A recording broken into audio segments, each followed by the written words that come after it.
The young man jolted awake, greeted by a scene both foreign and strangely familiar. The first thing he saw was a pair of long, slender legs, flawlessly fair. Kang So-young, what do you mean by this? Why? Isn't my name on the property ownership certificate? Do you even love me anymore? Kang So-young suddenly panicked. This voice, this face, and even this but, isn't that Seo-jong? Could it be? I've been reborn? Back to the time before the tragedy happened? In his past life, he was cruelly deceived by Seo-jong, not only losing his entire inheritance from his parents, but also ending up homeless, drifting aimlessly with no place to call home. Then, a global catastrophe struck, transforming most of humanity into bloodthirsty zombies, frenziedly hunting and tearing apart any survivors. The world was plunged into chaos and despair. Kang So-young, relying on the companions he had met during his wanderings, in his nomadic days, had built a safe haven, an oasis in this living hell. But the peace didn't last. Choi Young, disguised as a desperate pauper, sought refuge, gradually regaining So-young's trust. But in truth, she was merely a pawn, bait planted by the enemy to destroy his sanctuary. Taking advantage of a moment of vulnerability, Choi Young flung open the gates, allowing the enemy to swarm in. As a result, all of Kang So-young's friends were brutally slaughtered. He himself was thrown to the zombies to be ripped apart. Back in reality, Cui Jing continued to chatter incessantly, irritating Jiang Xiaoyong to no end. Having seen through her facade, he recognized her as nothing more than a venomous viper. Her beauty and alluring figure couldn't mask the wickedness within. But he couldn't act rashly, not yet.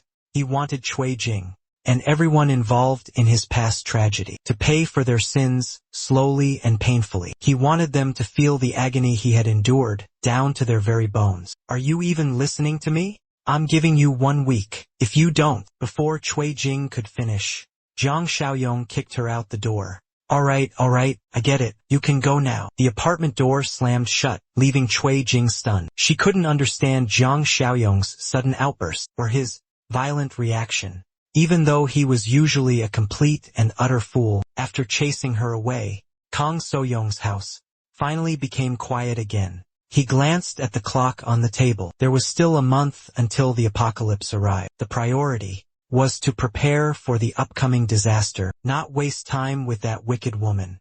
And then what was bound to happen happened. Just like every other protagonist in transmigration and rebirth stories, Kang So-young also had a system. He realized this when the system gave him his first mission. The mission was called Prepare for the Disaster. The requirement was to acquire a piece of land and prepare enough supplies for an entire year. The reward for this mission was 1 point. These points could be used to exchange for rewards in the system's shop. Although he still didn't know the true value of this system, just knowing that it could exchange reward points filled Jiang Xiaoyong with joy. Curiously, he clicked on the system's shopping center. Currently, there were 3 items listed.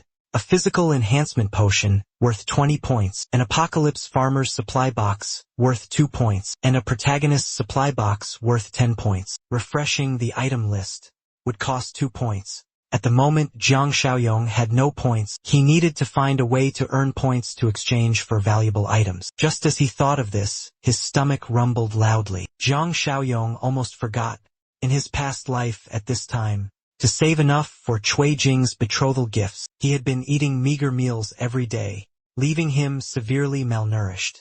Now, given a second chance at life, he was determined to take better care of himself. Just 1 month remained before the world would be engulfed in the fiery chaos of a zombie pandemic. Seizing the opportunity before disaster struck, Jiang Xiaodong was determined to indulge in life's finest delicacies. He decided to go all out, ordering a lavish feast from the legendary 3 Michelin-starred restaurant. Even a seemingly simple dish of braised pork belly cost a staggering 300 yuan for a small portion. Jiang Xiaodong picked up a piece, brought it to his lips, and his taste buds erupted in a whirlwind of exquisite flavors. He devoured everything like a starving tiger, leaving nothing behind. Before the feast could end, Jiang Xiaodong's phone suddenly rang. It was Shuya, Jing Wen's best friend, and he knew that cunning woman was up to something with his friend again.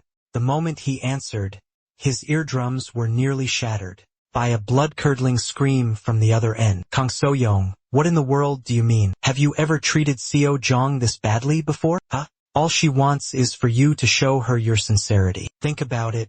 You can't even hand over all your family assets to Seo-jong, so how dare you have the audacity to say you love her? Moon Suk-na unleashed a torrent of words, like a machine gun, leaving Kang So-young completely speechless. She demanded that he immediately prepare all the property documents and 1 million in cash, and get down on his knees to admit his mistakes. Only then would she agree to help him persuade Seo-jong. Otherwise, breaking up was inevitable. Kang So-young had intended to maintain this situation for a while longer, but was pushed too far by the other party, and finally couldn't take it anymore.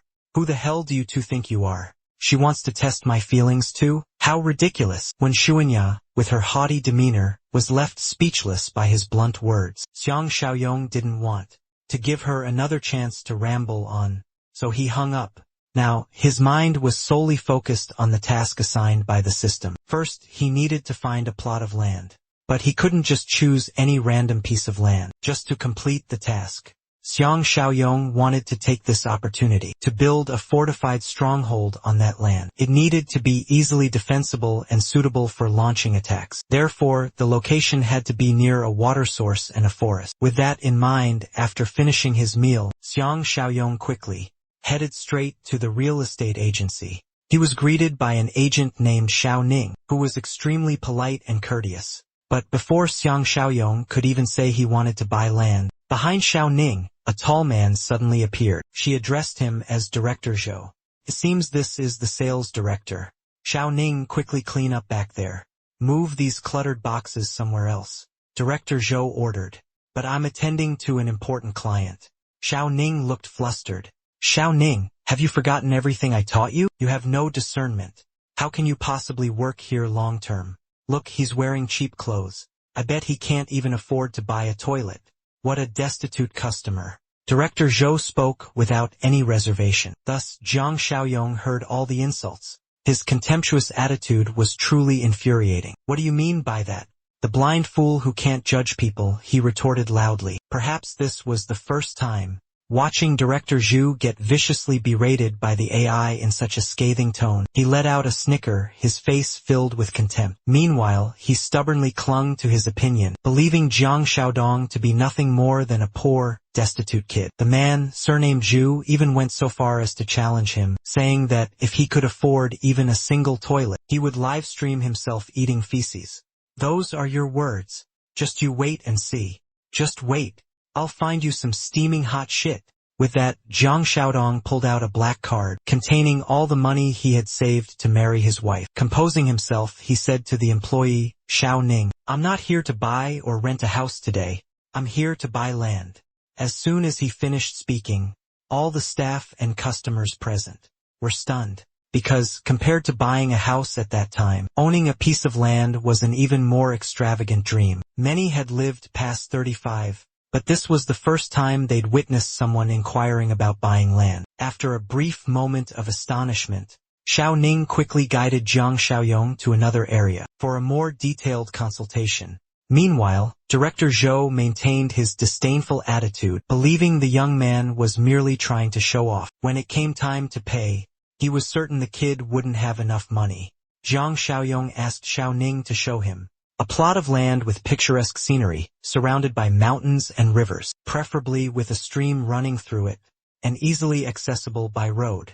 Ideally, the land would already have a large building or villa on it. Coincidentally, there was a piece of land in Dongqing district that met all of his requirements. Surprisingly, this answer came from Director Zhou himself. Xiao Ning was stunned upon hearing this, because that land was located in the most bustling part of the city, with unfinished construction projects scattered everywhere. The core issue remains unresolved, preventing us from closing deals with clients. What are we supposed to sell? How can we even make a sale? That man, surnamed Zhu, berated Xiao Ning, the poor fellow, making a series of outrageous demands. Clearly, he has no intention of buying the land. He's just here to cause trouble.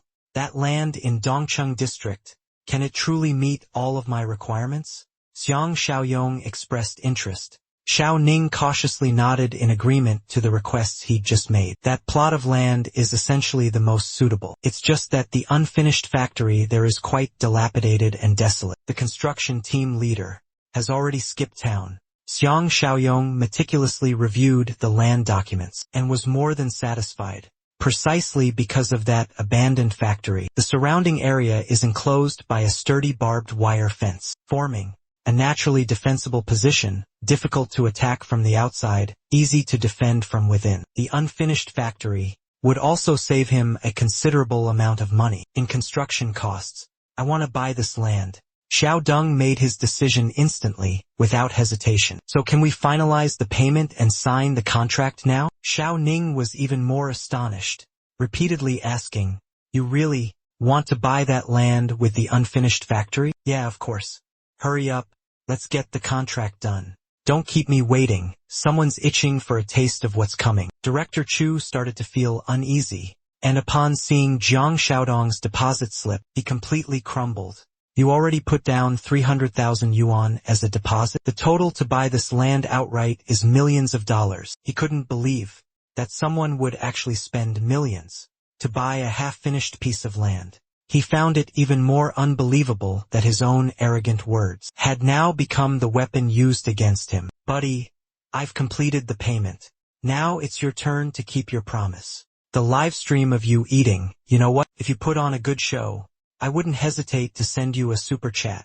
Kang So-young patted Director Zhu on the shoulder and turned to leave, leaving him rooted to the spot, a laughingstock for everyone. With the land purchase complete, Kang So-young needed to find a way to raise more capital, to stockpile food supplies. Just as he stepped out of the real estate company, Kang So-young unexpectedly bumped into Li Su-hyung. He paid him no mind, but Li Su-hyung immediately recognized him. After figuring out why Kang So-young was there, he immediately called Cui Jing, eagerly informing her that he had just bought a piece of land. Cui Jing was so shocked that she jumped out of her seat, slamming her hand on the table. "What? Xiang Xiaoyong bought land? Where did he get the money to buy land?" "The down payment was 300,000 yuan. I'm guessing that's the money he saved for the betrothal gifts." Hearing this, Cui Jing became even more furious. He even had the audacity to say that, "What? That damn bastard. He dared to spend my money? What a shameless woman." She even dared to accept Xiang Xiaoyong's money, making it her own. Li Shuheng advised her to calm down first, instead of getting angry to find out what exactly happened to Xiang Xiaoyong. By this time, Xiang Xiaoyong had arrived home, hurriedly going online to find ways to buy supplies and stockpile food. Moments later, a thunderous knocking erupted at the door. Xiang Xiaoyong rushed to open it, but to his surprise, he was met by Choi Yung and Moon Sukja standing on his doorstep, faces contorted with rage. Both women were practically radiating fury. "Jiang Xiaoyong, what are you playing at? How dare you spend my money?" Choi Yung snarled, her voice thick with anger. A multitude of question marks popped up above Jiang Xiaoyong's head. Has this woman lost her mind? What nonsense is she spouting? He thought to himself. What are you babbling about? Don't think I don't know what you did. You used my betrothal money to buy land. Let me tell you, that betrothal money is mine, and if you dare touch it to buy land, then that land belongs to me. You're so greedy, you've lost all reason. In Jiang Xiaoyong's eyes, Choi Yung looked like a complete lunatic. He pulled out a thick wad of cash, and started tapping Choi Yung with it repeatedly. He said loudly, "Let me tell you, I do have money, but from now on, not even a penny will I spend on a woman like you. Don't think I don't know what you and that Li Shuheng are scheming behind my back." Hearing Jiang Xiaoyong say this, Jing Dui Li completely broke down. Although she didn't understand how he knew, when Shuya was forced to defend herself, she said that between lovers, a little misunderstanding was inevitable. Misunderstanding? There's no misunderstanding here. Furthermore, she and I broke up a long time ago. She and Li Shuheng are the ones together. Get out of my sight. The sight of you two disgusts me. After driving the two away, Jiang Xiaoyong slammed the door shut. Choi Jing froze, a look of bewilderment on her face. She couldn't understand how Kang So-young could have found out. But regardless, it was too late to say anything now. She and Moon Seoa had no choice but to return. On the way back, Moon Seoa started interrogating Choi Jing, because up until now, Choi Jing had never revealed that she was having an affair with a middle-aged man named Lee Suho. The situation was looking grim. Let's get home first and figure out what to do. Moon Seoa held her head in her hands, her face etched with worry. No matter how many mistakes Choi Jing made, she had always covered for her. But as soon as Choi Jing was out of sight, a sinister smile spread across Moon Seoa's face. Choi Jing, she thought to herself, if you dared to mess with Kang So-young, then don't blame me for being ruthless. After all, we are best friends, aren't we? Ha ha ha. The very next morning, Kang So-young promptly hired a professional construction crew to go to the land he planned to purchase. The main goal was to renovate the half-built factory. Foreman Lee, the construction crew chief from the renowned Bak Lo Construction Company, after carefully reviewing So-young's extensive list of requirements, which included reinforcing all the walls, building a fortified guard tower surrounded by Texas barbed wire, installing blast-proof steel doors, and fitting thick bulletproof glass windows, couldn't help but look at Kang So-young with a questioning gaze. Young man, can I ask you something? Let me ask you this. Have you offended some dangerous organization? Forget it. As they say, ignorance is bliss, right? Just tell me. What's the total cost? Complete all these items in just 1 month? That's such a short time. Foreman Lee trembled in shock, beads of sweat forming on his forehead, because, with Kang So-young's stringent requirements, completing the project in a month was practically impossible. Cut the crap. Aren't you from the Fake Lu Corporation? Young master, Fake Lu's people are people too. Their lives matter. Although Foreman Lee seemed to want to back out, Kang So-young knew very well. He was subtly asking for more money, and he wasn't afraid to pay to ensure his own safety in the future. The price Foreman Lee set was 20 million yuan, with 5 million yuan as a down payment. Kang So-young immediately nodded in agreement, promising to deliver the full amount within a week. If the money wasn't delivered on time, the land would belong to Foreman Lee. That was always his deal.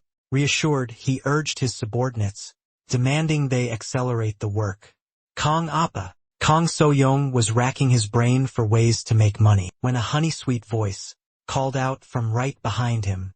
It was Moon Seoa. Before he could even react, she threw herself at him, clinging tightly to his arm. A complete 180 from yesterday, when she and Choi Jong came to his house to cause trouble. Kang So-young had no idea what game she was playing, but he only felt goosebumps erupt all over his skin. Moon Seoa clung to his arm, repeatedly calling out, "Appa, Appa," making Kang So-young extremely uncomfortable. He remembered his past life, how Choi Jong had swindled him out of all his assets, thanks to the schemes of this two-faced woman. This time he would make sure will have to endure double the pain. "What are you doing here again?" he asked through gritted teeth. "Jong Gij, is this the land you recently bought? The scenery here is absolutely breathtaking. Are you planning to build a villa here? What I do is none of your concern." Jiang Xiaodong lost his patience and abruptly brushed Wen Shuanya's hand away. She was deeply embarrassed and furious, yet she tried to maintain her composure. Clearly, Jiang Xiaodong was a fool blinded by beauty. Except for Cui Jing, the slightest touch from Wen Shuanya would make him blush and tremble. And yet, despite her blatant flirting today, he showed no reaction whatsoever. Ignoring her, Jiang Xiaodong turned back to supervise the construction. Wen Shuanya still refused to give up, because for her, this was a golden opportunity, especially since Cui Jing had already developed a conflict with him. She believed that, if she could just sideline Cui Jing, this fertile land would surely fall into her hands. After returning to his apartment from the construction site, Zhang Xiaoyong mortgaged his apartment, borrowing a staggering 3 million yuan. But even that wasn't enough to cover the initial phase of the project. He still needed to find a way to raise more funds. And then, at that moment, a daring idea flashed through Zhang Xiaoyong's mind. After all, the apocalypse was coming. And when it did, money would become meaningless. Money would be worthless to humanity. So it wouldn't matter how many people he sold the apartment to. It wouldn't be a problem. When the apocalypse arrived, which AI would have the energy to bother accusing you of being a fraud, or demanding payment from you. Just as Xiang Xiaoyong decided to proceed with his plan, a frantic knocking erupted from the door. This time, he recognized the familiar voice outside. It was the voice of his downstairs neighbor, Old Man Lee, a true tycoon. He had bought out the first and second floors of the building and was persistently trying to persuade Xiang Xiaoyong to sell his third-floor apartment. But before all this, Xiang Xiaoyong had planned to use this apartment as his marital home, so he adamantly refused to sell. Because of this, Old Man Lee started causing trouble every day. Sometimes he'd splash paint on his door. Other times he'd pile garbage in front of it. He even went so far as to leave a funeral wreath. He was a truly nasty and unpleasant old man. The moment the door opened, Old Man Lee unleashed a torrent of abuse at Xiang Xiaoyong. "Were you making all that racket dancing again last night? Are you done making a racket? I went to bed before 10 last night. What dancing are you even talking about? A dance club?" Old Lee refused to back down, raising his voice to argue. "I don't care. I clearly heard dancing up here. Stop denying it." Kang Xiaoyong couldn't be bothered to argue with the old man anymore. He was clearly looking for a fight and wouldn't give up easily. Fine, you just want my apartment, don't you? I've had enough. I'll sell it to you. Happy now?" Old Lee was stunned. He hadn't expected such a complete victory today, actually forcing Kang Xiaoyong to sell his apartment. But Kang Xiaoyong had one condition. Old Lee had to pay a 5 million yuan deposit up front, so he could pay off his debts, buy a new place, and wouldn't move out for 6 months, because the house had just been handed over. At first, Old Lee hesitated, appearing uncertain. But when he saw Jiang Xiaodong about to slam the door shut, he immediately agreed. Old Lee even demanded a formal contract to ensure he wouldn't change his mind later. After a satisfied Old Lee left, having gotten his way, Jiang Xiaodong allowed himself a satisfied smile. In this life, he had been reborn with all the memories of his past life. Who would ultimately triumph remained a mystery. Old Lee acted swiftly and efficiently. That very evening, he transferred 5 million yuan to Jiang Xiaodong, along with the 3 million yuan bank mortgage. He now had a total of 8 million yuan. But first, Jiang Xiaodong needed to complete the system tasks and claim the rewards to test them out.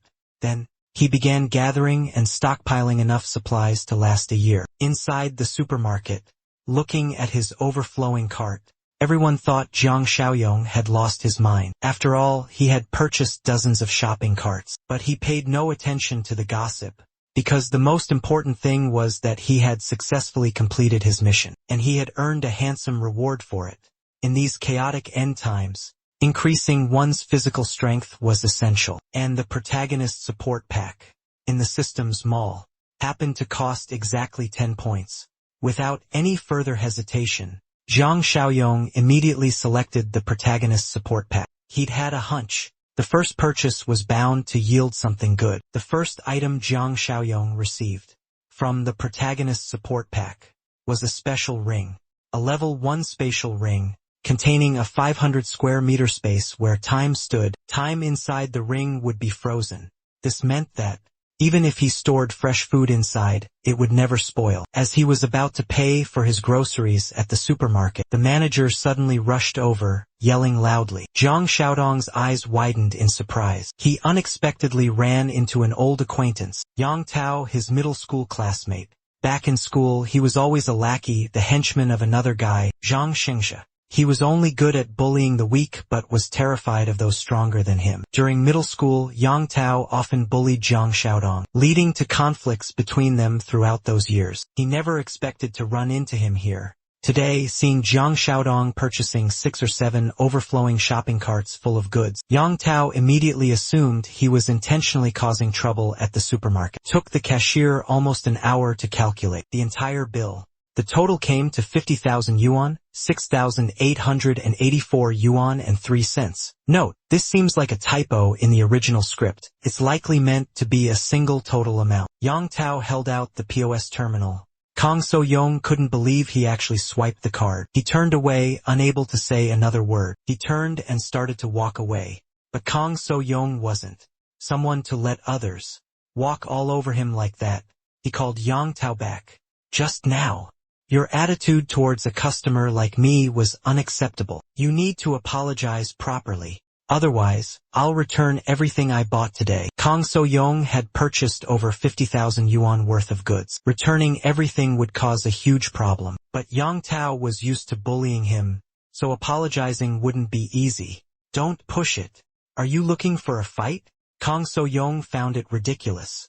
But before he could say anything, the surrounding customers, angered by the scene, spoke up. In their eyes, Yang Tao was nothing more than a despicable, petty man, arrogant and haughty to the point of being obnoxious. He looked down on others, treating them with utter contempt. He had caused harm to a customer, and now he had the audacity to blame the victim. They began to threaten him, declaring they would report Yang Tao's behavior to upper management and urging everyone to boycott the supermarket. Furthermore, they filmed the entire incident and uploaded it to social media. Apologize, Ji.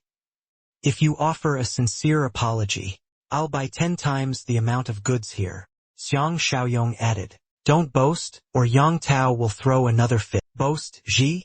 Bring the POS machine over here, and I'll show you my account balance. Xiang Xiaoyong confidently inserted his card into the card reader. His current balance totaled over 7 million. Sorry, Yang Tao. I'll buy after receiving an apology. If I'm lying to you, I'll willingly become your grandson. Kang So-young continued to apply pressure. Tog reluctant, Yang Tao Finally bowed at a 90-degree angle, loudly apologizing to Kang So-young.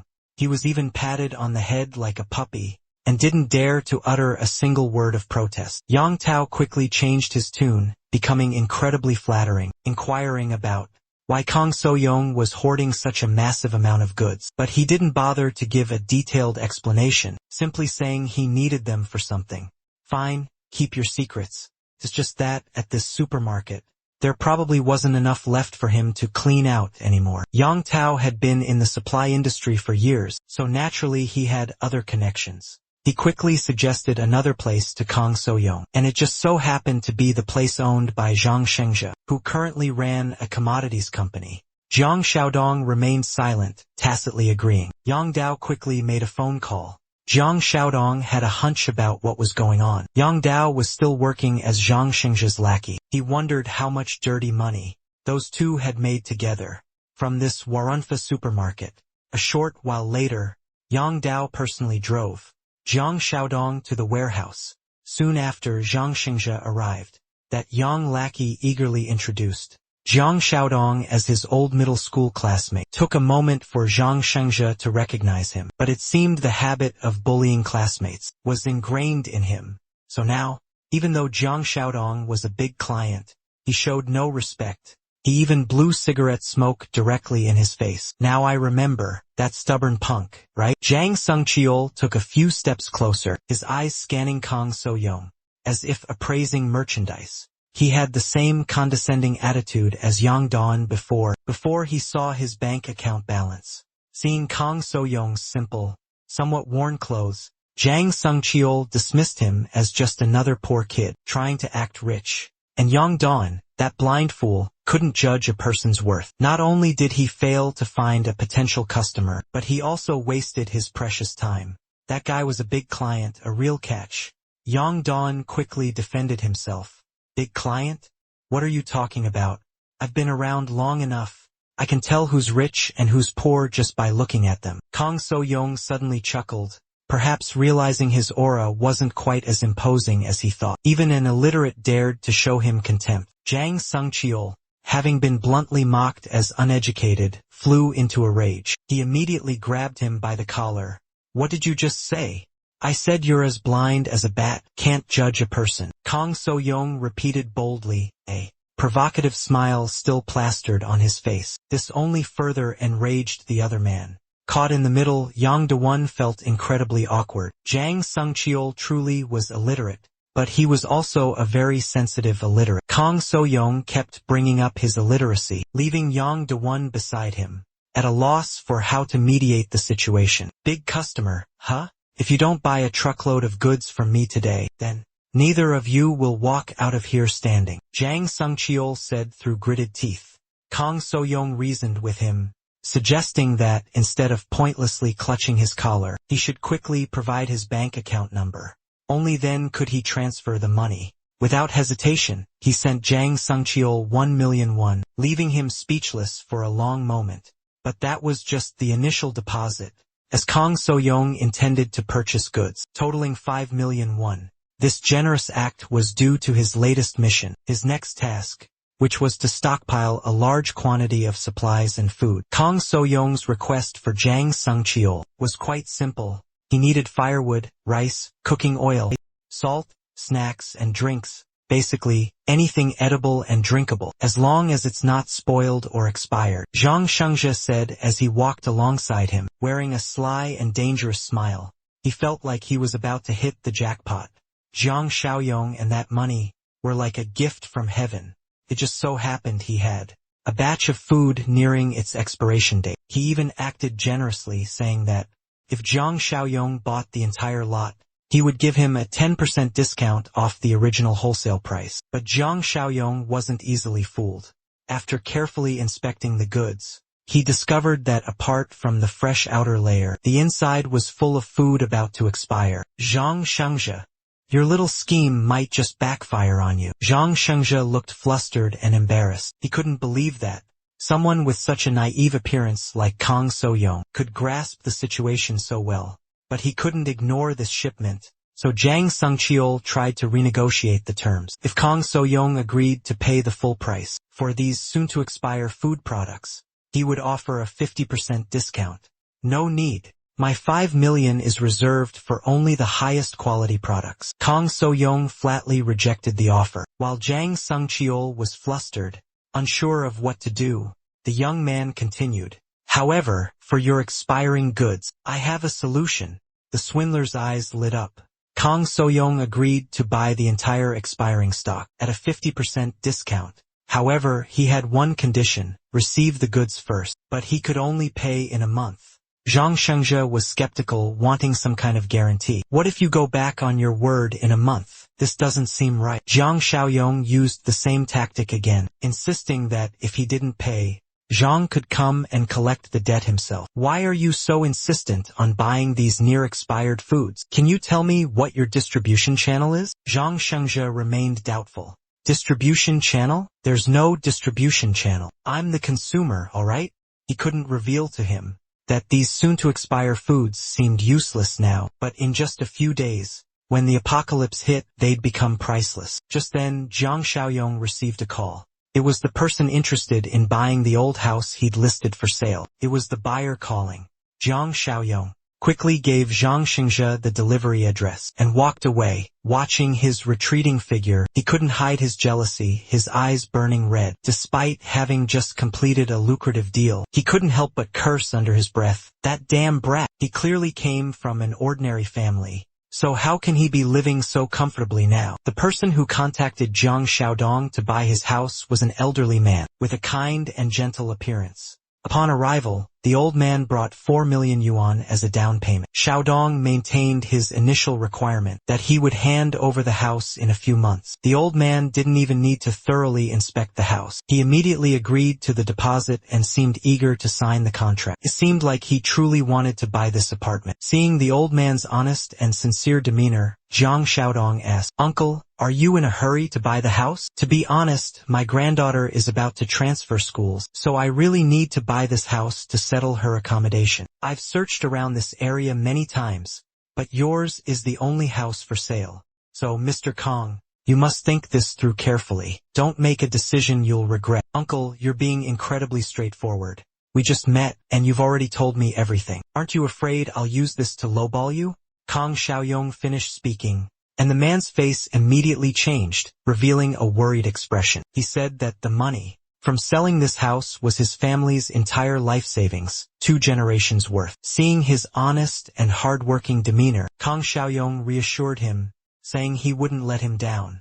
Soon after, they quickly signed the contract. Next, he asked for his current address, so that when the apocalypse arrived, he could rescue him and his grandson in time. The money from the house sale was quite a substantial sum. Kang Xiaoyong then returned to the construction site. The project was about 70 to 80% complete. As expected, having money made everything easier. After settling the second installment with the construction team, Zhang Xiaoyong called Zhang Shengzhe, asking him to deliver the goods to the designated location. He then directed the workers to neatly organize the goods in the warehouse. Furthermore, he generously rewarded each worker with 2,000 renminbi. Among the goods, perishable items such as fruits, and vegetables were stored in a separate area to ensure freshness. That evening, seeing the spacious warehouse filled with goods, Xiang Xiaoyong felt a deep sense of satisfaction. The task 15, food and clothing, had been successfully completed, earning him 20 points.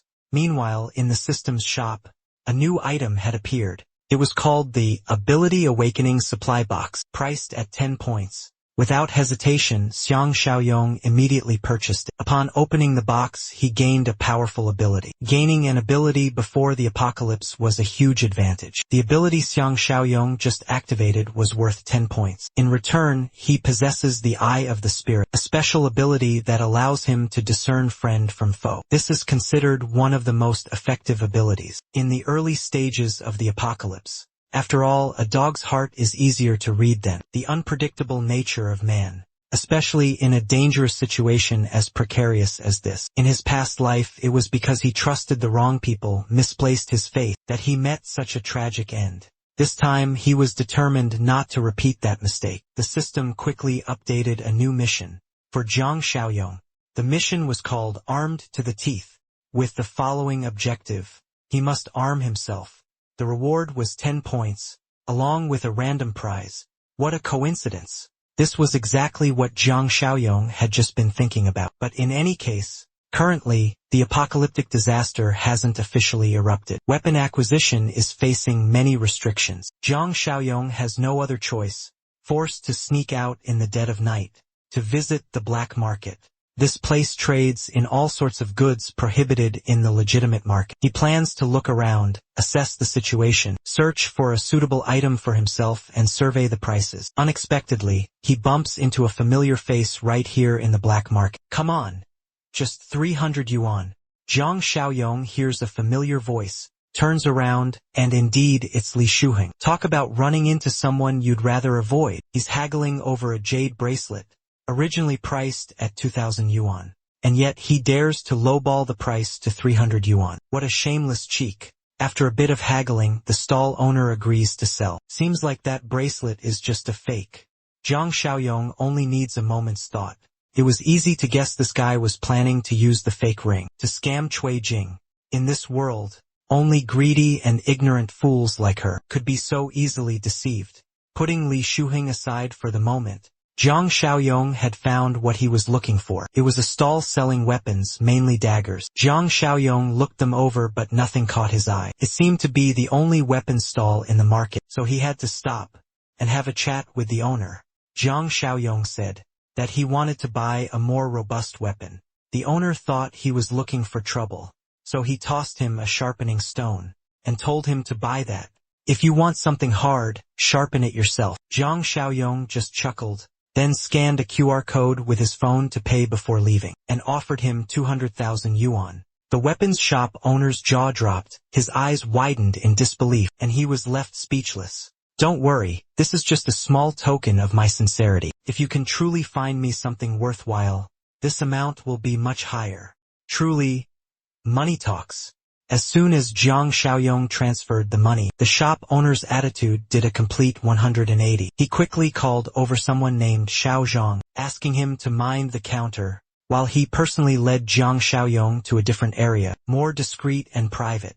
There, he presented a homemade pistol, advertising it as capable of taking down a chicken in an instant. He also assured him that the ammunition was very cheap, but future zombies wouldn't be as weak as chickens, would they? So, Xiang Xiaoyong immediately refused. Brother, I gave you 200,000 yuan upfront, and you're offering me this toy? That doesn't seem quite right. A down payment? A down payment for what? The shopkeeper hesitantly inquired.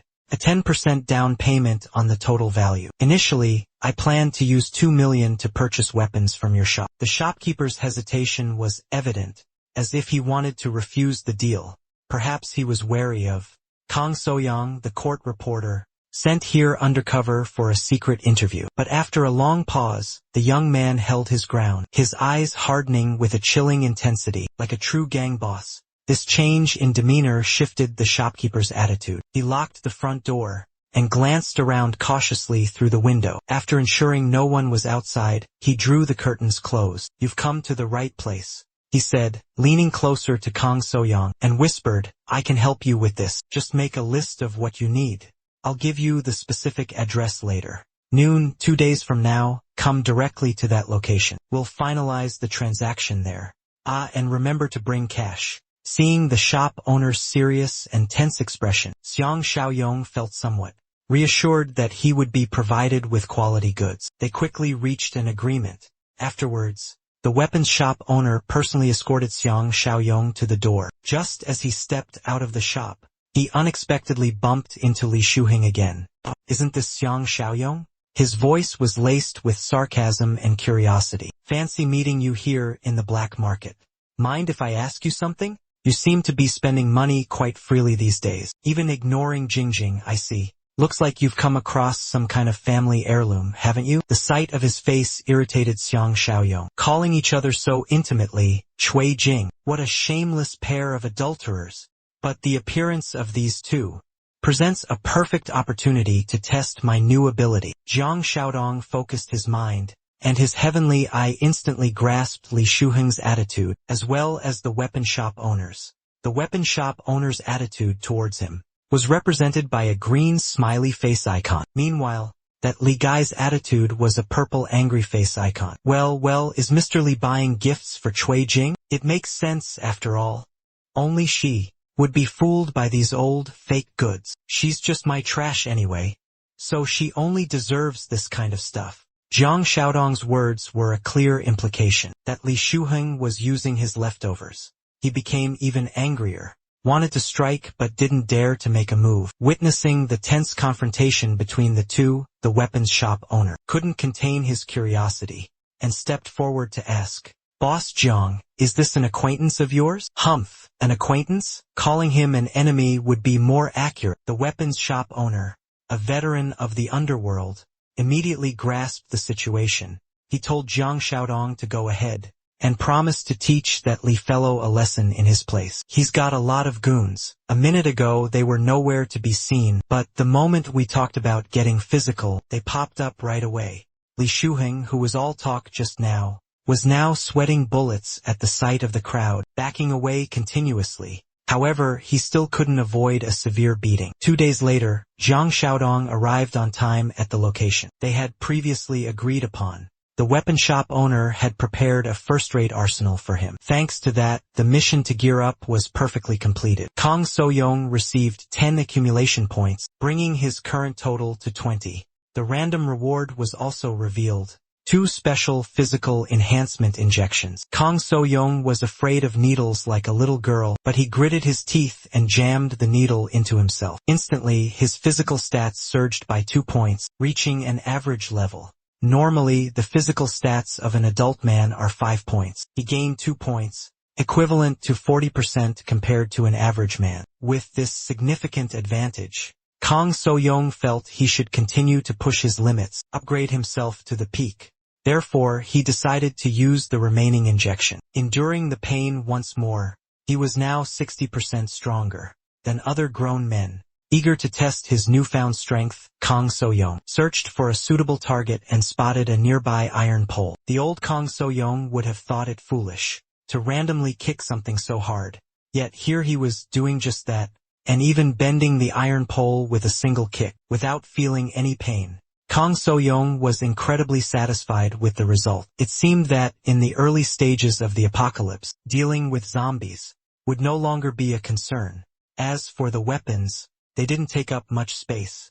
Therefore, it would be safer to store them in the storage ring. Time flew by quickly. Tomorrow was the day the apocalypse began, the day zombies would appear in the world. Kang Soyong carefully reviewed everything, checking if there was anything else he needed to prepare, and he suddenly remembered the old man had put down a deposit of 4 million yuan to buy back his old house. By nature, Kang Xiaoyong wasn't one to meddle in other people's affairs, but there was something about the old man that tugged at his heartstrings. Moreover, the old man had a young granddaughter who depended on him. In his past life, he had lived through the apocalypse, surrounded by terrible people, like Xiao Zhang and Li Suhaiyan. So in this life, he had no reason to turn a blind eye to the suffering of these unfortunate people. He decided to send them some food and essential supplies. How long they could survive in this apocalyptic era was up to fate. He considered it a way to repay them for providing the capital for his future plans. When Kang Xiaoyong arrived, he realized the old man truly wasn't wealthy, because the place he lived wasn't just an affordable rental apartment. It was also on the top floor of the building. It seemed saving enough money to own a home wasn't easy for them. Xiang Xiaoyong initially intended to knock, but then stopped and took out the supplies first, because if he suddenly pulled out a bunch of stuff from the ring in front of the old man, it would be too strange. Afterward, he slowly knocked 3 times. The old man hurried out of the house. At first, he thought it was the landlord coming to collect the rent, so he hastily started to explain. Then, he realized it was Xiang Xiaoyong. Still surprised by his sudden appearance, he was then overwhelmed by the stacks of cardboard boxes surrounding the house. Good heavens! I'll explain later, but first, help me bring these inside. Don't let the neighbors see them. Although the old man didn't understand what was going on, he obediently followed the boy's instructions. After arranging the furniture, Xiang Xiaoyong meticulously checked every corner of the house. The room was overall still quite sturdy. The door was old but seemed solid enough. This place, at least, would be enough shelter for them in the coming days. Xiang Xiaoyong was about to speak, to tell the old man about the impending apocalypse, but suddenly, his gaze landed on a photo of the old man and a young woman. With just a glance, Xiang Xiaoyong immediately recognized the woman in the picture as Meng Shanshan, his comrade from his past life. The one who sacrificed herself because of that bastard Cui Jing. Your granddaughter, where is she now? Xiang Xiaoyong's voice suddenly turned cold. She's studying in her hometown. We're waiting for you to move out of this apartment. I can transfer here. The procedures are almost complete.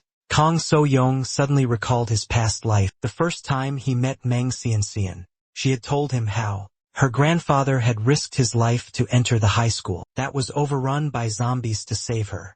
Although Meng Xianxian was saved, her grandfather perished within the school walls. At that moment, Kang So-yong made up his mind. His help wouldn't just stop at providing food for the two of them anymore. He wanted to make up for all of Meng Xianxian's regrets from her past life. So, Kang So-yong told the old man that, starting tomorrow, the earth would become a living hell for him. Hearing that, even though it was a new apartment, even your granddaughter's academic achievements, all of it means nothing now. Right now, we need to go to Sansan's school immediately. We'll pick her up, and then I'll arrange a new place for both of you, Jiang Xiaoyong asserted.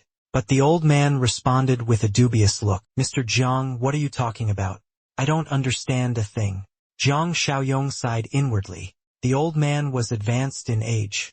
There were things that, even if he explained, would be difficult for him to believe or comprehend. Racking his brain for an explanation, Jiang Xiaoyong suddenly had an idea. A thought sparked in his mind.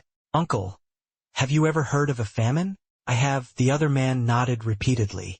Then can you imagine how miserable and terrifying life can become during a time of widespread famine? The man across from him nodded along in agreement. But in truth, the old man was utterly bewildered. Because currently it was a time of prosperity and peace. How could there possibly be a famine? Kang So-yong, feeling helpless, could only twist the ring on his finger. Storage space opened up, instantly sucking all the objects in the house inside. The old man was utterly terrified, but this was precisely the outcome Kang So-yong had desired. He wanted to show the other man that he possessed special abilities and could even predict the future. Finally, wanting to ensure his granddaughter's safety, the old man had no choice but to trust Kang So-yong. The two men quickly drove to the girls' school. At this moment, Meng Xianxian was being bullied by an older girl. The reason stemmed from the fact that the girl she secretly admired, Zhang Haijin, was infatuated with Meng San. She was slapped hard across the face, but was completely unable to resist. She could only helplessly explain that she and Zhang Haijin didn't have any kind of relationship, that it was all just unrequited feelings on her part. Immediately after, Meng San received a brutal kick to the stomach, the other girl completely unwilling to listen to her explanation. She even blindly accused Meng San of trying to shift all the blame onto her. Zhang Haijin falsely accused her of being a persistent stalker. Just then, her grandfather and Kang So-yong arrived in the nick of time. Seeing the adults arrive, the two bullies didn't flinch. even audaciously calling the old man a useless geezer, in a completely disrespectful manner. "What are you doing to San? Let go of the girl." Witnessing his granddaughter being grabbed by the hair so violently and repeatedly slapped across the face, the old man rushed forward in a panic. But he was immediately stopped by another group of young thugs. In their hands they brandished sharp knives, their faces fierce and menacing, clearly not decent people. "Get out of my way. Let me go. This is between us young guys. What business is it of yours, old man?" Man Shan's grandfather. Despite facing strong young men armed with weapons, the old man was determined to protect his granddaughter. Seeing the old man charging towards them, one of the thugs holding a baseball bat raised his weapon, aiming for the old man's head. But he couldn't carry out his plan, because Kang So-young intervened just in time. "You're still young, why aren't you studying properly? Instead of playing gangster?" Kang So-young angrily intercepted the thug wielding a club, who thrashed violently trying to break free. Meanwhile, the rest of the group stood back, laughing and jeering at Kang So-young. They looked at his simple clothes, and scornfully called him a poor country bumpkin, crawled out from who knows where. Suddenly, Meng Shanshan appeared, sneering, "Hey, you piece of trash, I never knew you had a brother." Kang So-young didn't want to waste any time, and delivered a swift kick to the guy standing in front of him. The kick was so powerful that it sent the thug flying several meters, crashing to the ground. The thug writhed in pain. Realizing Kang So-young knew how to fight, the rest of the group didn't dare underestimate him anymore. Instead, they decided to play dirty and rush him all at once. But Kang So-young, who had used integration points to enhance his physical abilities, they're no longer considered a worthy opponent for these kids. Even if the enemy uses weapons, his reflexes are still incredibly fast. It's not easy to lay a hand on him. Immediately after dodging the attack, Kang So-young, quick as lightning, grabbed the opponent's collar and threw him to the ground with a powerful slam. The thug was completely caught off guard and instantly passed out.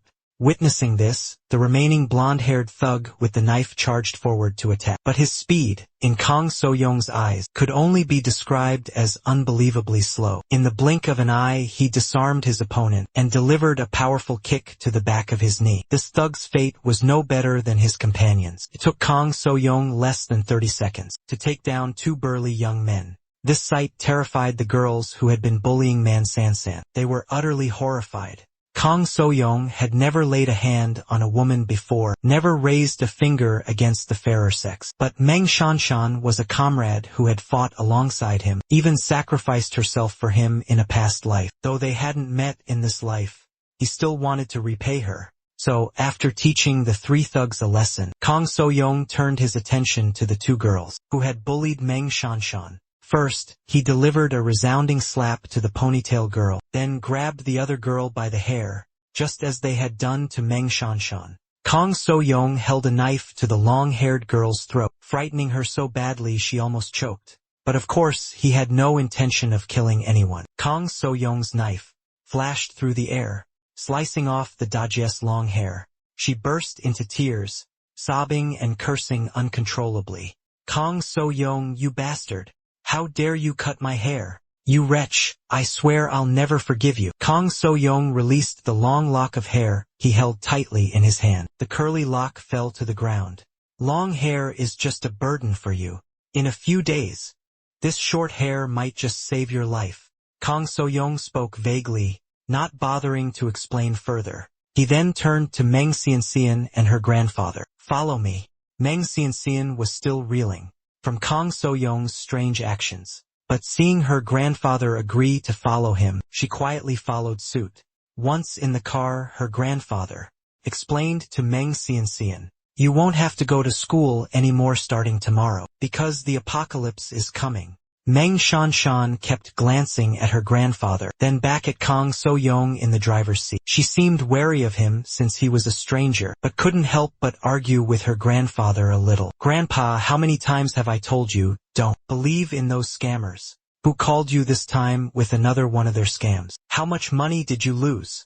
Grandfather and granddaughter began bickering loudly in the back seat. Through the rearview mirror, Kang So-young could clearly see every expression that flickered across Meng Shanshan's face. He smiled, a satisfied smile, thinking to himself that, in this life, he would definitely protect her and her grandfather with all his might. Grandpa wasn't scammed. I was the one who told him about the apocalypse. You, what? Meng Shanshan looked at him in shock. That's right, my name is Kong So-young. You can just call me So-young. Suddenly, Meng Shanshan remembered that she hadn't thanked Kong So-young yet. She quickly spoke up. So-young, thank you for dealing with those thugs for me. Ah, don't worry about it. Anyway, they won't be around for much longer. Seeing Kong So-young's confidence, Meng Shanshan, initially skeptical, started to believe in his doomsday prophecy. Fear was evident on her face. Kong So-young estimated the time, feeling the apocalypse was imminent. He told Meng Shanshan to open her phone and check social media. You'll see some videos and news clips. You'll know if it's real or not. Meng Shanshan followed his instructions. Sure enough, she immediately saw a viral video. In the video, a pale white man lost control, attacking others by biting and tearing at them, being restrained and escorted away by 2 security guards. Moreover, this isn't an isolated incident. There have been multiple reports of people going berserk and biting others. Additionally, there's a video showing the appearance of a thick fog. What's concerning is that this fog emits a very strange odor. Anyone who passes through it experiences extreme discomfort. Kong Xiaodong nodded slowly, a thoughtful expression on his face. These events were eerily similar to what happened in his previous life. Tomorrow was the day the apocalypse would begin. Toxic fumes would engulf several provinces, including Province B, where he and everyone else currently live. This mysterious fog, with its unknown origin, would severely affect all living creatures,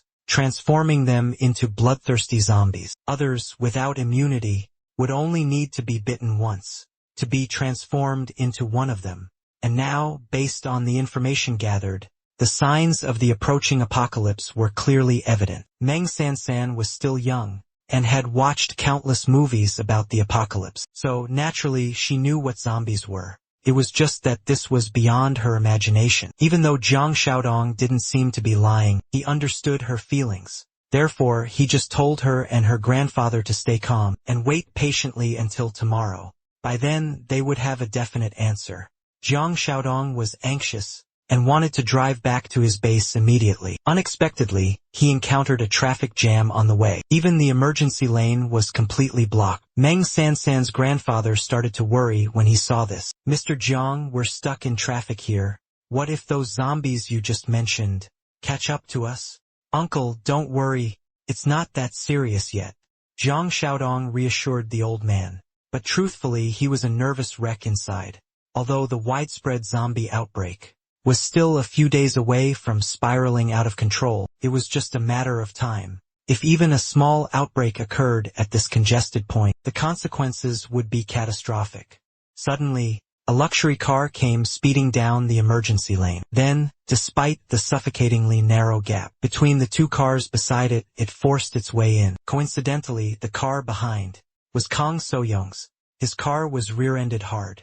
Luckily, San and her grandfather in the back were only jolted forward, caught completely off guard. Kong So-young was so furious he could spit nails. He immediately accelerated and pulled forward a bit, just enough to close the distance between his car and the one in front, resolutely refusing to leave even a sliver of space, blocking the luxury car of Chi-chun from cutting in. Each time the car in front inched forward, he would immediately close the gap. The driver of the luxury car, realizing he was being deliberately blocked, launched into a stream of curses. However, Kong So-young didn't even bother to roll down his window to hear what he was saying. Mr. Kong, it seems the other driver is someone influential. We should avoid further trouble. Yes, it's not worth getting into a conflict with this kind of person. Man Sansan's grandfather expressed his worry. Don't worry, Grandpa. If he dares to get out of the car and cause trouble, I won't hesitate to teach him a lesson. About an hour later, they finally escaped the traffic jam. Kong So-young's car began to accelerate.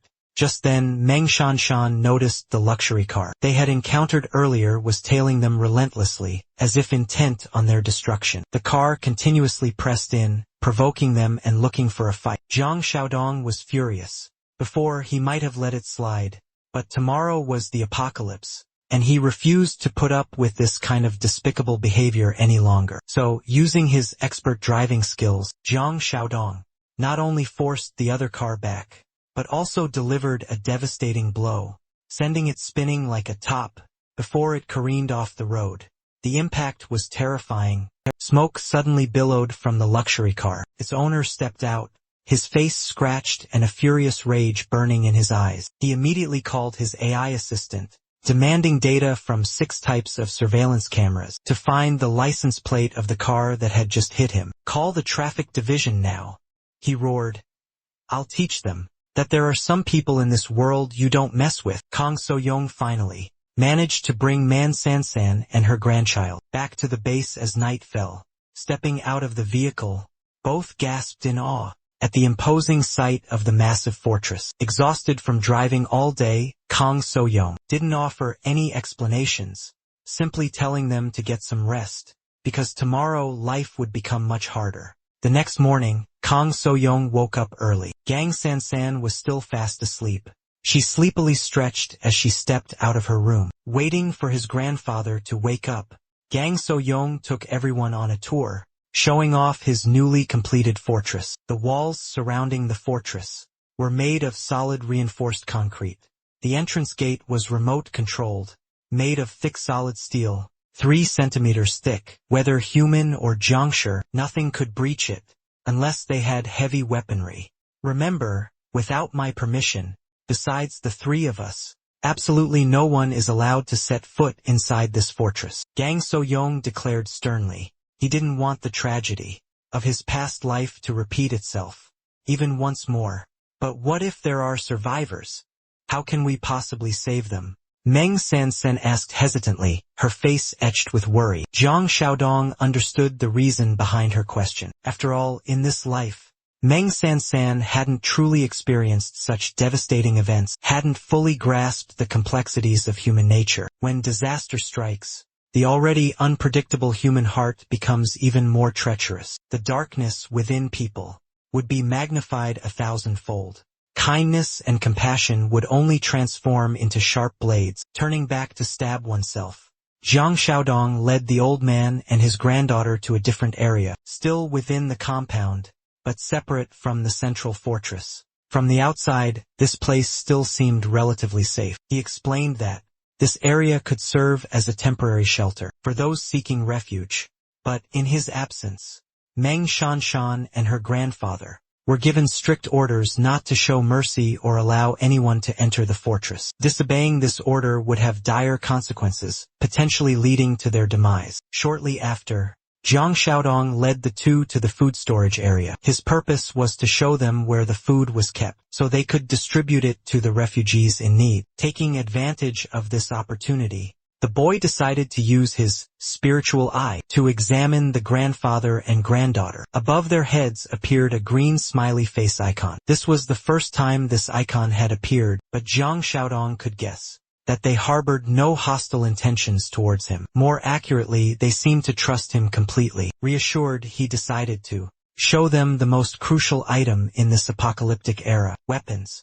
Holding the weapons, their faces were filled with astonishment, because this was the first time they witnessed the power of this advanced weapon firsthand. Zhang Xiaodong repeatedly reminded the other 2 never to let the weapon fall into the wrong hands. Both of them obediently listened, nodding their heads in agreement. Because Zhang Xiaodong had reunited with Meng Shanshan, the system activated a new chain of quests, called Former Partners. The next quest required him to find and rescue his second teammate from his past life, Zhang Qi. The reward for this mission was 20 points. After reading the quest details, Zhang Xiaodong maintained a calm expression, but inside he was incredibly excited. He had been worried about how to find his old teammates, and now the system had unexpectedly shown him the way. What perfect timing! He had just finished giving important instructions to the other 2. Kang San's nephew immediately sped off on his motorcycle. Chang Jin, completely oblivious to the impending apocalypse, was happily singing karaoke with his college friends. Not far from there, Chang Jin, just out of the restroom, hummed along to the music. Slightly tipsy, Chang Jin and his friend accidentally bumped into a beautiful blonde woman. Although Chang Jin quickly apologized profusely, the woman still seemed visibly annoyed. The burly man with her appeared to be a thug. Seeing this, he took the opportunity to kick Chang Jin. To impress the woman, Chang Jin, frail as he was, took the full brunt of the kick and was sent sprawling backwards. His body slammed hard against the wall, the pain making him wince. "What the hell do you think you're doing? Why are you hitting him for no reason?" Zhang Qi's well-built friend, witnessing the scene, was filled with rage. "Damn it, you dare hit someone right in front of me?" he growled. This was the first time he'd ever heard anyone speak to him with such defiance. The man was clearly enraged, cracking his knuckles and limbering up, ready for a proper brawl. And he was strong, surprisingly strong. Zhang Qi's burly companion, despite his muscular physique, was easily lifted into the air by his collar. Zhang Qi, not wanting to attract attention in a public place, quickly intervened with apologies. He pleaded with the man to let his friend go. Zhang Qi was practically on his knees, begging, but the man showed no signs of stopping. The karaoke staff finally noticed the commotion and rushed over to intervene. The gruff man immediately shifted his target to the unfortunate employee instead of the interns. He unleashed a torrent of verbal abuse. "Do you know who my father is? Even your boss wouldn't dare touch a hair on my head. Get your owner out here now. You bastard made me lose face. You guys don't want to do business anymore, do you?" The thug grabbed the employee by the collar, but he still managed to signal with his hand, urging the interns to leave quickly. The interns quickly seized the opportunity and hurried back to their room. They thought everything had calmed down, but before they could even catch their breath, the door to the room burst open. The aggressive thug barged in, still clutching the collar of the unfortunate employee who had just helped them. He looks like he got the crap beaten out of him, and he brought a bunch of thugs with him. Every single one of them has a fierce, menacing look. They're even carrying weapons. After confirming this was Zhang Qi's group's room, they immediately made their move. The leader swung an unopened bottle of liquor, smashing it over the head of Chun Chong, Zhang Qi's friend. Blood gushed from his head like a fountain. Witnessing this, Zhang Qi's face went pale with fear, but luckily for him, at that very moment, Zhang Xiaoyong's car pulled up right in front of the karaoke bar. Chun Chong, struck hard, collapsed unconscious to the floor. Blood flowed freely, pooling on the floor. But the thug didn't seem worried at all. He seemed all too familiar with such brutal violence. Focused on impressing the blonde woman with him, he put his arm around her and switched to a fawning tone. "Hey, are you still mad? Mad about what? He didn't even bump into me." The girl pouted, feigning offense. The man immediately understood the situation. Despite having severely injured someone, she still wasn't satisfied. She wanted him to teach Zhang Qi, the one who bumped into her earlier, a lesson. The thug's bottle pointed directly at Zhang Qi. He was flustered, unsure of what to do, nervously gulping. But Chun Chong wasn't as timid. Despite his bloodied head, he struggled to his feet. Chun Chong grabbed an ashtray from the table and charged towards the thug, to teach him a lesson he wouldn't forget.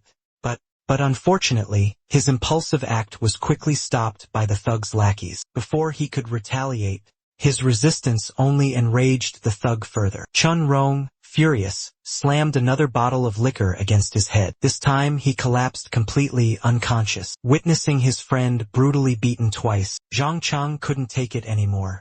He unleashed a torrent of curses, and throwing caution to the wind, charged forward. He was determined to teach them a lesson. A chaotic brawl erupted instantly inside the karaoke room. Zhang Cheng, who had never fought before, now used all his strength, throwing punches and kicks at the thugs. They fought back fiercely, refusing to back down. Each blow landed, carried with it a deadly intent, as if aiming to send the opponent to their grave. Amidst the chaos, neither side noticed the strange behavior of the waiter. Hidden in the shadows, he was slowly transforming step by step into a Zhangshi. Only at this time, the concept of a Zhangshi was still completely foreign to humanity. So, it wasn't until the waiter suddenly went berserk, lunging forward and sinking his teeth into a thug's neck, that they were struck with utter terror and shock.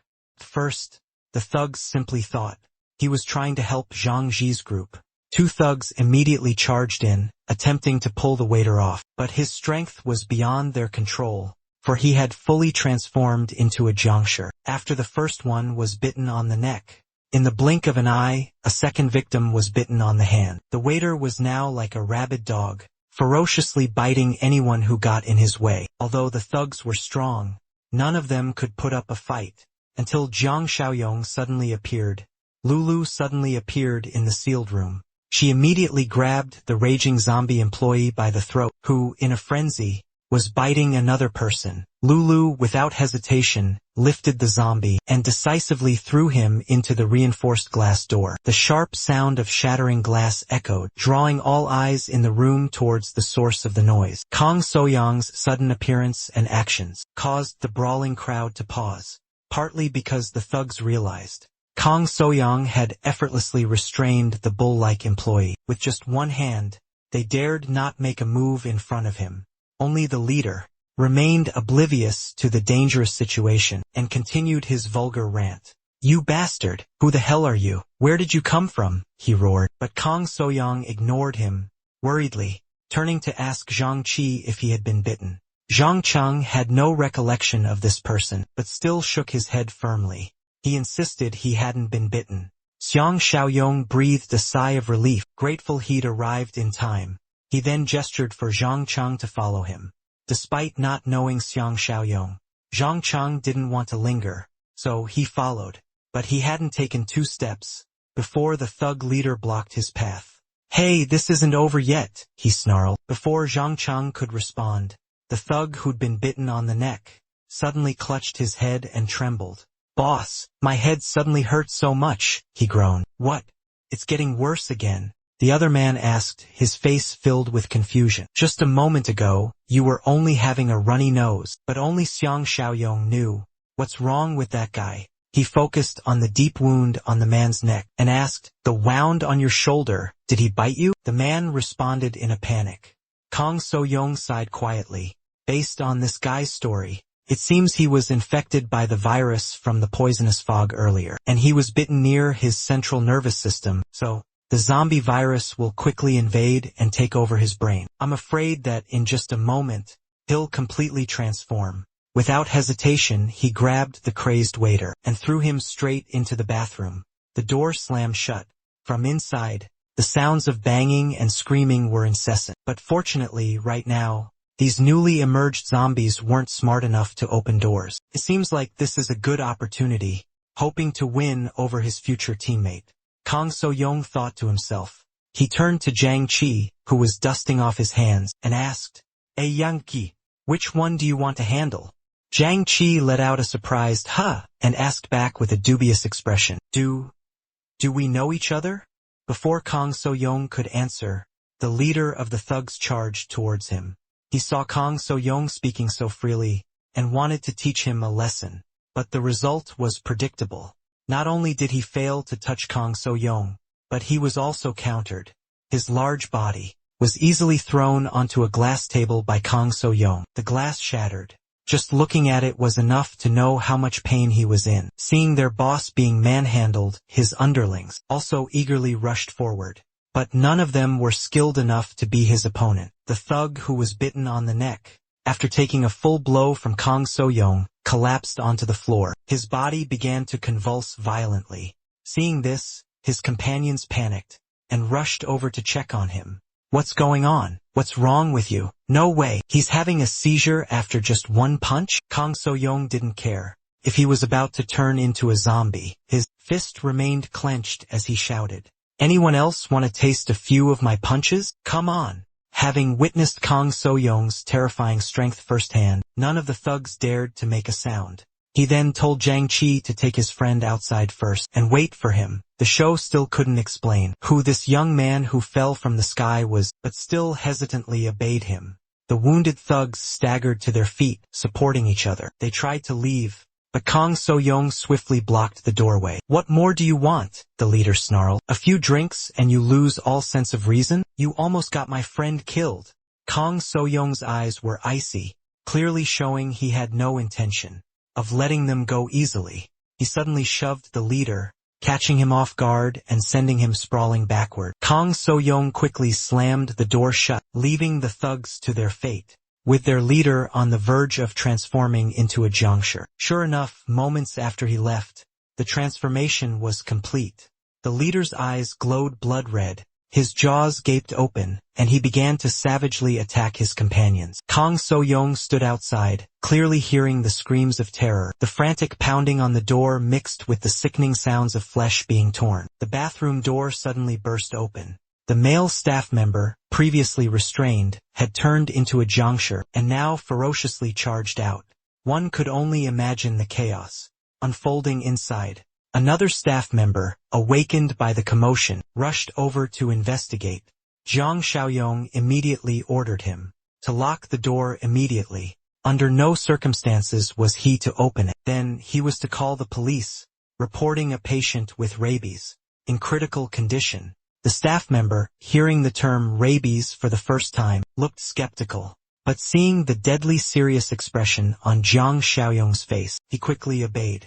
The door was quickly locked. Screams of terror continued to echo from inside, but Zhang Xiaoyong no longer had the energy to care. Immediately decided to lead the film crew and his colleagues out of the karaoke bar. After the program's crew had just left, another karaoke employee rushed to the room that was noisy just moments ago. Screams of terror continued to echo from inside, making them worry that something terrible was happening. The employees rushed to the security camera room to assess the situation. But then, the horrific scene on the monitor almost made them faint. Inside the room, no one was in a normal state anymore. Some seemed to have gone mad, becoming frenzied, brutally biting and tearing at each other's bodies, to the point that entrails were spilled and exposed. The employees trembled in utter terror, quickly pulling out their phones to call the police. Meanwhile, Zhang Xiaoyong had managed to get everyone in the program crew onto the vehicle, escaping the horrific scene. At this moment, the program's MC had the opportunity to express his gratitude to Zhang Xiaoyong and wanted to determine his true identity. Was he truly an AI? Zhang Xiaoyong fabricated a story, claiming he was hired by a mysterious person to protect the group. The person behind his hiring, he said, wished to remain anonymous. Zhang Chang didn't dare to pry further. Then one of his friends spoke up, curious. Bro, is that mad cow disease you mentioned real? Didn't they debunk that rumor online? That mad cow disease doesn't exist. So, was everything that just happened a hallucination then? Zhang Xiaoyong countered, leaving the friends speechless. Then, this mad cow disease, is there a cure? The chubby young man asked timidly. Zhang Xiaoyong shook his head, revealing the harsh truth, that a catastrophe was engulfing the entire earth. It wasn't ending, but only getting worse. As he finished speaking, a blood-curdling scream suddenly pierced the air from outside the vehicle. Another person had transformed into a raging, screaming zombie, attacking those nearby. But Kang So-young didn't have the time, nor the strength to save everyone. Currently, the outbreak was contained to a small area, with most people still in the incubation stage. But soon, this disaster would spiral out of control. Therefore, he had to get Zhang Ji and his group back to the safety of the fortress. From now on, if you want to survive, you listen to me, Kang So-young. Yes, So-young.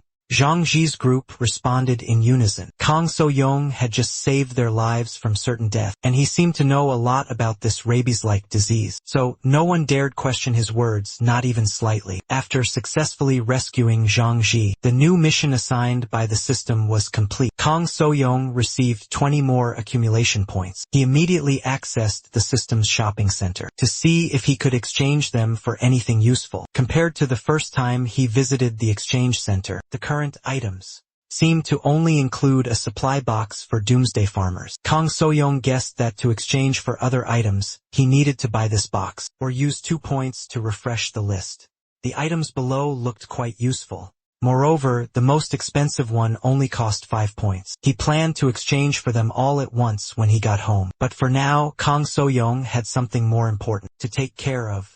He glanced at Zhang Ji, then observed the 3 friends sitting in the back row behind him. They were his dorm roommates. However, in his previous life, because of one traitor, the entire group had perished. Only the lucky program survived.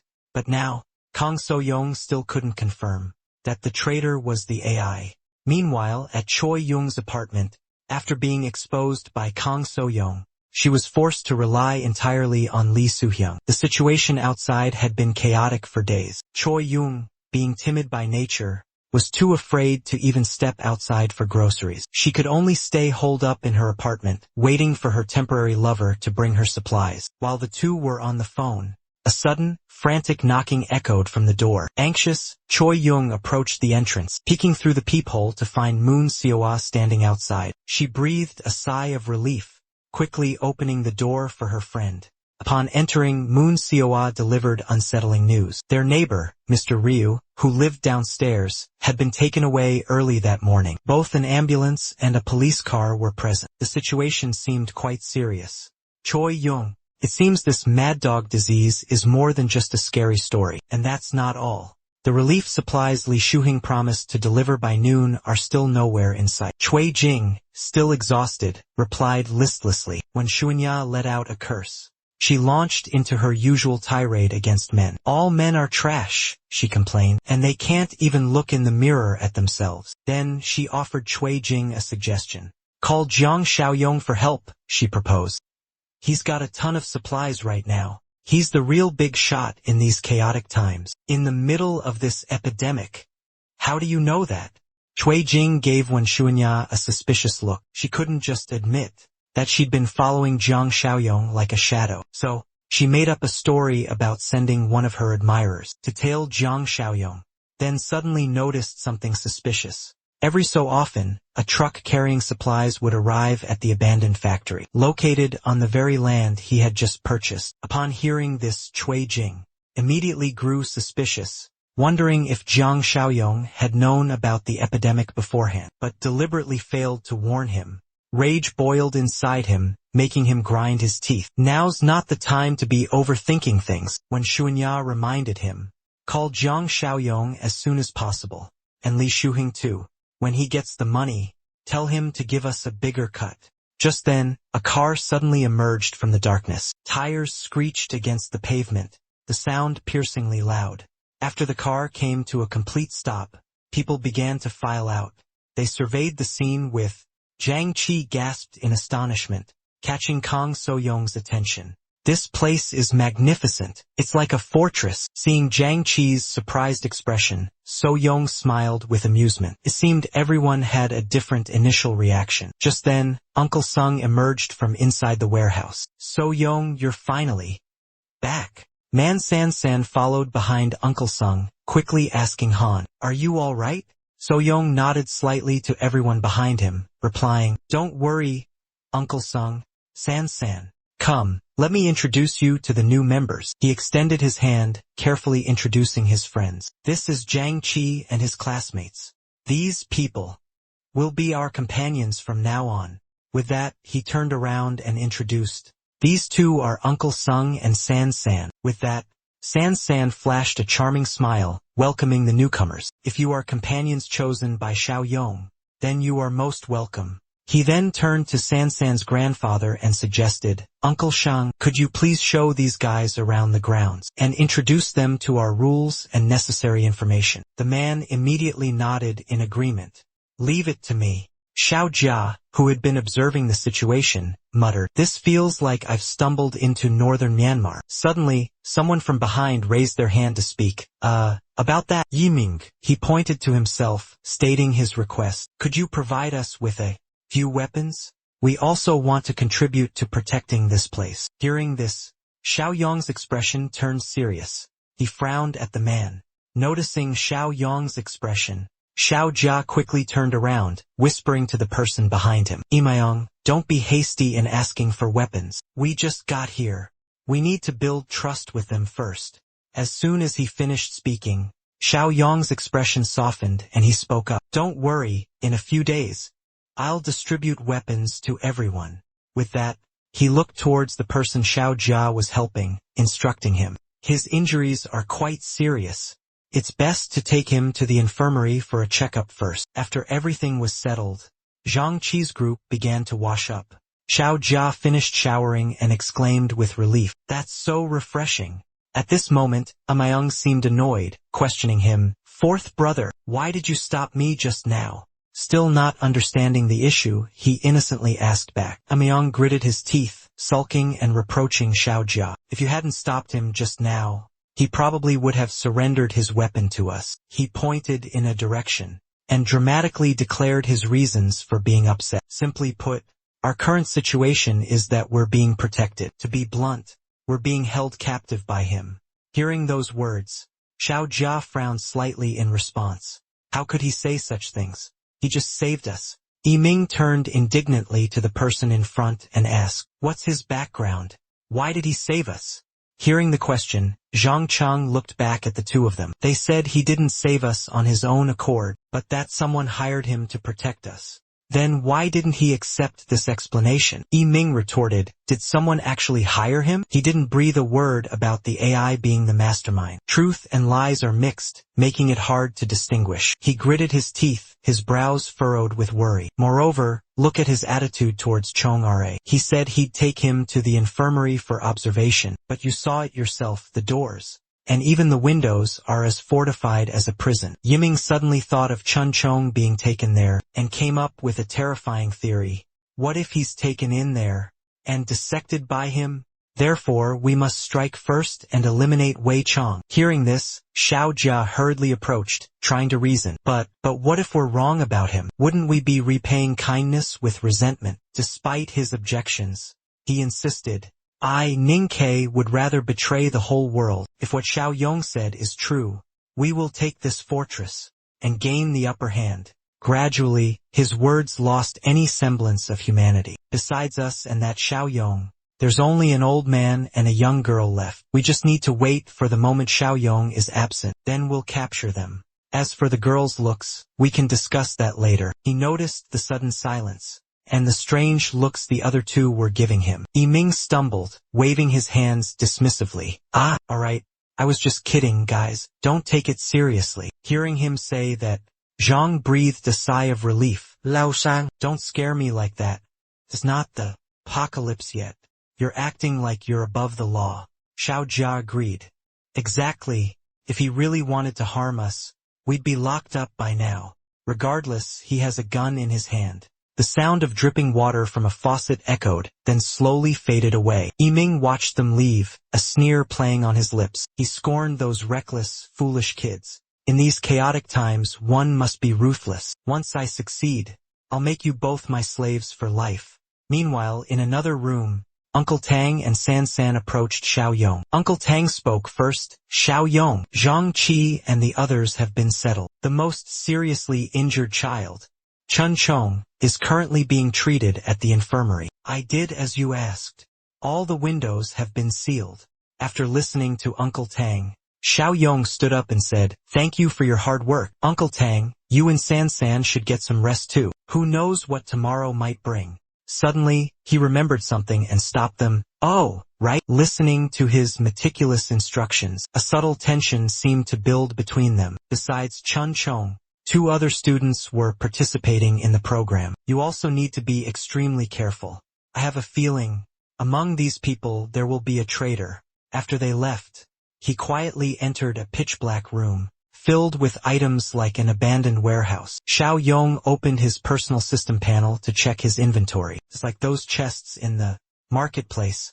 He reached out and touched one of the chests. Immediately, a blinding light erupted. The system panel continuously displayed notifications. Low-grade farmer supply box. Generation 1 has been successfully redeemed. -2 integration points. Current integration points remaining, 18. Successfully traded for the sugar supply box. Successfully traded for level 1 oil and protein. Deducted 5 integration points. Current integration points, 13. Successfully redeemed the level 1 mighty armament supply box. Deducted 5 integration points. Current integration points, 8. Next are the other blueprints. Opened the level 1 doomsday farmer supply box. Reward, 50 corn seeds. Sugar supply box. Level 1 oil and protein opened. Reward, 200 kilograms of starch sausage, 100 kilograms of pickled pork with prepared vegetables, and 50 packs of instant noodles. Pickled cabbage with shrimp. A level 1 powerful weapon supply box has been opened. Reward 1,500 rounds of 9mm ammunition. System notification complete. A pile of supplies instantly appeared before him. This box's reward is quite generous. Although it can't compare to the days of spending money like water, with the apocalypse approaching, resources will become extremely scarce. This reward is truly a godsend. Time quietly passed, until a bright morning the next day. On the deserted road, vehicles were speeding at terrifying speeds. They headed straight for a familiar fortress. From inside, a voice spoke, "I found it. It really is the right address." In front of the fortress gates, a group of armed men stood waiting. The phone conversation ended. "Okay, let's eat together when we get back." The call abruptly ended. The man immediately barked orders at his surrounding goons. "Tear this place apart." Obeying his command, the aggressive henchmen rushed forward, raining blows upon the sturdy iron door. One of them, panting heavily, turned back to report, "Boss, this door is 10 inches thick.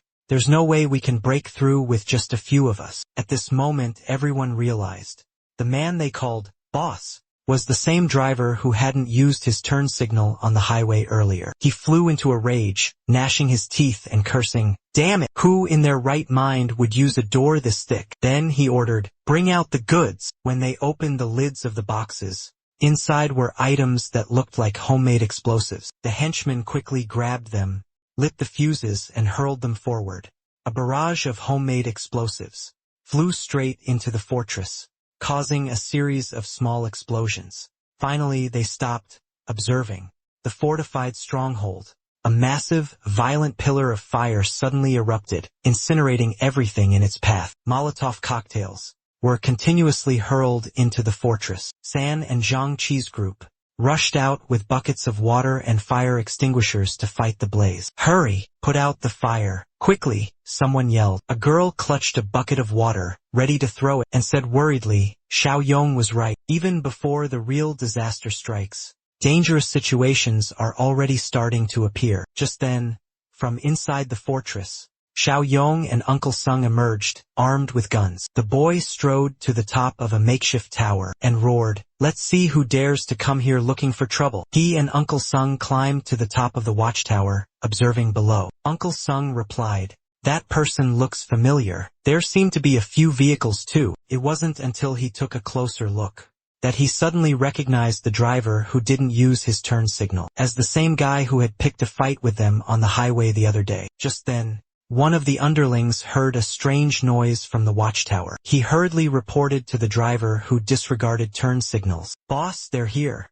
Hearing this, the driver abruptly lifted his head and roared in anger, "It's that damn bastard." Immediately, he pointed towards the watchtower and yelled, "You son of a bitch, get down here, or I'll show you what I'm made of." Xiao Yong remained unfazed by his threats, calmly replying, "You have 5 minutes to get out of here." The underlings immediately erupted in a commotion, aggressively questioning, "You little punk, what did you just say? Do you know who our boss is? Cut the crap, bring 2 more cans of gasoline." At that moment, a system suddenly appeared before him. New mission being issued. Uncle Tang, with a worried look on his face, cautiously asked, "Xiao Yong, what should we do now? Should we fire a warning shot?" But he seemed oblivious to the older man's words, his eyes glued to the new mission prompt on the screen. The new mission was marked with a threat level of normal. Mission objective: the stronghold is under attack. Requirement: eliminate the threat as soon as possible. Reward: 10 points. He quickly accepted the mission, calmly loaded his gun, and muttered, "A warning? These guys look like nothing but thugs. Order hasn't completely collapsed yet, but they already dare to set fires. They don't even care that those AIs will be burned alive." Uncle Tang watched in astonishment as he raised his gun and aimed, decisively declaring, "Let this scum live until doomsday?" Not only endangering countless innocent lives, but also threatening our own safety. With that, he fired a shot towards the group. The bullet left the barrel and instantly severed the reckless man's arm. He clutched the severed limb, writhing in agony. Collapsing, he screamed in anguish, "My arm!" Witnessing his masterpiece, Xiao Yong sighed in mock disappointment. "And you said I couldn't shoot? How boring. Have I been living in peace for too long?" Even my flawless marksmanship has deteriorated to this extent? Hearing his mutterings, the henchman below finally noticed what he was holding. Damn it! They have guns. And it's a rifle. The reckless man and his companions immediately turned to flee. Hurry! Retreat! Fall back! Cover me! You bastard! Just you wait! Hurry up! His underlings chased after him, frantically shouting, "Boss!" But Xiao Yong didn't flinch. He calmly raised his gun, aiming once more. "Don't put off until tomorrow what you can do today," he said coldly. "I hate waiting." With that, he unleashed a barrage of bullets towards them, taking down each one without mercy. The surviving thugs scrambled into a vehicle from the rear in a panic. The driver, in his haste, forgot to signal, yelling at his companions, "Start the engine! Get out of here!" Witnessing this, Uncle Tang exclaimed in alarm, "They're trying to escape." Xiao Yong calmly reassured him, "Don't worry, Uncle, this is why I brought an automatic rifle," he said, then unleashed a hail of bullets at the fleeing vehicle. Below, he performed a series of practiced movements, reloading, cocking the rifle, and continuing to fire. Witnessing this scene, Uncle Tang couldn't help but be astonished, secretly wiping the sweat from his brow. Such skillful shooting and reloading, just like his own level of proficiency when he first joined the army. Just what was this kid's background? After the furious barrage of gunfire, under the clear blue sky, only the hum of a passing plane remained, and a few faint cries. In front of the fortress lay scattered bodies and wrecked, dilapidated vehicles, the evidence of a desperate escape.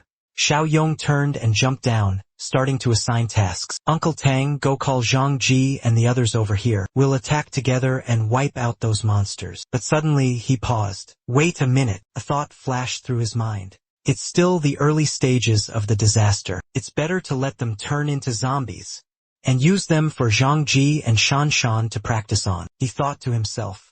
Then, he suddenly announced a change in his decision. "Forget it, Uncle Shang." His sudden change of heart left the older man puzzled. "But there are still those guys out there. Are we just going to leave them lying in the streets?" Xiao Yong calmly replied, "Just leave them there. I have other uses for them." A short while later, on the same road, two cars were speeding along. Li Shuheng glanced out the window, asking the person in the back seat, "Are we almost there?" In the back seat, when Shuya sat with Cui Jing, she exuded a graceful, alluring beauty. Jia Ziying smiled and replied, "Just at the next intersection." Witnessing her behavior, Cui Jing felt a surge of annoyance, cursing inwardly. "She puts on that fake face every time Li Shuheng is around. Does she think I don't know what she's up to?" Their car drove for a short distance before coming to a stop. Li Suhyung said to Choi Yung, "I'll park here and wait for you, honey. Text me when you get inside." As soon as he finished speaking, she got out of the car and called to Seowa, who was inside. "Let's go." Seeing that she was being beckoned, Seowa replied with displeasure, "Huh, am I going too?" Seeing her reluctance, Choi Yung asked impatiently, "Seriously, if you don't come with me, how will I know which factory it is?" But she still stubbornly tried to get out of it. "You can see it if you just walk straight ahead. Besides, it's so tiring to walk 2 blocks in these shoes." Determined not to let her stay behind, Choi Yung grabbed her hand and pulled her out. "Who told you to wear high heels? Stop talking nonsense. Just come with me." Seowa, being dragged along, made an excuse. "Wait. My phone's still in the car." But her tricks are too transparent. She won't fool me that easily. It doesn't matter if she keeps her phone. As long as I have mine, that's all that matters. After a bit of bickering, the two finally started moving forward. Watching their figures disappear in the distance, Seo Hong immediately took out her phone and made a call. "Hello, tell everyone to get ready." As he carefully gave his instructions, another car sped up from behind. "When my car starts moving, you all attack at once." Inside that car were his henchmen. The leader responded through the walkie-talkie, "Roger that." Back with the two women, the other woman, Sua, sighed deeply and complained, Yung, why did you insist on dragging me along?" She loathed and despised the other woman's fake demeanor. They were both just foxes in sheep's clothing. With such a cunning heart, do you think you can outsmart me? Shu Naya, with a saccharine expression, responded with a suggestive laugh. "You're accusing me wrongly if you say that. Me, dressed so flamboyantly, isn't it more certain that I'll succeed in luring Jiang Xiaodong out?"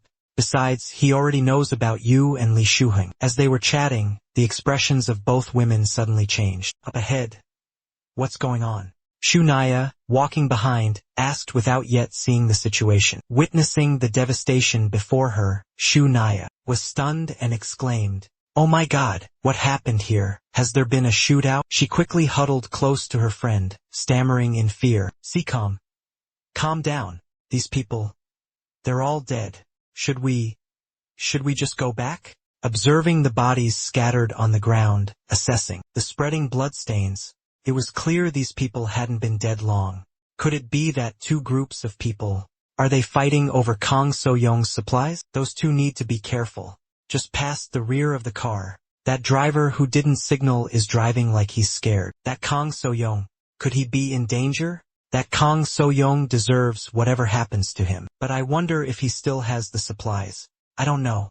As they were talking, the body of the driver who didn't use his turn signal started to move. Awa suggested, "Should we go back? Let Lee Soo-hyung and the others see this." Choi Young shushed her. "Shu, keep your voice down. Come on, let's see if the factory door is locked." The two of them were completely unaware that the eyes of the driver who was killed earlier had undergone a transformation.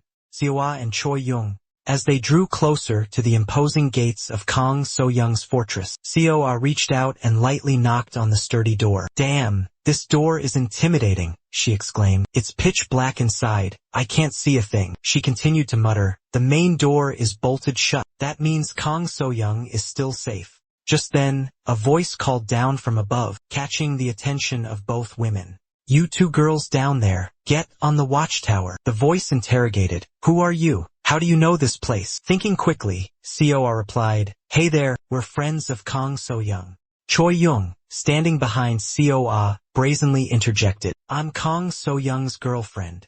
Hearing their responses, Sanson turned and reported back inside, "So-young, there are two girls looking for you. One of them claims to be your girlfriend. Below." Choi Young gritted her teeth, her face turning purple with rage. What's going on? Why the sudden change in Kang So-young's attitude? Did she go find herself a new boyfriend or something? Look at her, getting jealous over nothing. Seo Yuna gently reminded Jin Jonga. Don't overreact. This is a serious situation, and that woman up there has a crossbow. Can Lee Soo-hyung handle this? Annoyed, she nodded, reassuring Seo Yuna. Don't worry, he has a couple of handguns with him.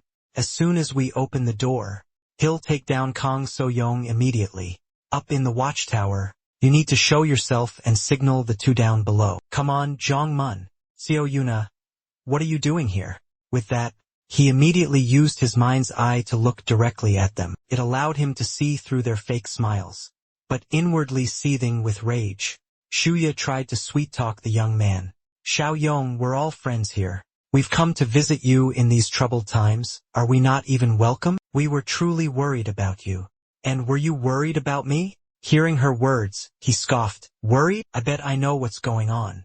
That animal Li Shuheng is definitely nearby, isn't he? How many men does he have with him? What kind of weapons?" The faces of the two people below changed, utterly astonished. Gaping, they wondered, how did he know?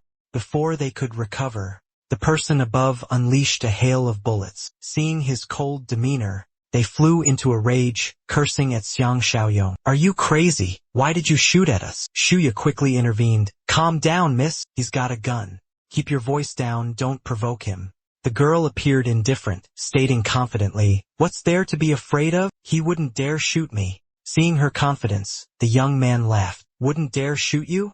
Well, that's convenient for you two then." As soon as he finished speaking, from behind the two girls, came chilling growls. Soo-young whirled around, screaming in terror. What is that?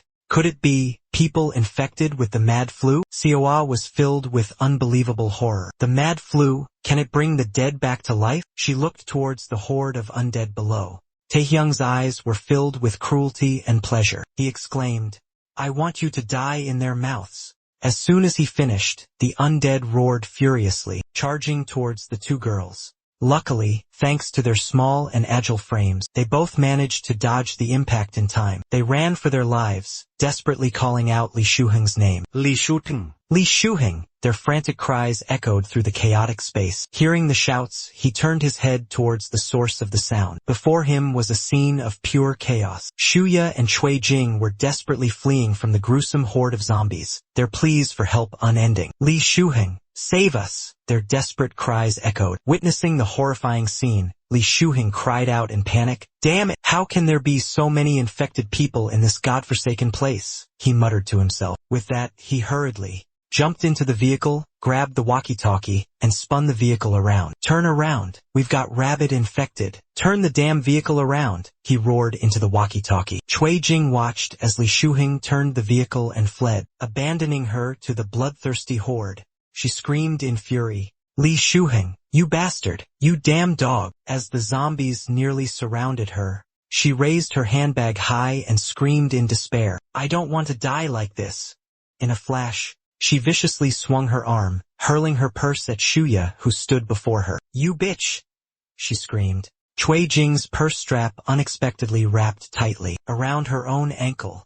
Ensnared by the strap, her legs tangled, sending her sprawling to the ground. This foolish act allowed the horde of zombies to catch up and lunge towards her. Panicked, she shrieked, wait! But it was too late. Shuya was engulfed by the zombies, devoured without mercy. They tore at her flesh with savage brutality, blood flowing freely, her eyes filled with hatred. Cui Jing, you bastard, you bitch, she roared. You sacrificed me to these zombies. I curse you. You will die a horrible death, she cursed. Cui Jing ignored her venomous words, desperately trying to escape.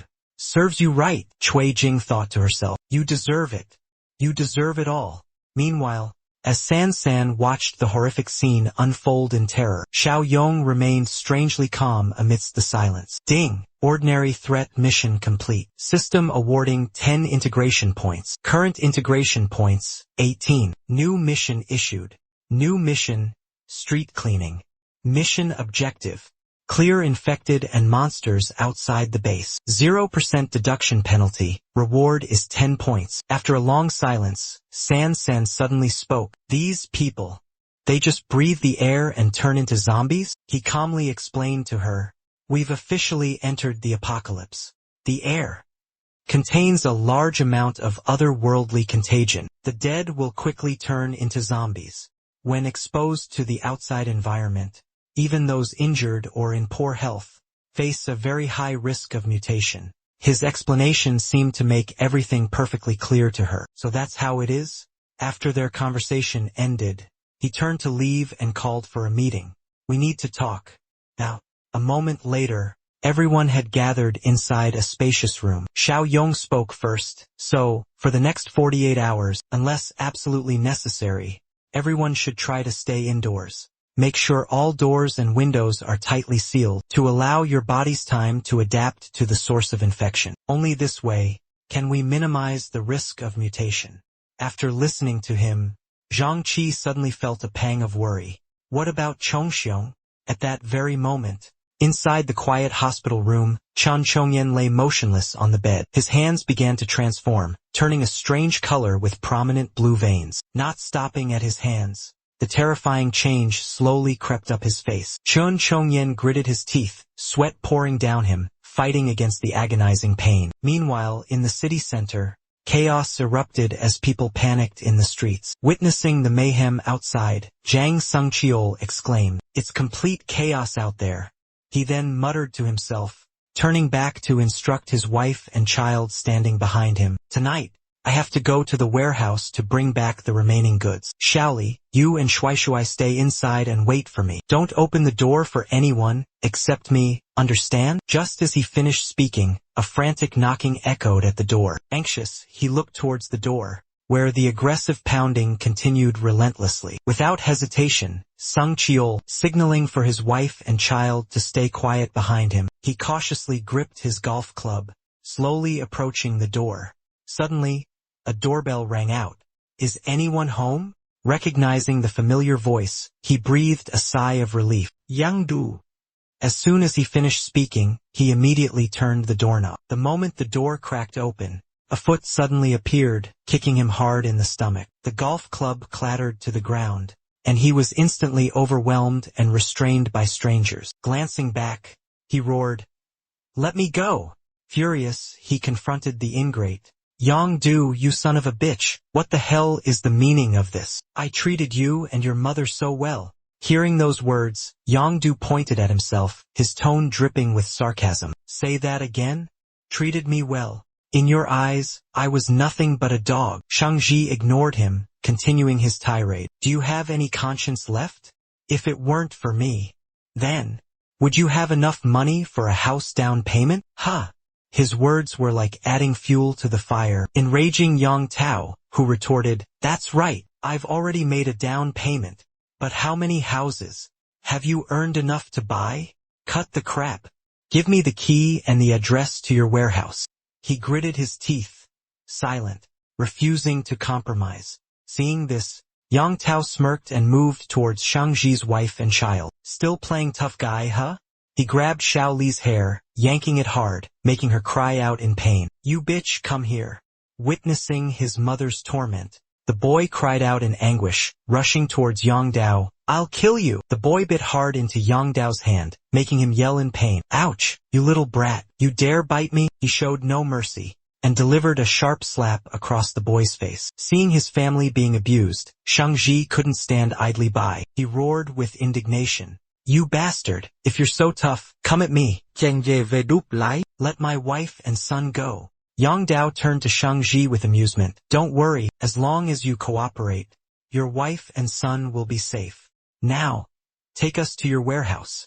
A moment later, the sound of a heavy door creaking open echoed through the space. Under Yang Dao's coercion, Shang-Ji finally led him to the warehouse.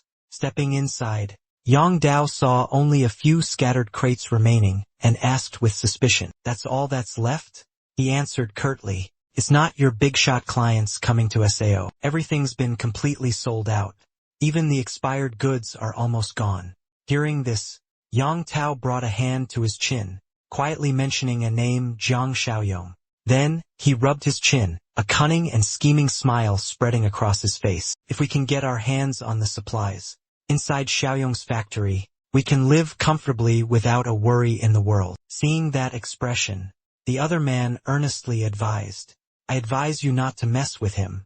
I happened to see him while making a delivery. He's a tough nut to crack. That kid definitely already knows about the disaster. Listen to what he's saying."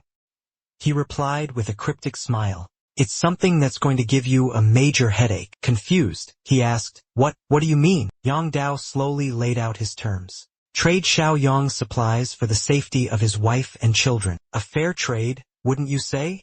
Hearing the blatant threat, Shang-Ji remained silent, seething with anger. He gritted his teeth. The scene shifted back to Xiaoyong's base. Suddenly, a piercing scream echoed from deep within. At the infirmary, a crowd gathered around a bed, watching a man restrained, growling menacingly. His arms, legs, and neck were tightly bound, to prevent him from biting and spreading the disease. Zhang Qi's group, each with a different expression, could only silently watch their infected friend. Just then, Yiming spoke, breaking the heavy silence. He coldly suggested, "Kill him." Noticing the indifference in his words, Xiaoyong paused thoughtfully, glancing at Zhang Qi beside him. Zhang Qi stood by, seemingly unwilling to accept it, asked back, "What did you say?" Yiming immediately presented a series of incredibly convincing arguments, silencing him. "He's dying. If we don't act as soon as possible, if we let him escape, then others will be in danger." Xiao Jia disagreed, loudly objecting, "He's our brother. Are you going to abandon him without even trying to save him?" At this moment, Xiaoyong interrupted the argument. "He's right.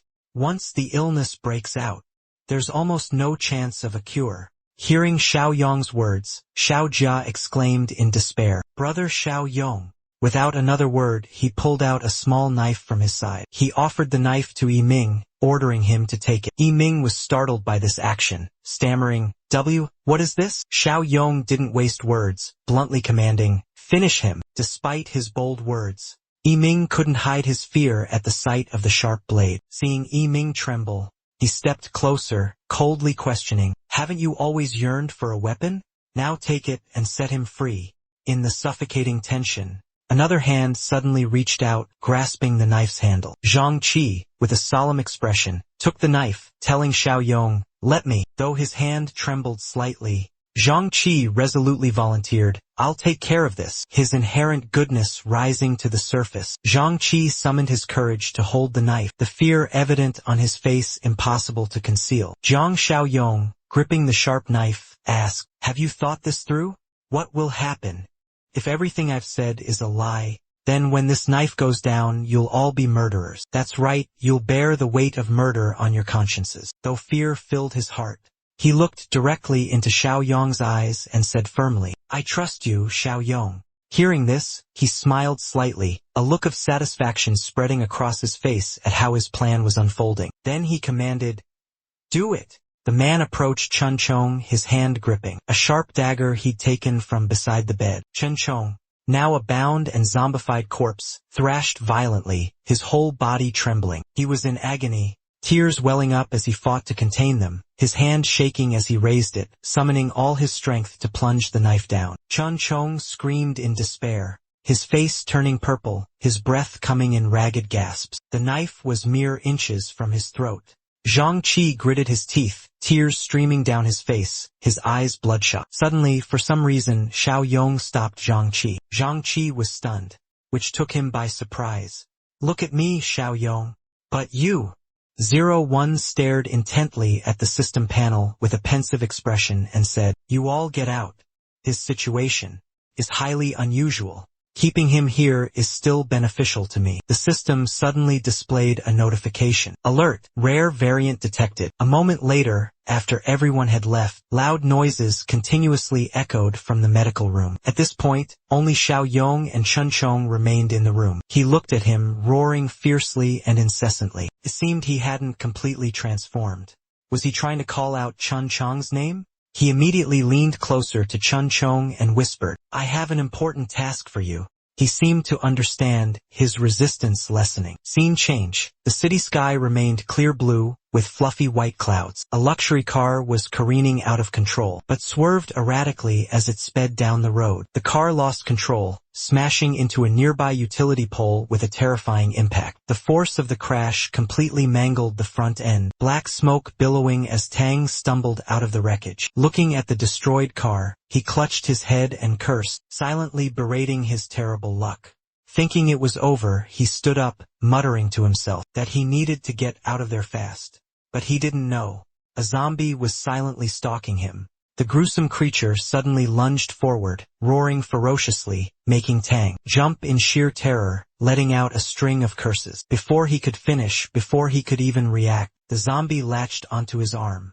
Excruciating pain ripped through him, and Tang screamed in agony. In a panic, he shoved the zombie away with all his might. Seizing the opportunity, he scrambled towards the wrecked car, his injured arm bleeding profusely.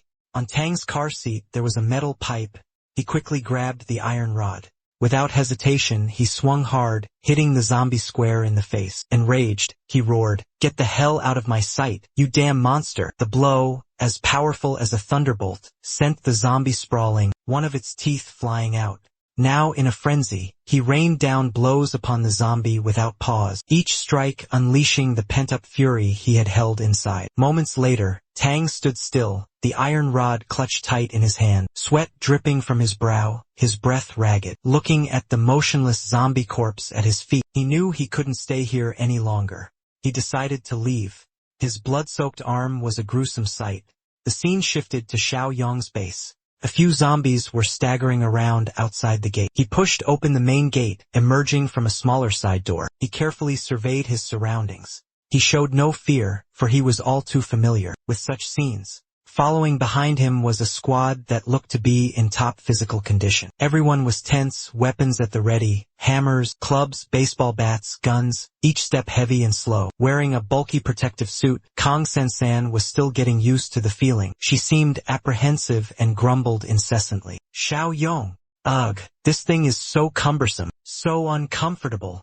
Xiao Yong explained the situation clearly. Zombies are mindless, so their brute strength far surpasses that of a normal person, making them extremely dangerous. based on actual combat experience. At everyone's current skill level, it's very easy to get injured. Therefore, wearing protective gear is mandatory. Once everyone has gained enough experience, you can take it off then. He then led the team, venturing forward alone, a few steps ahead to scout the situation. Suddenly, he spotted a zombie directly ahead. Immediately, he raised his hand to signal his teammates behind him, asking, "Ready?" The zombie was now within sensing range. Everyone signaled back, indicating their readiness. Xiao Yong asked again, "Ready?" Suddenly, the zombie caught a whiff of living flesh. It spun around, its grotesque face contorted, and lunged towards them. Xiao Yong gasped, "We've been discovered. Fight!" The older brother commanded urgently. "Remember what I told you. Support each other. Maintain a safe distance." The zombie charged at Xiao Yong with terrifying speed, but failed to connect. He swiftly dodged to the side, with agility and skill. Despite the zombie being right beside him, he calmly directed the others to attack. The moment the zombies leaped into the air, that was their best chance. "Quickly, aim for their temples and the back of their necks." Xiao Jia charged forward eagerly, his sword gripped tightly, raised high above his head. He swung down hard at the zombie's forehead, but the sword collided with the zombie's rock-hard head, emitting a loud bang, completely unharmed. On the contrary, he was the one in pain, clutching his arm and wailing miserably. "Ow! Ah! You!" Xiao Yong, standing behind him, loudly reminded him. "The top of the skull is the hardest part. Not only will you not cause any injury, but you'll also make your hand numb." See, Xiao Gu's action is a typical reaction. Suddenly, the zombie lunges forward, holding its sword horizontally with both hands. The zombie grew more and more aggressive. It snapped at the sword, its teeth clamping down on the blade, but he couldn't resist, and turned around to cry for help in a panic. "Damn it! Help me! Yihu! Help! I, Xiao Yong, intentionally let everyone get familiar with the zombies," he said calmly. "This defense method." "That's right, Zhang Qi. Your teammates need backup." Immediately, Zhang Qi rushed forward, grabbing a baseball bat, and swung it back with a powerful blow. The zombie took a critical hit to its vulnerable neck. Meanwhile, Xiao Yong observed the other three fighting the zombies, and gave precise instructions. "That's right, but your attacks aren't strong enough. Everyone, keep pressing forward from behind." No one noticed another zombie silently approaching Xiao Yong from behind. After an intense struggle, the film crew turned to Xiao Yong with proud faces and asked, "Mr. Xiao Yong, was our performance all right?" He chuckled, satisfied, and replied, "Is that even a question?" Just then, behind him, the zombie that had been lurking suddenly lunged forward with terrifying speed. Its eyes were wide, mouth agape, ready to sink its teeth into his shoulder. The film crew screamed in terror, shouting warnings. "Watch out, Xiao Yong. Your neck is practically touching that zombie's mouth." Suddenly, he grabbed the monster's head. He remained remarkably calm, skillfully lifting the zombie's head. With just one hand, he held the creature's head firmly while lecturing his teammate. "Have you all forgotten what I told you? Never neglect to observe your surroundings." The entire team had just had a close call. Cut to Zhang Sungqiol. He had stealthily approached Xiao Yong's base. He was hiding behind a horde of zombies, concealed by reinforced concrete walls. He observed from afar with a frustrated expression. "Damn it, is this place already infected? Could that Kong Xiao Yong already be here?" He looked ahead.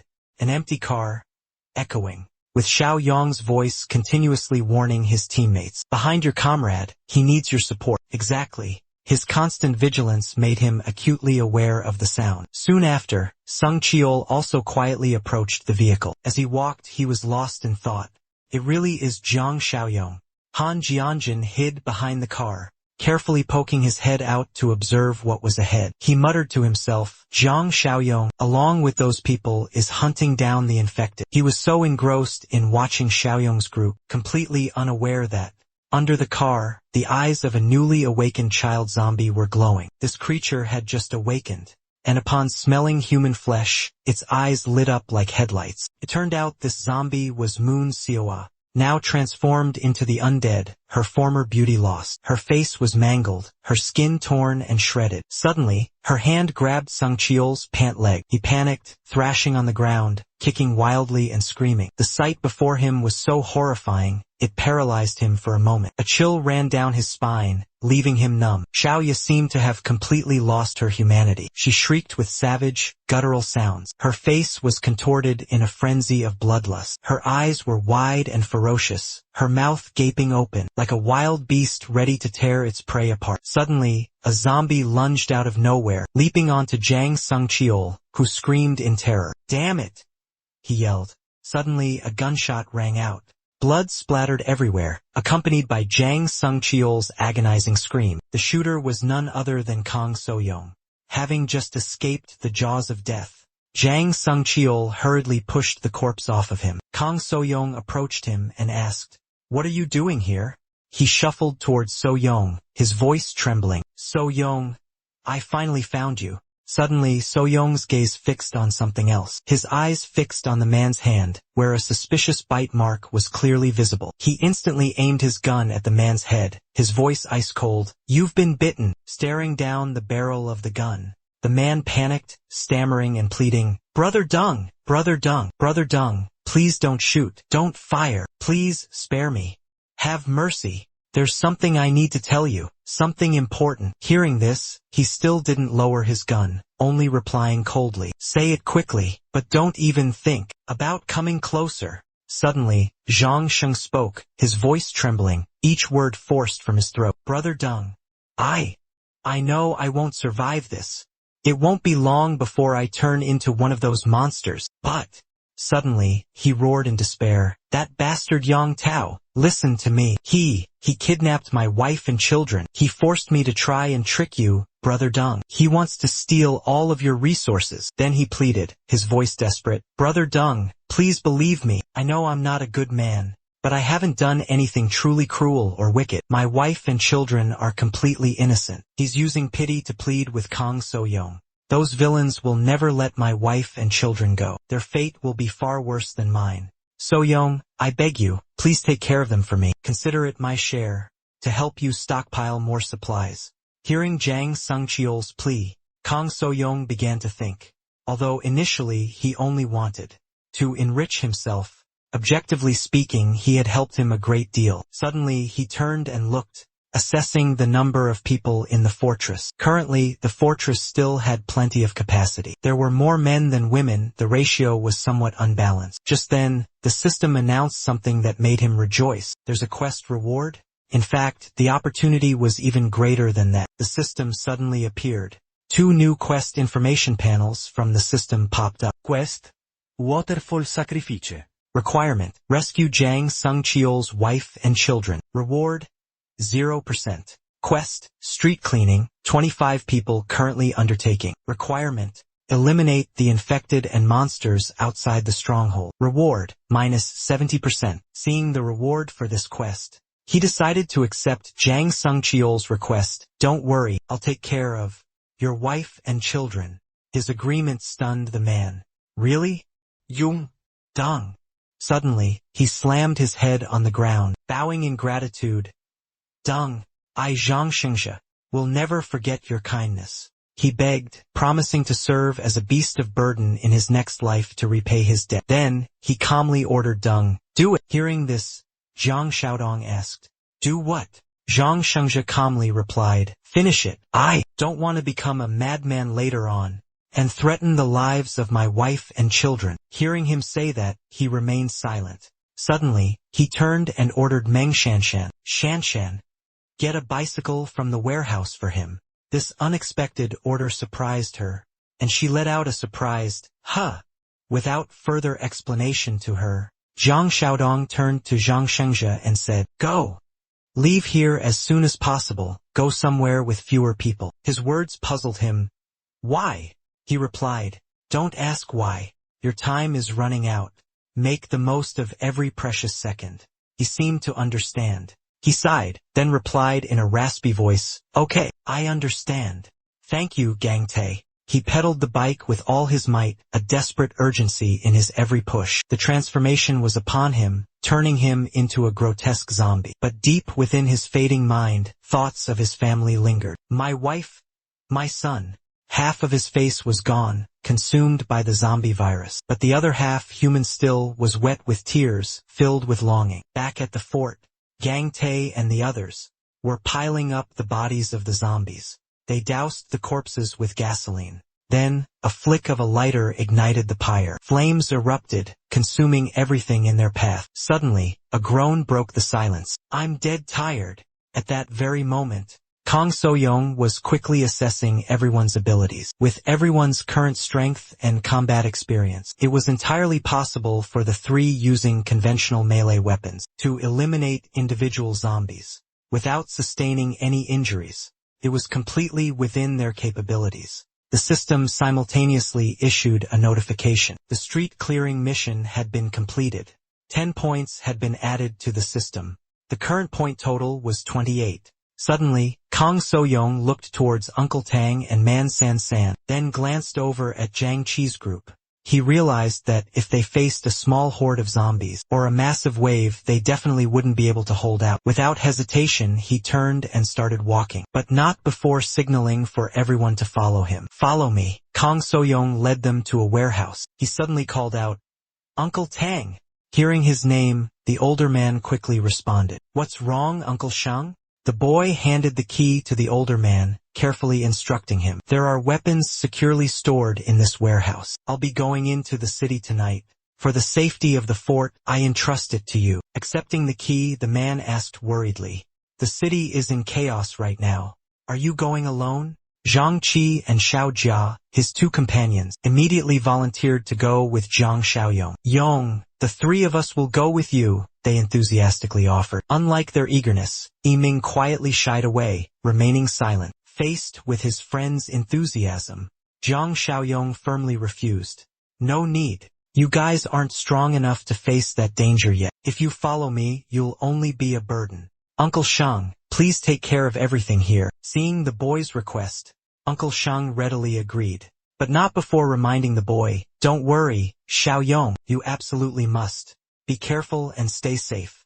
Moments later, Xiang Xiaoyong was settled in the car. He didn't forget to bring his weapon with him. Just then, the system suddenly displayed a familiar notification. "System is empty. Manual refresh, deduct 2 points." Looking at the information panel before him, Xiaoyong frowned slightly, a look of dissatisfaction on his face. "This system shop is so slow to update with new items," he complained silently. As he hit the refresh button, he realized this mission was going to be anything but easy. To ensure his absolute safety, he decided, "Alright, I'll do a manual refresh." The moment he made his selection, the system immediately displayed a new list of items. "Refresh successful, 2 points deducted. Current points, 26 points. The system shop's notification rang out. Level 1 Black Tech Supply Box, 20 points. Level 1 Life-Saving Mutual Aid Supply Box, 5 points. Level 1 Weapon Threat Supply Box, 5 points. Manual refresh, costs 4 points. Looking at the required points,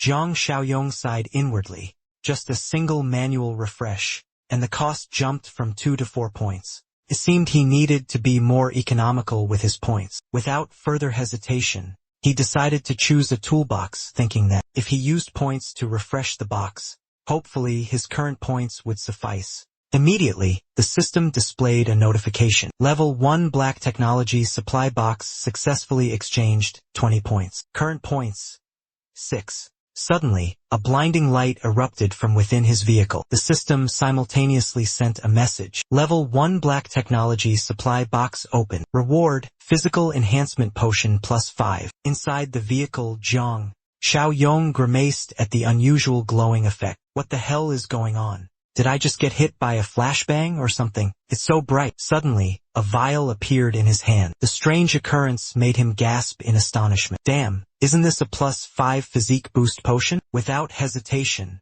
he immediately injected the potion into himself. Instantly, he cried out in pain. Then another blinding light erupted. The system quickly displayed his level 13 character stats, a staggering 260% above average human capabilities. Mind's Eye Spatial Ring. Meanwhile, at Zhang Shengzhe's house, in a room overflowing with toys, Xiaoli held her son, Shui Shui, comforting him. "Don't worry, Daddy will be home soon." Just then, 2 of Yang Tao's henchmen burst into the room. Upon seeing them, Shaoli screamed in terror. What are you doing? One of the thugs immediately restrained her, a wicked smile spreading across his face. What are we doing? You still have to ask. Of course, we're just going to quench our thirst. They started to rip at Shaoli's clothes, making her sob in fear. No. Don't. Please. Shaoli screamed and struggled violently, trying desperately to escape the humiliation Yang Tao's men were inflicting on her. Let me go. Please, have mercy. Just then, someone suddenly entered the room, interrupting their depraved actions. Li Gu appeared, his face filled with anger. What's going on here? Why all this commotion? Yang Tao's underling. Upon seeing Li Gu, hurriedly called out to him. Li Gu, come join the fun.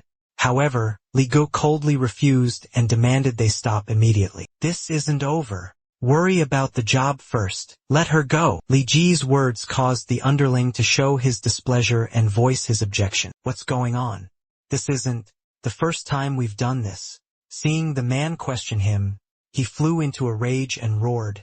You dare touch my wife and kid now? What if that bitch decides she wants to die? Then he'll have nothing left to lose and come after us with everything he's got. If we both go down, nobody wins. Got it? His voice lowered as he continued. Once we're done with him, we'll take care of her. Can't even get a day's rest in peace. We'll get to her. You can't even get a day's rest around here. Yang Tao's underlings naturally didn't dare disobey and followed his orders without question. Damn, listening to you takes all the fun out of it. Before leaving, he turned back to taunt Shaoli. Wait for me! The situation was truly tragic, as she and her young child could only huddle together and sob. On the zombie-infested street, Kang So-young drove, lost in thought.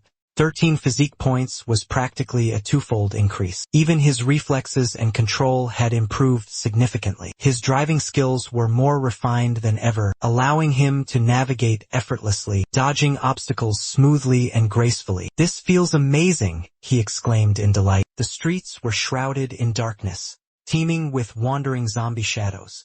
Kang So-young pulled over and stepped out of the car. He did so because they were approaching the inner city. Driving would be too conspicuous. It was better to proceed on foot. Just then, he suddenly heard a terrifying growl from behind. It was two zombies, charging towards him ferociously. Unfazed, he nimbly sidestepped, then unleashed a powerful overhand punch at the lead zombie. The forceful blow sent it crashing to the ground. He used his momentum, hurling the zombie he just killed towards another one shambling closer. In the next instant, Kang So-young summoned a sharp blade. He gripped the blade tightly, his eyes fixed coldly on the two remaining zombies. Without hesitation, he charged towards them. Two swift slashes, as quick as lightning, flashed out. The zombies' heads were severed, falling to the ground. This newfound power surprised him. After taking down the zombies, he let out a few words of Guntan. Whether it's strength or counterattack power, against these current zombies, it's all just absolute dominance. Is this the power of doubled physical abilities? He sensed something else as well. His understanding of everything around him seemed significantly enhanced. Just then, a scream pierced the air. Damn it! We're surrounded. He guessed the scream came from about 800 meters away. At that moment, the system activated a new quest. Random quest activated. Quest. Encounter. Meanwhile, at a small grocery store, a horde of zombies swarmed from all directions. Inside, the AI's panicked voice rang out, Damn it, we're surrounded. Li Hongli barked out orders. Hurry, bring more weight here. Zixien, now crying in fear, asked, Dad, are we going to die here? Old Song tried to comfort the boy. It's okay, but maybe not really okay. Those bastards can't get in here. Worst case scenario, we reunite with your mother. His words, instead of calming his son, only made the boy cry harder. Seeing this, Li Hongli yelled, Damn it, Old Song, do you know how to comfort someone? So annoying. Being scolded, Old Song retorted, Of course I do. If I did, I'd be a building manager by now. The situation left Li Hongli feeling helpless. He could only grind his teeth, silently screaming, Damn it, is this fate? Am I going to die here today? Amidst the bloodthirsty, frenzied roars of the zombies, a strange sound suddenly echoed from outside, causing everyone inside to panic and ask each other in terror, What was that noise? Suddenly, the shadow of a zombie crashed against the door, making Zixien and Old Song jump and fall back in fright. The zombie unexpectedly slid across the floor, blood splattering all over the glass door. Outside the grocery store, an eerie silence fell. Not a sound could be heard. Only the fresh blood staining the glass door remained. Li Hongli, panting heavily, ran in and ordered Old Song. You and Zixien, both of you, quickly move the heavy objects. He added, remember to use the elevator, don't make a sound. Old Song hurriedly replied, yes, yes. Then, they cautiously opened the door, and quickly stepped outside. Seeing the zombies lying scattered on the ground, Old Song wondered in confusion if someone was responsible for this. Suddenly, this one exclaimed in horror, a variant. It must be a variant. Hearing his son, Old Song quickly asked, a variant? What's a variant? His son anxiously explained, they're much stronger and faster than normal zombies. They're mentioned in lots of comics, novels, and games. Listening to his son's rambling, Old Song suddenly flew into a rage. Comics, novels, games, all you do is bury your head in this useless stuff. No wonder your grades are always at the bottom. Seeing Old Song still scolding his son in this dangerous situation, Li Hongli quickly intervened. Old Song, have you lost your mind? What time do you think it is? Come with me. Keep your eyes peeled. Watch out for a surprise attack from a variant. He led the group forward, constantly reminding everyone as they walked. Each of you, pay close attention to where you're stepping, he said. The group slowly advanced towards the rendezvous point. Reaching a slope, he stopped and signaled for everyone to halt. Seeing this, everyone hurriedly asked, what's wrong? What is that? Turned out, he saw Kang Soyoung standing and looking at a notice board. The system encounter mission has been activated. The rescue mission has been completed. 5 points have been added to your system points. You currently have 11 points. The moment Jihyun saw him, she assumed that the unusual creature must be a variant. However, Li Hongri had a different opinion. He looks more like a survivor to me, he said. Kang So-young overheard Jihyun's words and felt the urge to tease her. Quite the imagination you have there, kid, thinking he's a variant. It's not time for variants to be running rampant yet. Seeing him speak up, Li Hongri approached with a friendly smile and said, as expected, there's a survivor. Then he kindly offered, hey kid, wandering around out here alone is dangerous. In these chaotic times, we need to stick together to survive. Come with us. Seeing him looking around nervously like a chicken with its head cut off, pacing back and forth, Kang So-young asked, who are you?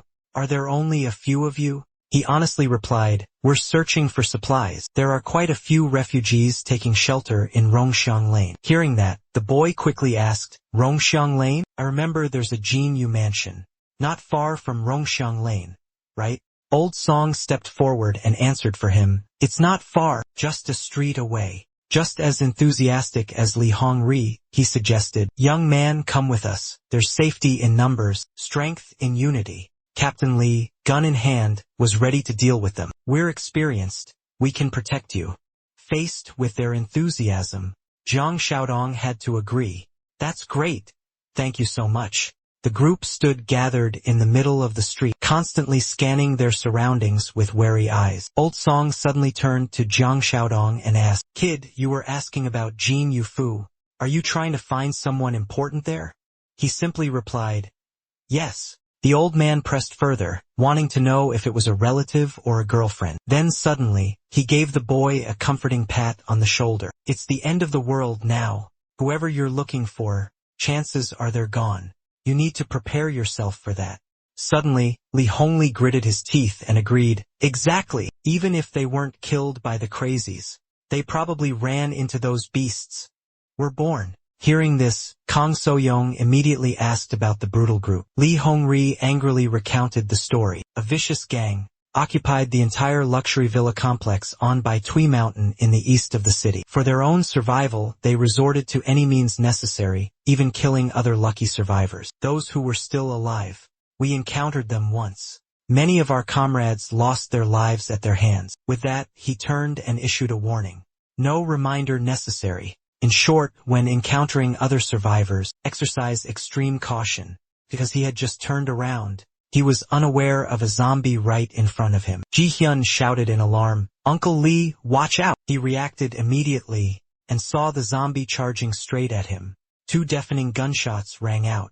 The zombie collapsed after taking 2 of his bullets. A wave of anger mixed with relief washed over him. He gritted his teeth, letting out a string of curses under his breath. Just then, The horde of zombies detected their presence. Zixuan panicked, shouting a warning to the others. The gunshots had attracted the attention of the bloodthirsty monsters. Seeing him lose his composure, Li Hongli quickly scanned their surroundings, trying to calm himself. He told himself to stay calm.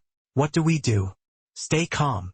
In that moment, he spotted a bus blocking the road. An idea sparked in his mind. That's it. He yelled to the others. Hurry! Get inside the bus. Meanwhile, Zhang Xiaoyong silently observed the unfolding events. He thoughtfully assessed the situation. The gunshots were likely to attract even more zombies. The enclosed bus would be an ideal place to defend themselves. The only weakness is, once you're in, there's no way out.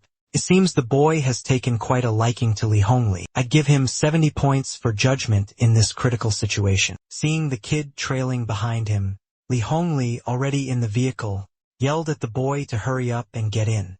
The moment the boy jumped in, he slammed the door shut and urgently ordered the boy to carefully scan each row of seats, checking if any crazies were hiding. Zixuan anxiously looked out the window and announced that they hadn't given up, that they were still converging on their position. Li Hongli himself also saw the thousands of approaching zombies. His face panicked as he muttered, "Damn it, still too slow. What now?" The crazed zombies violently pounded on the bus. They frantically tried to climb onto the bus. Those inside desperately fought back. Furious and terrified, they yelled, "Damn it!" Li Hongli struggled to hold the doors shut, shouting to me, "I can't hold on much longer." Suddenly, a powerful hand, belonging to the AI, slammed against the door. With a mere exertion of force from Zhang Xiaoyong, the bus doors slammed shut. Li Hongli stared in astonishment. So strong! Without hesitation, Zhang Xiaoyong turned to him and said, "I've got this door. It won't open. You get everyone to smash the windows and fight back." He shouted a quick reply, then immediately went to help others deal with the zombies. Suddenly, a bus window shattered. Seeing the opening, several zombies shoved and clawed, trying to climb through the broken window. But before they could, one was shot through the head. Lao Song, weapon in hand, stabbing it through the monster's head, then gritted his teeth and roared, "Die, you bastard!" Behind him, Zixuan and another man were struggling to hold him back, preventing him from falling out. As for Li Hongli, he was starting to worry about his remaining ammunition. With so many crazed enemies, how could these few bullets be enough? Just then, a voice called out, "Use this!" He saw Zhang Xiaodong holding a crossbow, and wondered where it had come from. Xiaodong just gave a perfunctory reply, then tossed the crossbow towards him.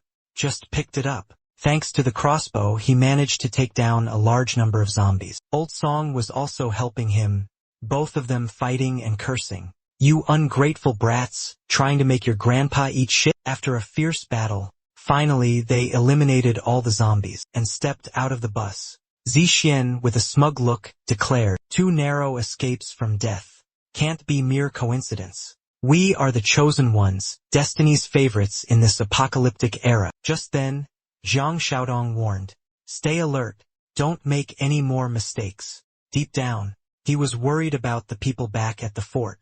"I hope everything goes well with Xiaodong and the others." Yiming was walking with everyone down the hallway, when he suddenly volunteered, "I'll take watch duty tonight." Xiao Jia teased him, "Whoa, what's with the sudden enthusiasm?" He had barely finished speaking when Yiming flew into a rage over the playful jab. He started ranting and raving incoherently. "I'm always positive, aren't I? You should worry about yourself first." Seeing his attitude, he didn't argue, just softly asked, "What's wrong? Why such a strong reaction?" Uncle Tan didn't object to Yiming volunteering for the task, only instructing, "All right, since Yiming has volunteered, the rest of you should go back to your rooms and rest. Yiming, be careful. If anything happens, wake everyone up immediately." Hearing that, he replied, "Don't worry." Night fell at the watchtower. Yiming looked out at the night and murmured, "It's late, everyone must be asleep." He stood up abruptly, telling himself, "I can't delay any longer. I have to finish this before Zhang Xiaodong gets back." At Uncle Tan's room, at this moment he was sound asleep. Right next to his pillow, lay the treasure key Jiang Xiaoyong had given him. Suddenly, the door to his room burst open. A shadowy figure stealthily crept inside. The person standing before his door was none other than Lu Yiming. Lu Yiming tiptoed towards Uncle Tang. He slowly reached his hand out towards the lock, but just as he was about to touch the key beside Uncle Tang, the old man suddenly opened his eyes. He sat bolt upright and roared, "What the hell are you doing?" Lu Yiming, clearly not expecting this, panicked internally. "I'm dead. I'm so dead." In a flash, he punched Uncle Tang squarely in the face, causing him to cry out in pain. Seizing the opportunity, he quickly snatched the key and ran, leaving Uncle Tang to bellow furiously in the room. "Lu Yiming, you damn brat, what do you think you're doing? Give me back the key." Uncle Tang's shouts alerted everyone nearby. They hurriedly opened their doors and came out to see what had happened. San asked worriedly, "What's wrong, Uncle Tang?" Clutching his bruised face, Uncle Tang exclaimed in a panic, "Lu Yiming! Lu Yiming! He stole the key to the armory. Catch him! Quickly, stop him." Hearing this, the other three immediately chased after Yahello. Uncle Tang stood at the doorway yelling, "Yahello, what are you doing?" The program desperately pursued Yahello, demanding he stop. Seeing everyone chasing him, Yahello deliberately knocked things over to obstruct their path. The scattered debris made it impossible for them to continue their pursuit. Zhang Qi angrily cursed, "You damn brat!" At that moment, Yahello passed by the medical room. A sinister smile spread across his face, and he muttered, "In for a penny, in for a pound." He then entered the room, approaching Chun Chong, who was tied to the bed. His hand slowly reached for the restraints. Suddenly, Chun Chong struggled free and attempted to attack him, but he quickly backed away and taunted, "Goodness, look at your pathetic attempt." He angrily wondered, why is one of his bindings so loose? Were they careless when they tied him up? Suddenly, a dark thought flashed through his mind. This saves me the trouble of untying him. Moments later, when Zhang Qi's group arrived, he saw something that shocked him to his core. Turned out, he saw Chun Chong standing right in front of him, frozen. One look and he knew who was behind this. That damn Yiming. He actually dared to let Chun Chong out of the medical room. Is he trying to get us all killed? Uncle Shang roared in anger, "Damn it, that brat's a monster." I'm dizzy. San, worried, asked, "What do we do now?" "All our weapons are in the storage room," he quickly ordered. "No matter what, we have to subdue that kid and get him back to the medical room." Immediately, he gave orders to the other two. Zhang Qi and Suogai quickly split up.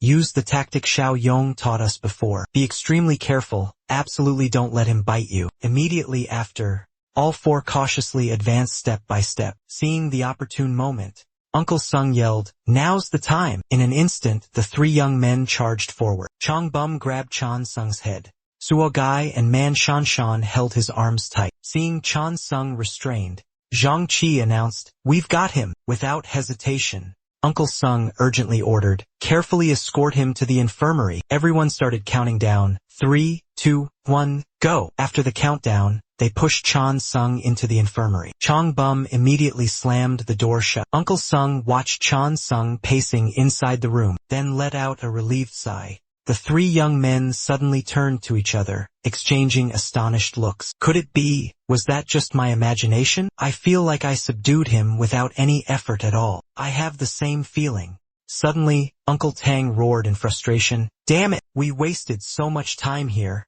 That beast must have gotten his hands on a weapon by now." Speak of the devil. Yiming suddenly appeared from the shadows, asking, "Oh, who are you calling a beast?" "That beast, of course." He yelled furiously, "Damn it, I don't know where that bastard Jiang Xiaoyong hid the weapons. I only found one gun in the armory." He pointed the gun at everyone and ordered, "But this is enough to deal with you all. After I'm done with you, I'll keep searching. Now get back. Into the back room. Move it." Seeing him bite the hand that feeds, Lu Yiming loudly questioned him. "Lu Yiming, what are you doing? Xiaoyong is our lifesaver."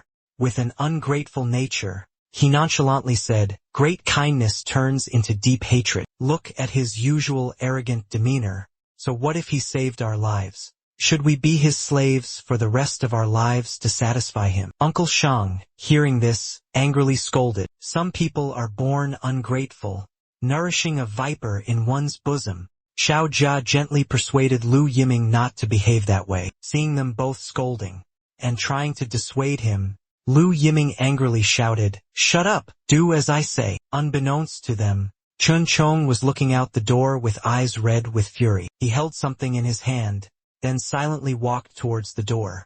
Meanwhile, Yiming was urging everyone to move quickly. At the same time, at Rongxiang Pavilion, Li Hongli had brought Kang Soyang there. He gave the boy detailed and careful instructions. Go straight through one more intersection, and you'll reach the Jinyu mansion. That apartment complex has a rather complicated layout, making it easy for crazies to hide. You absolutely must be extremely careful. I'll point out the places where people usually gather and hide. After you find your people, come to Rongxiang Pavilion, and meet us there. We'll be on the 8th floor. Use the side entrance of the building, not the main one. Remember that. Kang Soyang replied, I understand, thank you. Old Song watched the boy walk away, worriedly saying, shouldn't we go help him? After all, he's practically our lifesaver. Liungli reasunat. We don't know the situation inside Jinyu Mansion. We might run into those infected and put ourselves in danger. His cryptic words only deepened Old Song's worry. Could he really be going to his death? Hearing this, he shook his head, regret etched on his face. Everything that needed to be said had been said. What a waste of such exceptional skill. Night fell upon Jinyu district, zombies overflowing into the streets. Cries of the powers out mingled with terrifying growls. All phone signals were completely lost. One of Yang Tao's underlings grew frustrated, wondering what the hell Zhang Sheng had done about the situation. Another angrily shouted, forget about him, I need to unleash some rage tonight, or I won't be able to sleep. The others readily agreed. Yeah, that damn Zhang Sheng is all alone. He's probably already dead in a ditch somewhere. When we untie his wife, we need to make sure that bitch doesn't get a chance to kill herself. Inside the room, Xiaoli trembled with fear upon hearing those disgusting words. She was certain death was imminent, perhaps very soon. She only wished to die without regrets. Li Gu didn't bother to stop them, even instructing Xiao Li and her mother, all right, be careful.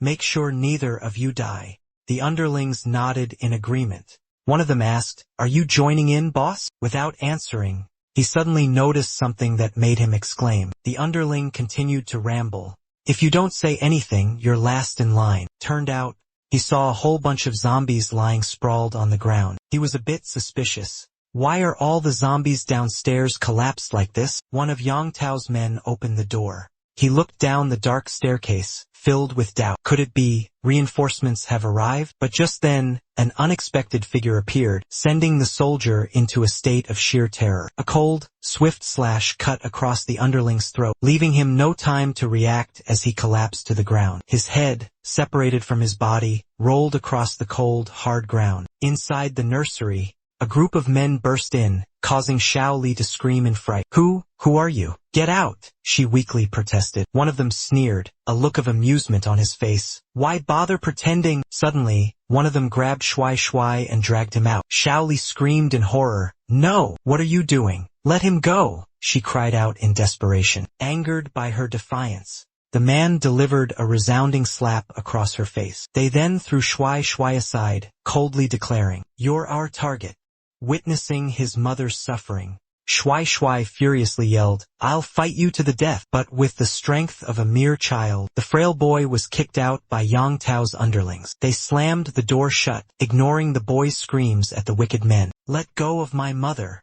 My father won't let you get away with this. Just then, the door of the house suddenly burst open, and a body crashed to the ground. Shua Shua heard the noise, turned around, and his face went pale at the sight before him. Suddenly, a figure outside the door spoke. Little one. Shua Shua jumped, startled, and asked, who's there? Kang Xiaodong entered the house and asked, is Zhang Sheng dead? Is that your father? Shua Shua, still trembling, stammered, yes. Meanwhile, inside the room, Xiao Li desperately hugged herself. A thug angrily slapped her and yelled, damn it! Scream! Are you afraid your son will hear? Scream! Otherwise, I won't be satisfied. Another man with a lewd expression approached, grabbed Xiao Li's hair, and said, fine, don't scream, let me make the first move.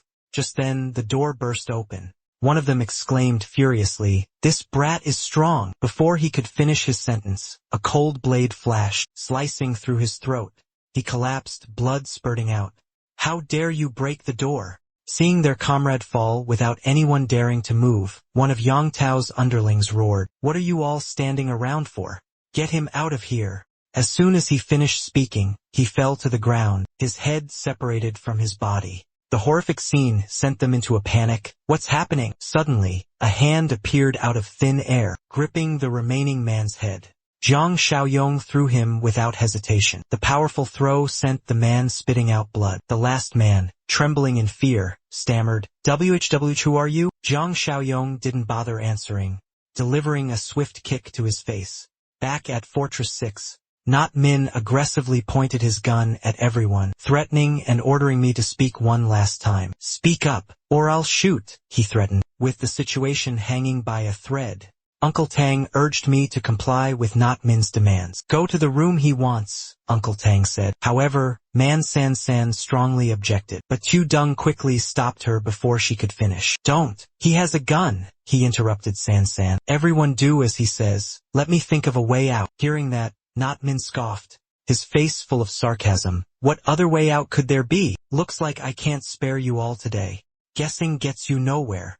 Hey!" He suddenly pointed the gun at Uncle Tang, intending to kill him. "You damn old man, die first," Not Min roared. Witnessing the horrifying scene, Man San San screamed in fear. "Grandpa! The program!" Panicked, she shouted, trying to stop. Yuk ilmunges action. But suddenly, a strange sound echoed from inside the infirmary. Confusing the Yuk ilmung. What was that sound? He stared at the doorknob, a puzzled look on his face. "What's going on?" The infirmary was locked. Suddenly, the infirmary doorknob turned, making him jump back in surprise and exclaim, "Who's in there?"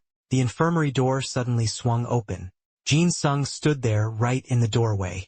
Everyone looked towards the doorknob, then whispered amongst themselves in confusion. "The key? Jin Sung, did he open the door himself?" Impossible. "He's crazy, how could he know how to use a key?" At that moment, Jin Sung's gaze turned towards a trembling and terrified Yuk Il-myung. His eyes were filled with rage. After regaining his composure, Lu Yiming pointed his gun at him and yelled, "Damn it! You're a zombie and you know how to use a key to open a door. I can't let you live." He was about to pull the trigger. However, the trigger wouldn't budge. Panicked, he stammered, It's jammed." Seizing the opportunity, Chun Chong lunged at him. Lu Yiming screamed in terror. "Damn it! How could?" In the end, he could only let out a helpless scream, as Chun Chong overpowered him. "Help! Help me!" After finishing off Lu Yiming, he stood up, then step by step, dragged Lu Yiming's body into the infirmary. Uncle Shang was stunned by this scene, asking, What happened?" Zhang Qi was also bewildered. He was so calm just a moment ago. Suddenly, Chun Chong let out a sigh, then he stopped walking. Out of the blue, he pulled the key out of the ignition and tossed it behind him. The key landed on the ground in front of everyone. Then he calmly slammed the door shut, leaving everyone stunned and utterly bewildered. Zhang Xiaoyong stood there, watching the trembling mother and child clinging to each other. He looked down and called out, "Little guy, come here." Shuai Shuai looked up, a slightly dazed expression on his face. Xiao Li, Zhang Shengzhe's wife, had been brutally murdered. She was suspicious and hugged Shuai Shuai tightly, her face uneasy. "What do you want with him?" He calmly whispered, "Come here." Realizing he wasn't a bad guy, she stood up and released Shuai Shuai from her embrace. Looking at her, Shuai Shuai said, "Mom, I'm okay." At this moment, he handed the boy a knife and said, "Take this." Hearing this, the little boy froze, his eyes widening in shock as he stared at the man. Shuai Shuai trembled, his grip on the knife unsteady. Xiao Yong pointed directly at Yang Tao's bound underlings, coldly ordering their execution. At his words, they jumped, trembling violently, sweat pouring down their faces. They screamed hysterically, begging for their lives. "Spare us! Please, spare our lives!" Hearing this, Shaoli cried out in alarm, "Brother, he's just a child." He looked down at the boy clutching the knife, his heart a whirlwind of conflicting emotions. He spoke, his voice heavy. "From today on, things will be different." Then, Xiao Yong tried to reassure the frightened Shuai Shuai. "Little one, from now on, you will be the only man who can protect your mother. Now be brave. and kill the beasts who harmed her. The boy's hand trembled uncontrollably, the weapon shaking in his grasp. Images of the bastards who had hurt him, his mother, and his father flooded back. The boy's gaze grew even more determined. His eyes widened, like flames of willpower burning fiercely within. In that moment, the boy gripped his weapon tightly, tears welling up, screaming, as he charged straight towards Yang Tao and his henchmen. A second later, blood splattered everywhere, their agonizing screams echoing tragically. Xiao Shuai stood at the forefront, witnessing Yang Tao and his accomplices collapse on the floor. He breathed a sigh of relief. Seeing her son, Xiao Li's mind raced. She cried out in a panic, "Xiao Shuai!" The boy looked sadly towards Xiao Yong, saying, "Uncle, did they kill my dad too?" He replied, "Yes."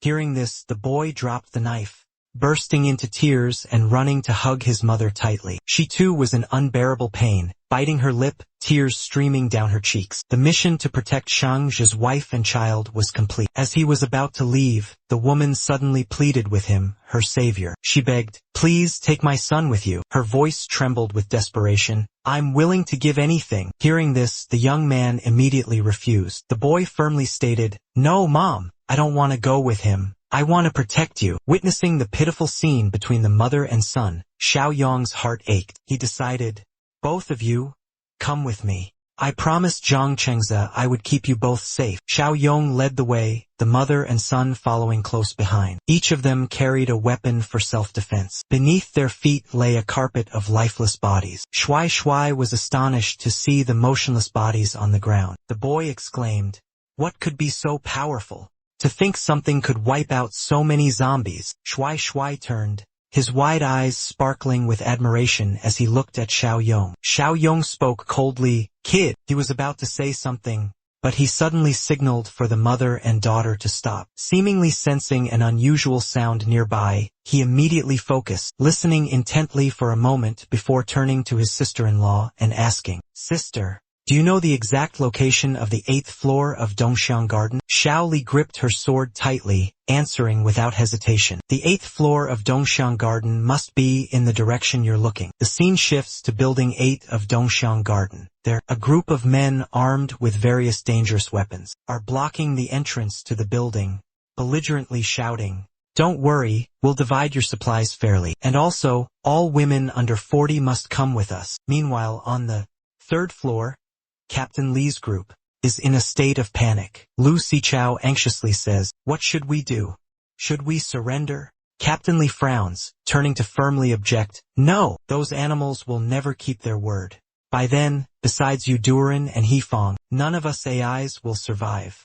Just then, the crowd below roared, "We're giving you 10 minutes. If you don't comply, don't expect any AI to make it out alive." The woman, now completely terrified, pleaded with sorrowful eyes, "What if we go out there and beg them to spare everyone?" Hearing this, the young woman in the black suit yelled, "No way! I refuse to become a sex slave for those animals." Seeing his teammate lose her composure, Captain Li raised a finger to silence her. "Don't worry, we will absolutely not surrender. Guard this hallway carefully. They can't do anything to us." A vicious thug from Bai Tui Mountain looked annoyed, grimacing at the leader. "Even though our weapons are superior, their leader has a real gun.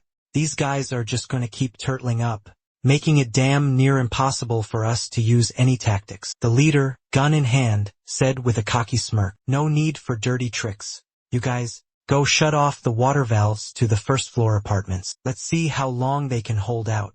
Meanwhile, nearby, Kong So-young and her mother hid behind a wall across from the building. Toso anxiously whispered to her uncle So-young, "Are those men bad guys too?" The man looked at the thugs and coldly replied, "Yes." With that, he stepped forward alone. As he walked towards his target, he muttered, "Scum, just like the bullies who picked on you and your mom." Captain Li, gun in hand, took the lead and instructed, "You guys guard the stairwell. Don't give away our position. I'll go see what they're doing downstairs." The others called out after him, "Be careful." He tiptoed towards the window, trying not to make a sound. Then he peeked over the edge, cautiously looking down. Damn it! All 7 men were armed to the teeth. 3 of them even had guns in their hands. Holy crap, what a surprise! A sudden, blinding explosion erupted, the flash momentarily blinding everyone. The blast startled Guard Lee, making him instinctively duck down. He clamped a hand over his ear, his face a mask of pure panic. The unexpected event threw his entire team into utter chaos. Those bastards at Bai Tui. Suddenly, one of the men was shot clean through the head. The horrific sight sent everyone into a frenzy, shouting questions at each other. What was that? The underling collapsed to the ground, motionless. The remaining men panicked and scattered in all directions. The leader roared, "Who's there?" From the 3rd floor, Li Hongli looked down, spotting a moving figure and exclaimed, "There!" Looking closer, he recognized the familiar face from the previous night. It was that kid. Kong Xiaoyong strafed the area with gunfire as he moved, forcing the aggressive Bai Shui gang to scramble for cover. One of the enemies, pistol in hand, didn't even have time to aim before catching a bullet from Kong Xiaoyong right between the eyes. Blood splattered everywhere. Another, hidden in cover, broke out in a cold sweat as he witnessed his comrade fall, only daring to cautiously peek around. Suddenly, the remaining 2 charged forward in a noisy, chaotic attack, yelling at the top of their lungs. But despite their frantic firing, they couldn't land a single hit. Kong Xiaoyong calmly strode forward, effortlessly dodging the bullets. He smirked and sneered, "Amateurs." The leader, enraged, hid behind a metal drum, panting heavily, gritting his teeth as he snarled, "Damn it, where the hell did this bastard come from?" Xiaoyong immediately unleashed a volley of bullets at the drum, making the leader cower in fear. Frustrated, he clutched his head and cursed loudly. Then he roared, ordering his men, "Damn it! What the hell are you doing? Shoot him down while he's got me." Hearing the order, one of the men poked his head out, trying to yell, to get Xiaoyong's attention. Immediately, Yong's sharp gaze shifted towards the man, changing targets. He quickly swung his gun towards the man who had just shown his face. With just 2 bullets, he hit the man right between the eyes and in the chest, so fast that the man didn't even have time to pull the trigger. His comrade collapsed. The leader still laughed triumphantly, thinking, "Out of ammo, aren't you?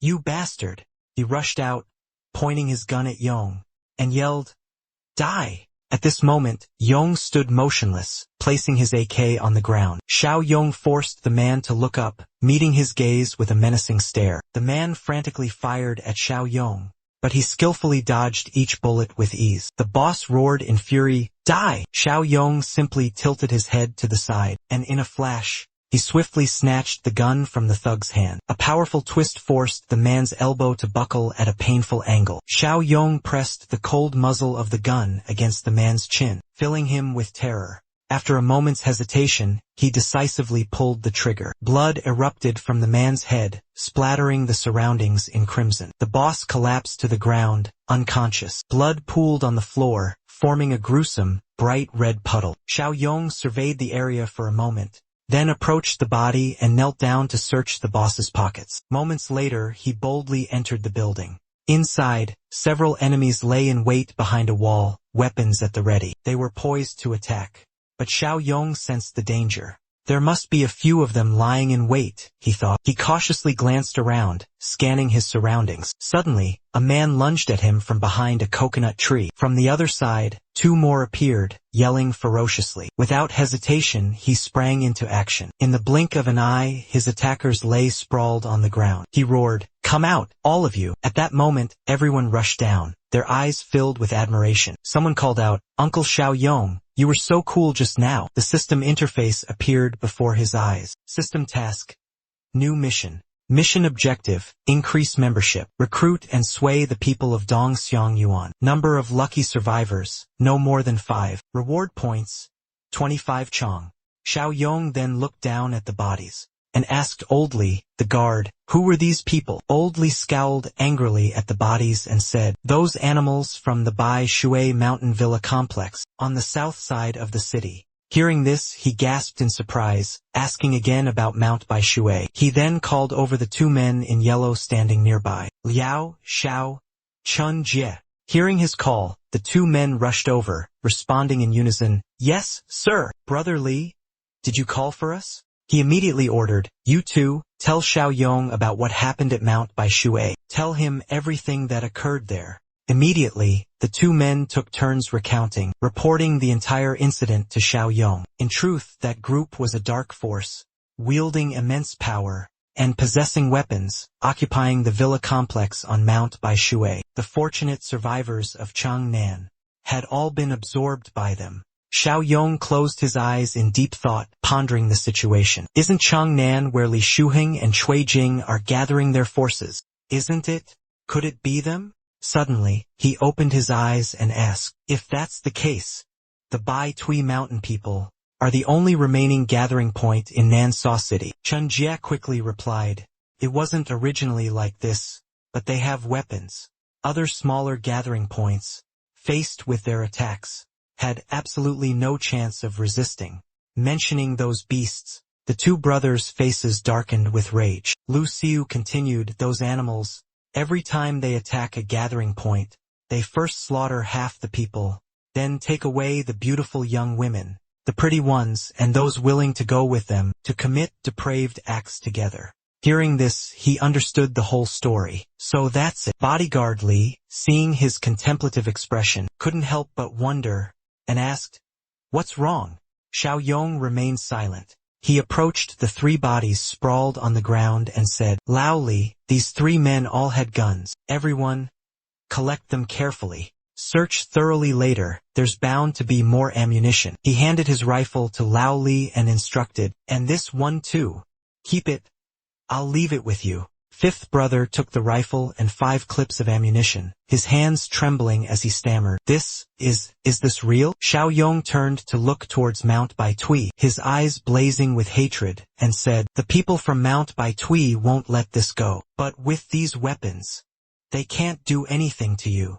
Hold out here for 2 days. I'll go back and make arrangements. Then I'll go and wipe them out. Hearing the name Lu Si Chao mentioned, the group panicked. The people from Mount Bai Tui? No, I can't possibly fight them all alone. There are too many of them, at least 10. Maybe even more by now. Old Li had a good reason to warn Xiao Yong. You shouldn't risk your life for us. We just need to find another place for a base. After all, the bases are only a few kilometers apart. They can't possibly search the entire city. He calmly stepped forward and said, don't worry too much, everyone. I have some unfinished business with them. Besides, in a few days, I'll drive a truck to pick everyone up and take you to East City. Hearing this, he asked in surprise, East City? He then explained about the eastern part of the city, Lao Cha Ye's territory. I've built a fortress there. We're in need of people right now. Seeing that the place seemed safe, he quickly agreed. He waved goodbye to Old Li and everyone else. Following behind, Shui and his mother entered and gave instructions to everyone. Everyone must be extremely cautious and protect sister-in-law Shui. We'll go from the inside. Old Li also waved goodbye. Take care, you guys. The scene shifts to the southern part of the city. Outside the sturdy iron fence, a head was impaled on an iron bar, creating a horrifying sight. Outside, heavily armed guards stood watch with their weapons. In front of the cold building, 3 bodies hung suspended. 2 men and a woman, their bodies mutilated, swayed in the wind. Inside a large room, 4 people sat around a table. Zhang Jiangmun took a drag from his cigarette and asked with a weary expression, haven't gotten the supplies yet? From that golden pleasure entertainment city? Li Suhaiyang pointed outside, forcing a weak smile. Reporting to Mr. Mun, I've already sent people. They should be back soon. Lin Guangkai unexpectedly interjected into their conversation, criticizing Qing Wen with a sarcastic tone. The Jinyu mansion is overflowing with high-class girls, he said. We can't just focus on the supplies of the entertainment city. Can we, Xiao Li and I? Shou Xiong suppressed his anger, forcing a smile. Brother Kai is right. Aren't we thinking along the same lines? I've already instructed my men. Bring any survivors back here. Qing Wen took a drag of his cigarette, exhaling irritably. Xiao Li Ni, I don't mean to criticize you, but you haven't successfully completed a single task I've given you. Shou Xiong tried to remain calm as he explained, but he was deeply apprehensive of Qing Wen. Don't worry, this time I'll handle it properly for you. Seeing this, Guangkai smirked smugly. He stepped outside, wiping the sweat from his brow, breathing heavily. A subordinate waiting outside asked, Brother Li, are you alright? He lashed out at his underling. Are those 7 back yet? Lee's underling stammered, his voice trembling. An hour ago, I sent men to investigate. The news is bad. Hearing this, Xu Xiong roared. What? All of them were shot dead? Those people in Dong Xiong Yuan. Aren't they just a bunch of ordinary civilians? How could they have 3 guns and we still can't catch them? He was seething with rage and immediately issued an urgent order. Bao Dozi commanded, summon all the sharpshooters here. This time, I will not tolerate any mistakes. The scene shifted back to Jiang Xiaodong's base. His car sped through the night, its horn blaring loudly. Hearing the horn, San Sen turned around with a joyful expression. It's Xiaodong's car, she exclaimed. Uncle Shang and Zhang Qi also looked back. A system notification popped up.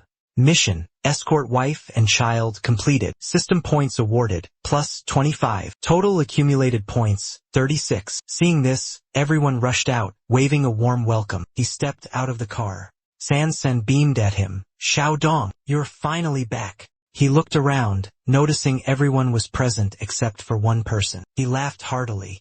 As expected, it's Lu Yining.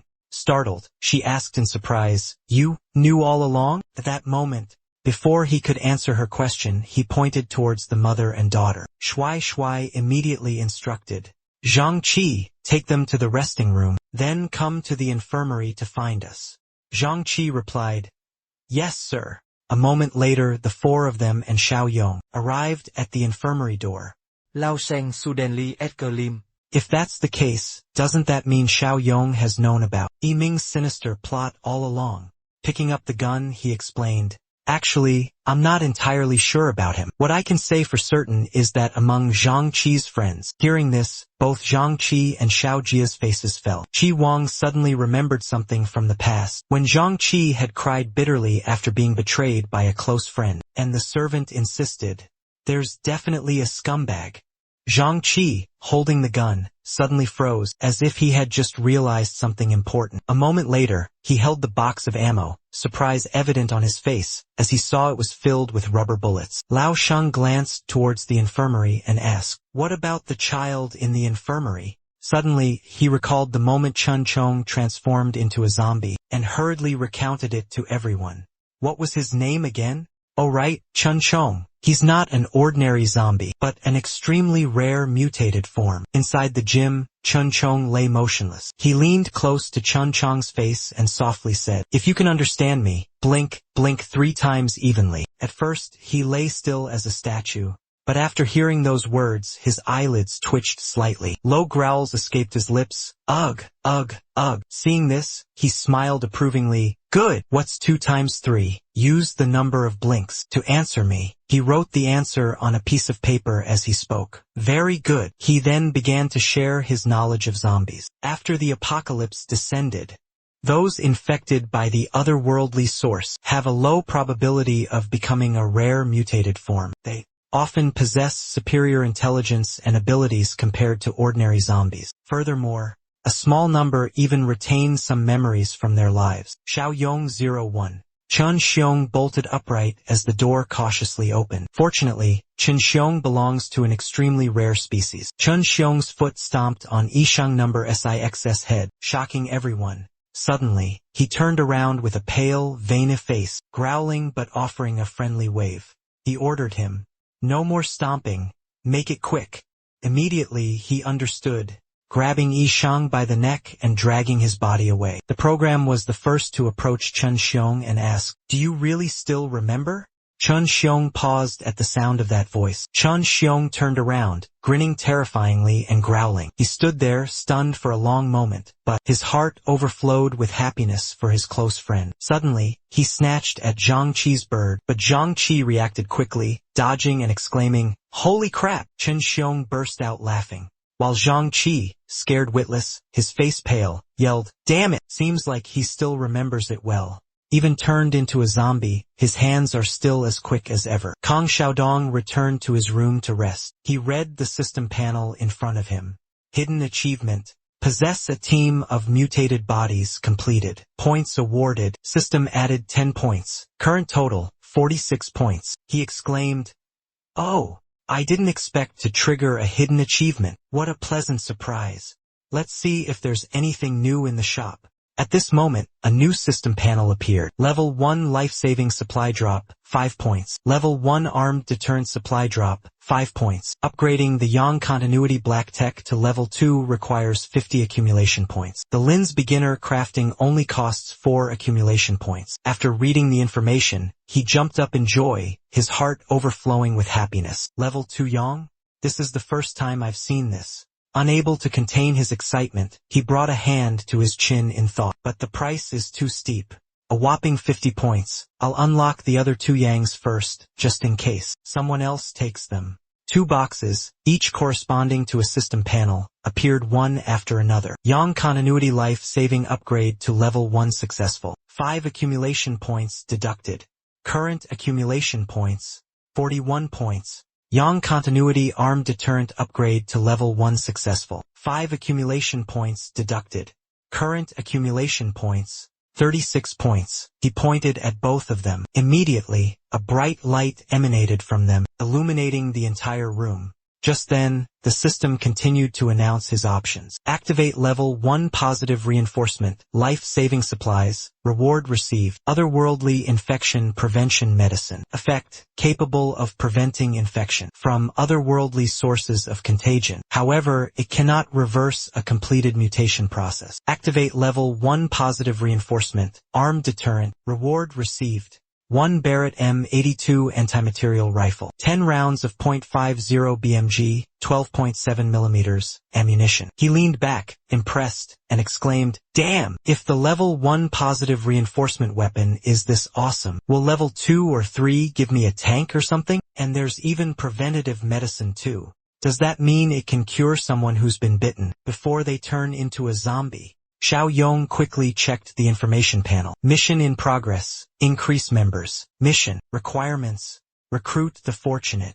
Dong Hun's survival rate is above 5%. 25 reward points, just enough to choose the skill he's been waiting for. He spoke excitedly, eager to unlock Tier 2. Tomorrow, we need to make sure we complete the mission. Everyone fell into a deep sleep.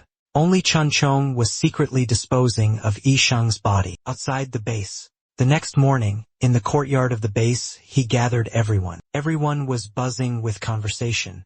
From today onwards, he declared resolutely, every day, everyone must spend at least 1 hour practicing shooting. 5 people lined up, aiming their guns at water bottles, diligently practicing. Xiao Yong approached, patted Lao Shang on the shoulder, and instructed, "Have Shang call Zhang Qi's group later to clear out some rooms in the main dining area. There's a survivor from Dong Hun. Today I'll personally go pick them up."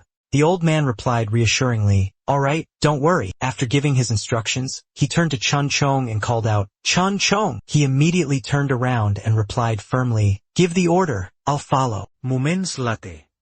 On the wide highway, a truck had been involved in a horrific accident. Bodies lay scattered around the wreckage, a truly gruesome sight. Xiao Yong and Chun Chong were standing near the crash site, when suddenly a zombie was struck in the forehead with a knife, collapsing to the ground. Must have been his handiwork. In the driver's seat, the driver had also turned, but he was trapped by his seatbelt, only able to growl futilely. In short order, Chun Chong pulled the zombified driver from behind the wheel and tossed him to the ground for the crows. Xiao Yong handed Chun Chong a key and said, "Here." Chun Chong carefully took the key. With the key secure in his hand, he started walking away and said, "It's okay.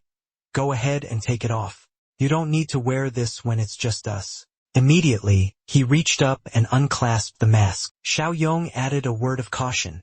"Later, when we get to Dongxiang Garden, think carefully before you act. Don't frighten anyone." The scene shifts to the southern base of the city. Li Shuheng's underlings gathered behind a car. His voice roared, "Why aren't we at full strength yet?"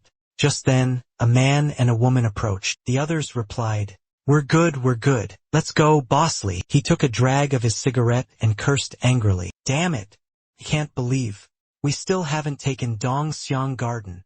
He threw the cigarette butt to the ground, and the whole gang sped out the gate. The thugs roared and shouted, causing a commotion. A group of people in black surrounded the area. A man collapses to the ground. Something unusual is about to happen. One of them looks on in astonishment, eyes wide with surprise. Suddenly, A car comes careening around the corner at breakneck speed, sending them flying. The car swerves sharply, throwing the other vehicles on the road into chaos. Inside a high-rise building, a group of people are gathered around a dining table, seated in a circle. The roar of a car engine echoes from outside, catching everyone's attention. Ming speaks up, "Brother Xiao Yong, it must be Brother Xiao Yong here to pick us up." Li Hongli signals for everyone to be quiet. "Don't go out yet, let me see what's going on." With that, he walks towards the window to observe the situation outside. A voice calls out from below, "Which building?" "Building 8, the one in the back." Li Suhaiyang gave the order to move in. Witnessing this, Huang Rihayak was furious. "Damn it, aren't those Du family punks the scum from Bai Tui Mountain?" Hearing that, the man aimed his gun. "Those bastards dare show their faces here again? Haven't they learned their lesson? Now, we're all armed. Take them down." Huang Rihayak cautioned everyone not to underestimate the enemy. "There are a lot of them this time. They vastly outnumber us. They're all armed and lying in wait. As planned, I'll go to the rooftop. Everyone, observe the situation. This distance is decent for now. If we move forward any further, those useless idiots will hit us." Li Suhaiyang's men raised their weapons, ready to attack. Just then, 2 men in the observation building screamed in panic, "Look out! Fall back!" Suddenly, the window shattered from the gunf. Shattered glass sprayed towards the man wildly swinging his arms. Shou Xiong roared, ordering his men to bring him a megaphone. The remaining men aimed their guns directly at the windows. The order was given. Anyone who dared to show their head would be shot immediately. He raised the megaphone and bellowed, "Hello! Hello!" Suddenly, a bullet whizzed through the air, lodging itself directly in the head of the man beside him. The horrific scene paralyzed the remaining thugs, their rifles trembling in their hands. Another bullet found its mark, this time in the leg of a second man, causing him to scream in agony. My leg," he shrieked. They panicked, shouting for cover. "Quick, find cover!" Hong Li, from his vantage point above, was the one raining bullets down on them. The men below yelled out warnings. "Look out! Rifle! Automatic rifle!" Shou Xiong took cover behind a corner, filled with rage. "Damn it!" he cursed. "The intel only reported 1 gun," he gritted his teeth. "Why are there so many? Even the ones taken from the 7 we sent out. Last time there were Where the hell did that automatic rifle come from?" one of his panicked underlings asked. "Boss Li, what do we do now?" he barked. "What else can we do? Retreat." Hearing the order, the underling took off running. Shou Xiong yelled irritably, "Wait for my command before running." "Damn it!" The fleeing man was suddenly hit and collapsed to the ground. Shou Xiong saw this and spat, "Serves him right. Listen to my command, everyone. Charge." Of the 36 stratagems, running away is best, he shouted, then fled with his remaining men. A smirk played on Shou Xiong's lips. His scattering underlings were being picked off one by one. As he ran, he yelled, "Reload!" Hong Li above was also reloading. They scrambled into the vehicle. "Drive! Drive faster!" A lone underling, left behind, screamed, "Wait! I'm not in the car yet." Then, a bullet found its mark, right in his head. Bullets whizzed through the air, charging straight towards the vehicle. The scene cuts to a green car speeding down the road, forcing other vehicles to swerve out of the way. Inside, Kong Xiaodong sits calmly with a slight smirk. Outside, panic screams erupt. "Someone's coming!" He pays them no mind, continuing to drive forward. "Whatever. Finish the mission first. Accumulating points is what matters." Moments later, the car comes to a stop.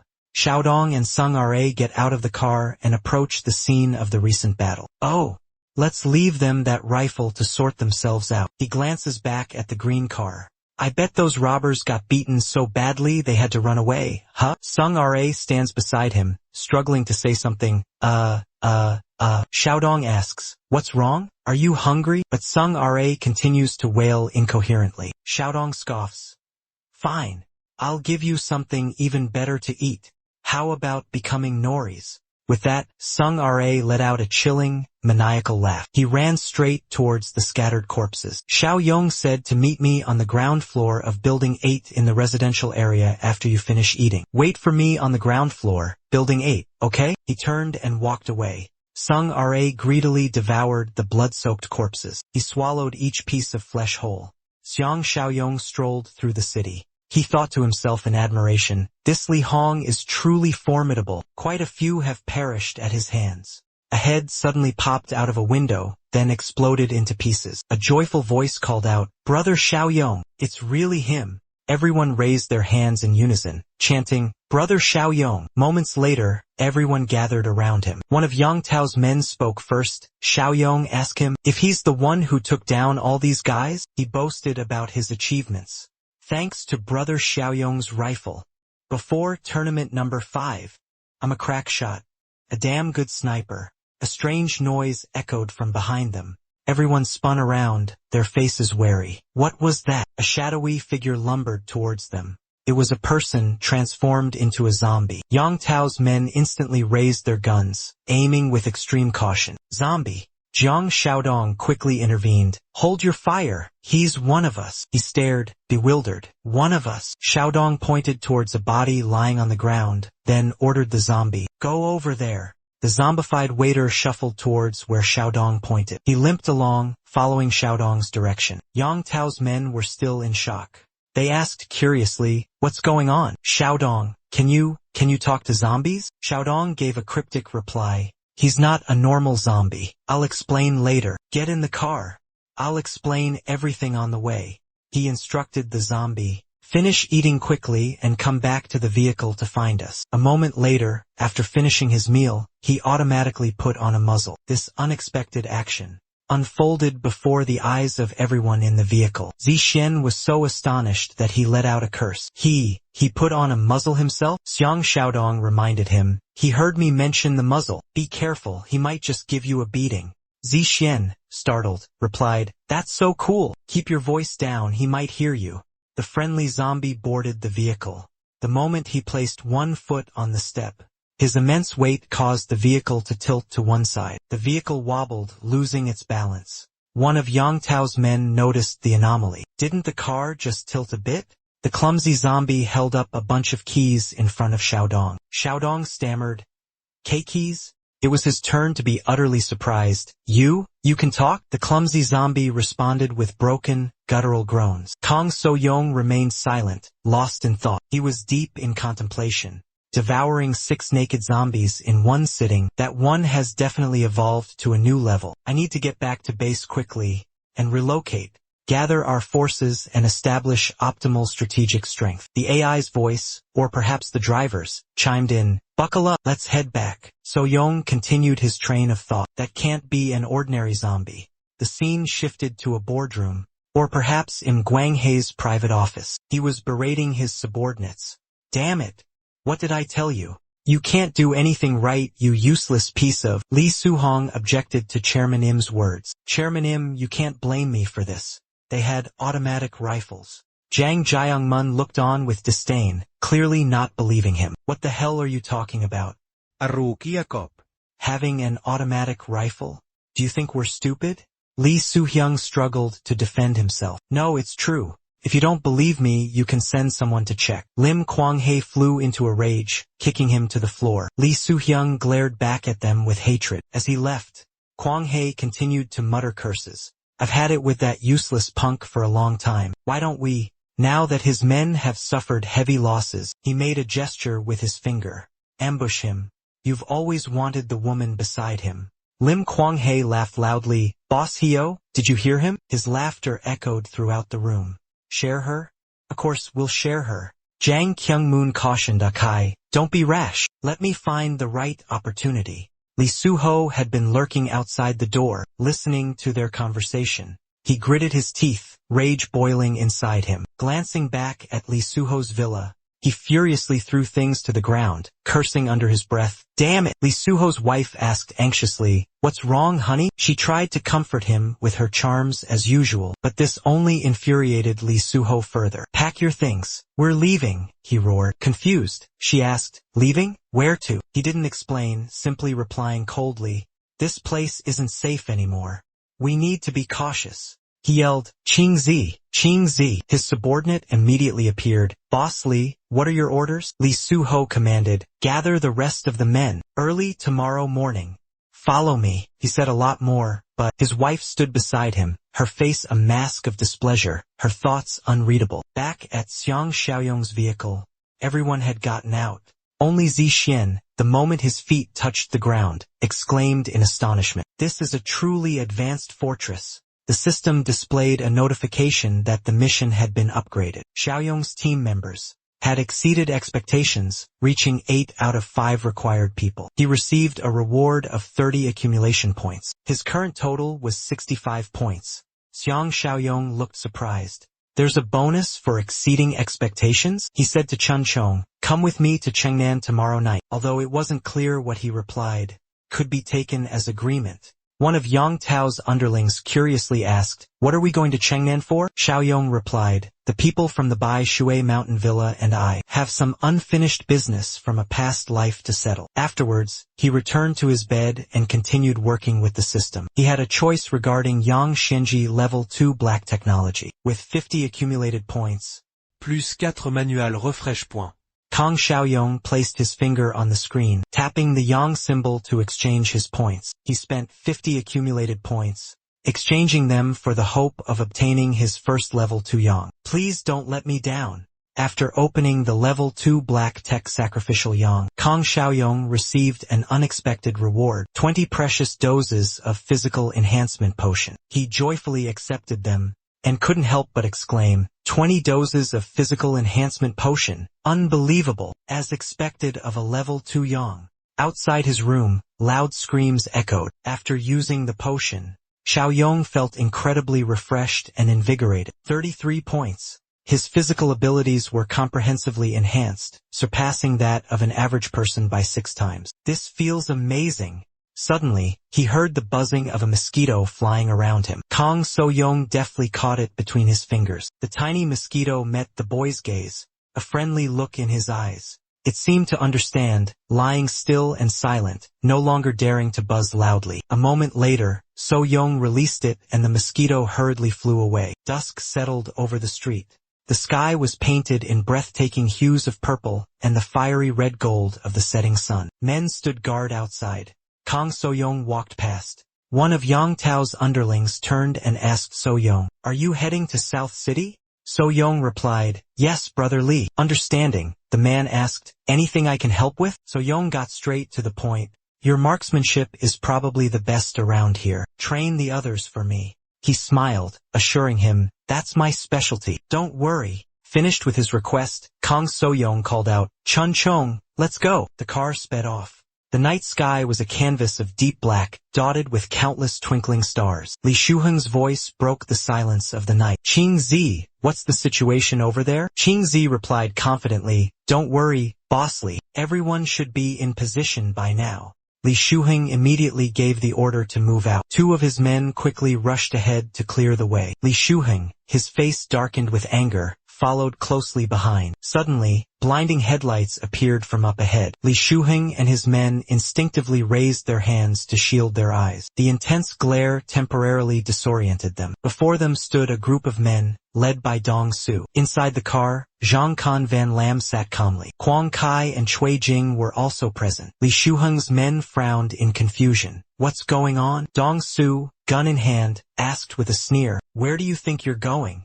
Li Shuheng finally recognized Yongsu. He forced a laugh trying to explain. Oh, Boss Su, we were just taking advantage of the darkness to Song Xiang Yuan to seek his fortune. Dong Shu shuklat, asking, To Song Xiang Yuan? At that moment, his underling was dragging Qing Zi's body outside. He threw Qing Zi down in front of Li Shuheng. Li Shuheng's men, seeing the corpse's eyes still wide open, cried out in shock, Qing Zi! Li Shuheng flew into a rage, punching his underling in the face and yelling, open your damn eyes and look closely. This isn't Qing Zi. He scratched his head, laughing loudly at Dong Su. Boss Su, who is this? I don't know him. Dong Su didn't say much. Along with his men, aimed their guns at Li Shuheng, giving the order to attack. Immediately, several gunshots rang out. Screams of agony followed. Li Shuheng cowered, clutching his head in sheer terror. He glanced back over his shoulder. His men lay scattered on the ground, gunned down. Li Shueng stammarat. I really don't know, Boss Su. Boss Su, what are you doing? Dong Su pointed towards the car behind him. Haha, you're a good liar. Take a good look. Who's in the car? Just then, the car's headlights dimmed. Li Shuheng saw the person inside the car, and his eyes widened in shock.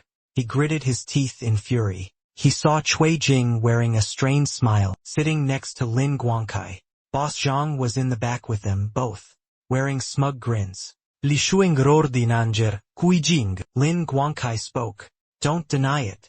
Jingjing told us all about your betrayal. Li Shuheng, filled with rage, lunged forward but was held back. He gritted his teeth and snarled, "You treacherous bitch! You dare betray me!" Lin Guangkai glanced back and asked, "Boss Zhang, what do we do with him?" Zhang Qingyun remained silent, giving no answer. He simply drew a finger across his throat, signaling for execution. Immediately, a rope tightened around Li Shuheng's neck.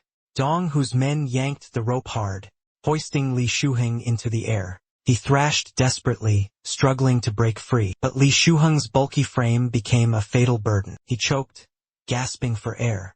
And then, the inevitable happened.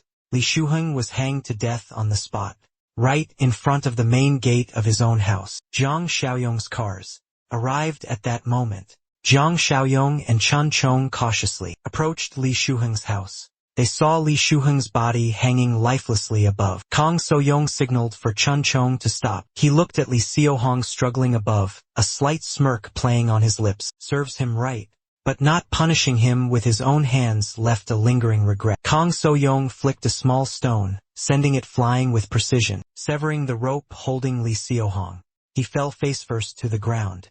He grabbed Li Xiaohong's bruised head, his eyes wide and rolled back. "You despicable beast! This is all you amount to in the end.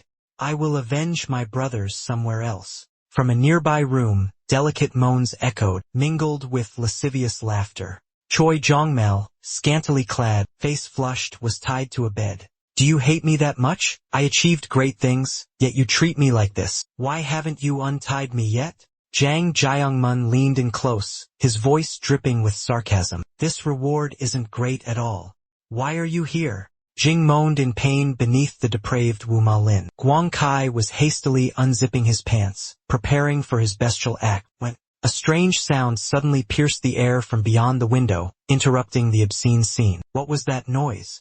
After seeing the scene outside, utter shock registered on Guang Kai's face. Down in the yard, his accomplices lay scattered, swiftly eliminated. Just then, a rapid pounding on the door echoed, threatening to break through the flimsy barrier. As panic seized him and Kan Van, before they could react, a familiar figure suddenly leaped onto the window ledge, throwing the door wide open. "What's going on?" Xiao Yong appeared, his eyes icy cold, radiating a palpable killing intent. He stared intently at the man before him, then suddenly pressed a cold, sharp blade against Guang Kai's throat, freezing him in terror. With one swift, decisive motion, Guang Kai's throat was slit, ending his reign of terror. The moment he collapsed, Xiao Yong quickly rushed inside. Witnessing his friend fall, Kan Van panicked and yelled, "Ah Kai, you bastard! Who are you?" Loi Tin looked at him with a stunned expression. Without giving them time to react, Xiao Yong hurled the knife forward. The knife flew swiftly, lodging itself directly where Kan Van's head met his body. Seeing him finished off and collapse, Loi Tin screamed in terror. Then, she turned to look in the direction Xiao Yong had gone, her face filled with fear as she demanded, Why did you? What are you going to do?" He looked at the girl handcuffed to the bed, and scoffed, "You guys are really into this, huh?" He walked over to the door, placed his hand gently on the knob, and asked sarcastically, "I wonder what that animal Shu Xiong would think if he saw this. How will she react?" Sung Ho's face paled with horror at the name. Tears welling up, she stammered Su Hyung's name. The moment the words left her lips, he flung open the door, unleashing the zombified Su Hyung. Watching his hand inch closer and closer, she seemed to fall into an abyss of despair, tears streaming down her face. Sung Ho was torn apart by the zombified Su Hyung in agonizing pain. She pleaded, "Xiao Yong, I was wrong. Forgive me, get away." But her desperate pleas were met with a terrifying silence. Only she and the zombified Su Hyung remained in the stillness. Xiao Yong quietly closed the door, sealing the blood-curdling screams inside. From the outside world, after finishing up, he went downstairs and ordered Chin Chong, who was standing nearby, to clean up the scene. "Take care of these bodies," He nodded silently in response. Chun Chong stammered, eating a person at most. In the middle of enjoying his meal, he suddenly sensed something amiss. Xiao Yong immediately used his sharp hearing, straining to listen to every sound around him. Not far away in a dilapidated building, the windows were boarded up with rickety wooden planks. Those inside seemed to be trying to hide something.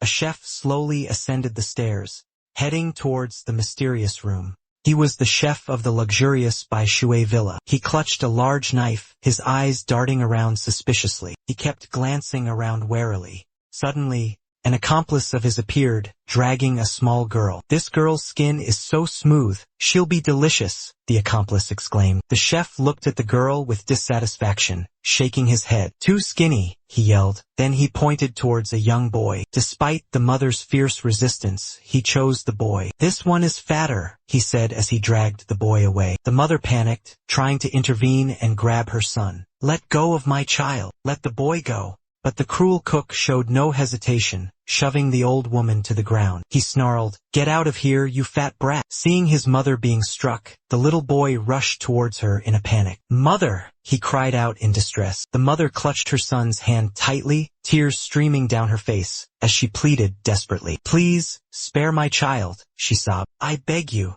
I beg you." The woman pleaded, reaching towards the cowering men, her voice desperate. "Save my son. Please, have mercy." Suddenly, a loud explosion shattered the air, freezing everyone in their tracks. All eyes were glued to the door, now riddled with large holes, as a voice boomed. The chef, clutching his knife, wondered aloud, "Was that a shotgun blast?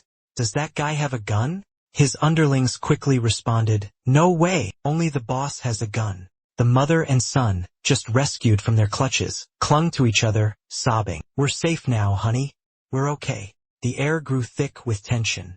As the door slowly creaked open, the chef barked out an order, "Get that girl out here. Let her see what's going on." The underling, realizing he was being addressed, stammered, "Emmy?" The chef roared, "Quit your yapping. Get out there." After a moment of hesitation, one of the men reluctantly approached the door. Just as he reached it, a grotesque hand suddenly reached out from within. Before he could react, he was swiftly pulled outside by the hand. The remaining men screamed in panic, "Zombie! It's a zombie! Shoot! Shoot it!" they yelled. They all unloaded a barrage of bullets into the wooden door, but there was no response.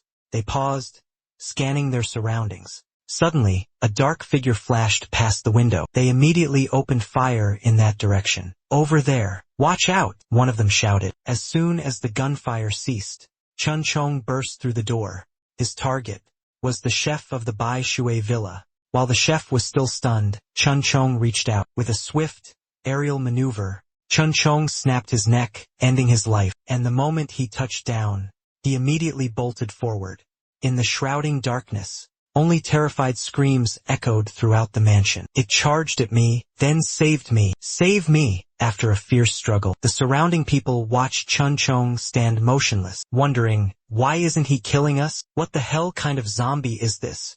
He stood, covered in wounds, amidst a spreading pool of blood. Just then, Xiao Yong arrived, praising, "Well done. Even with the gun still chained and the mask on, your movements are so agile."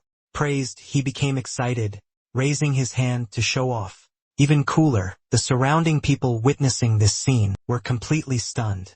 "A zombie," someone uttered, "can talk?" In everyone's bewildered eyes, Chun Chong appeared like a true demon, radiating a terrifying aura. The little girl, living in the luxurious Bai Tui Villa district, was instantly petrified at the sight of him, quickly clinging to her mother.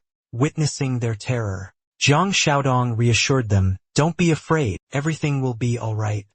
He won't hurt anyone." By now, tears welled up in the little girl's eyes, and she said fearfully, He's a high-level monster, a ruthless killer." A look of surprise flickered across Xiaodong's face. He then approached the girl, knelt down gently, and asked, "Have you too ever seen anyone like him before?" The mother confirmed, "Yes."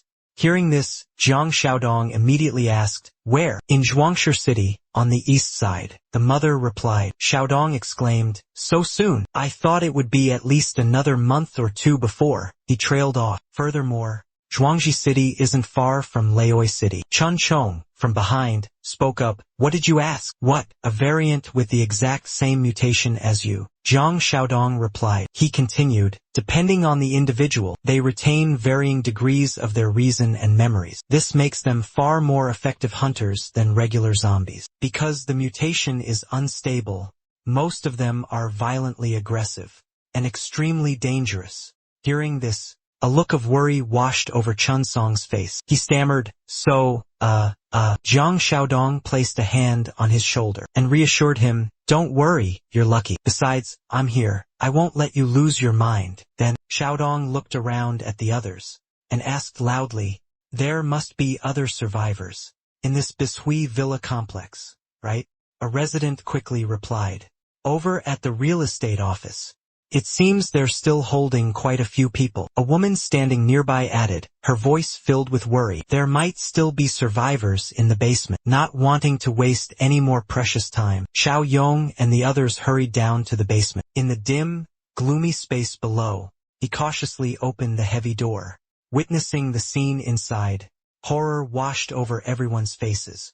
Fear descended upon the silent space. Oh my God! Xiao Yong gasped in shock. Inside were the bodies of the unfortunate victims, brutally murdered by those who had lost all humanity. Witnessing this horrific sight, he choked back tears. Every day, they kidnap survivors from the surrounding areas, and then mercilessly kill them, he declared. This is why there aren't any other gathering points in the south of the city. Kang So-young wondered aloud, but could they possibly eat all of the people they've killed?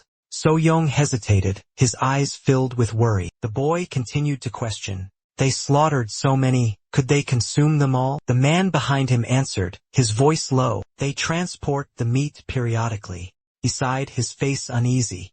We don't know how many people they have. Looking at the bodies scattered across the floor, Kang So-young recalled the man's words. I know how many they have. The boy murmured, a thoughtful expression on his face. They definitely can't eat that much. A terrifying thought flashed through So-young's mind. What if they're raising zombies? He turned to the man. Tell me about that real estate office. The man hurriedly replied, it's at the south gate, almost a kilometer from here. Those who are captured are held in the area over there first. Only when they're disposed of or tortured to their captor's content are they brought here to await their slaughter. Hearing this, a look of shock flashed across Xiao Yong's face. Suddenly, the system unexpectedly issued a new mission notification. The beggar version YouTube system has been activated. Mission objective: expand the community. Mission requirements: make every effort to raise the community's rating. Current rating: 2. Cumulative reward: 20 points. Total accumulated points: 36 points. The scene shifts to a real estate office. Outside the entrance, the silhouettes of two men can be seen. One of them, holding a stick, speaks up. I just heard something. Sounded like gunshots from the north gate. The man standing behind him immediately replies. They're ruthless, using living people for target practice. Just as he finished speaking, a zombie suddenly appeared behind them. It landed with a terrifyingly soft thud. Then, horrifying screams ripped through the silent night. The Goa zombie had finally arrived. Their fate was sealed, a tragic and unavoidable end. Inside the mansion, 3 girls were still barely alive. All were unfortunate souls trapped in this gloomy villa. Bitch Tui and the others were dressed rather scantily, a stark contrast to the biting cold of winter. Suddenly, a knock echoed from outside, sending the 4 girls into a state of sheer terror. Who's out there? One girl asked, her voice trembling. I don't know, another replied fearfully. Whatever they want, just don't come in here. Don't come in. The door finally burst open. The short-haired girl was consumed by panic. Don't come in, she screamed desperately. Don't come in. Don't come in. Fortunately, it wasn't another AI that walked in, but Kang So-young himself. Seeing people inside, he said, everyone, come out. Then, one by one, they filed out, forming a line behind So-young. The girl from earlier asked, are you really willing to let us stay? Yes, he replied. Kang So-young continued, but everyone has to work, understand? Everyone around cheered in unison. No problem at all. We're all able-bodied. That's right. Me too. Finally, everyone left the real estate office. Kang So-young said, this can't wait, let's go now. The vehicle carrying everyone started moving. In the blink of an eye they arrived. Everyone got off the bus one by one. Zhang Qi and Meng Shanshan stood on the balcony, calling out, "Xiao Yong is back. I'll go open the gate." But Zhang Qi stopped her. "Wait. Xiao Yong didn't drive directly in. Let's see what he's planning." Xiang Xiaoyong walked towards the group. He announced, "This is our fortress. But I can't let you all in yet." Someone spoke up, "We understand. It's hard to judge people's hearts." Another person asked, "So where will we stay?" Xiaoyong replied, "There's temporary housing and a chain-link fence next to the fortress. It's not as safe as inside the fortress, but the living conditions are much better than in the usual holding areas." Xiang Xiaoyong continued, "This area designated for Lao Yezti district still has a lot of vacant land and abandoned buildings. Later they will gradually be renovated, and living conditions will gradually improve." Hearing this, everyone around bowed their heads to express their deep gratitude for his great kindness. "It's nothing to repay." Someone spoke up, "Benefactor." The next morning, a large truck was traveling down the road. Inside the truck, Li Jingrui sat grumbling. "Why is no one answering the phone? What kind of tricks is that bastard Zhang Qingwen up to now?" Then she immediately denied it herself. "No!" Immediately afterwards, Li Jingrui flung open the truck door, and the scene inside enraged her. The room was filled with countless ravenous zombies. Inside, seeing a human, a zombie roared furiously. Then they all lunged towards Jingrui, as if savoring a favorite dish. She showed no fear. Instead, she maintained a chilling composure and effortlessly took down the massive, ferocious zombie from moments ago with a single blow. Afterward, Zhang Zhong'ai finished off the remaining zombies with her knife. Finished, she casually wiped the blood from her blade with a handkerchief. One of her companions spoke up, asking, "Sister, Zhang Jiangmun is dead. What about this meat now?" She turned, her voice cold. "We have no other choice but to fend for ourselves. First, I will personally kill the one who broke our rules," Zhang Zhong'ai declared. Zhong'ai tightened her grip on the dagger, her gaze fixed on the scattered corpses outside. A subordinate emerged from the house, reporting, "Second sister, no one survived." She continued, "What about the meat?" The subordinate looked at her and replied, "The meat is gone." Zhong'ai glanced at him, ordering, "Bring the truck around, load all the supplies." Moments later, a truck pulled into the yard. The underlings loaded the stolen goods onto the truck, filling the truck bed to the brim. Jing Rui stood back with her arms crossed, meticulously observing everything. Suddenly, she narrowed her eyes, as if she had just noticed something unusual. One of her subordinates saw her looking down at the ground and asked, "Big sis, did you find something?" Jing Rui knelt on one knee, staring intently at the tire tracks on the ground. She smirked, "Let's see. Who has the guts to do this?" Elsewhere, Xiao Yong sat in a chair, intently studying the information panel in front of him. The mission objective was clearly displayed. Expand the community. Mission requirement. Make every effort to increase community points. Current points, 2. After reading the information, he wondered to himself, how can I increase community points? Population is definitely a key factor. At this moment, Xiao Yong was sitting atop a towering building. Fortunately, there's still plenty of land available. Thanks to his previously unwanted reputation, his eyes suddenly lit up as he remembered something. Ah, right, there's still that rare species. The heavy base door creaked open. Xiao Yong and his two companions stepped inside. The people sheltering inside saw him, their faces filled with joy, and rushed to greet their savior. "You've arrived." A woman with short hair immediately ran forward, about to kneel before him.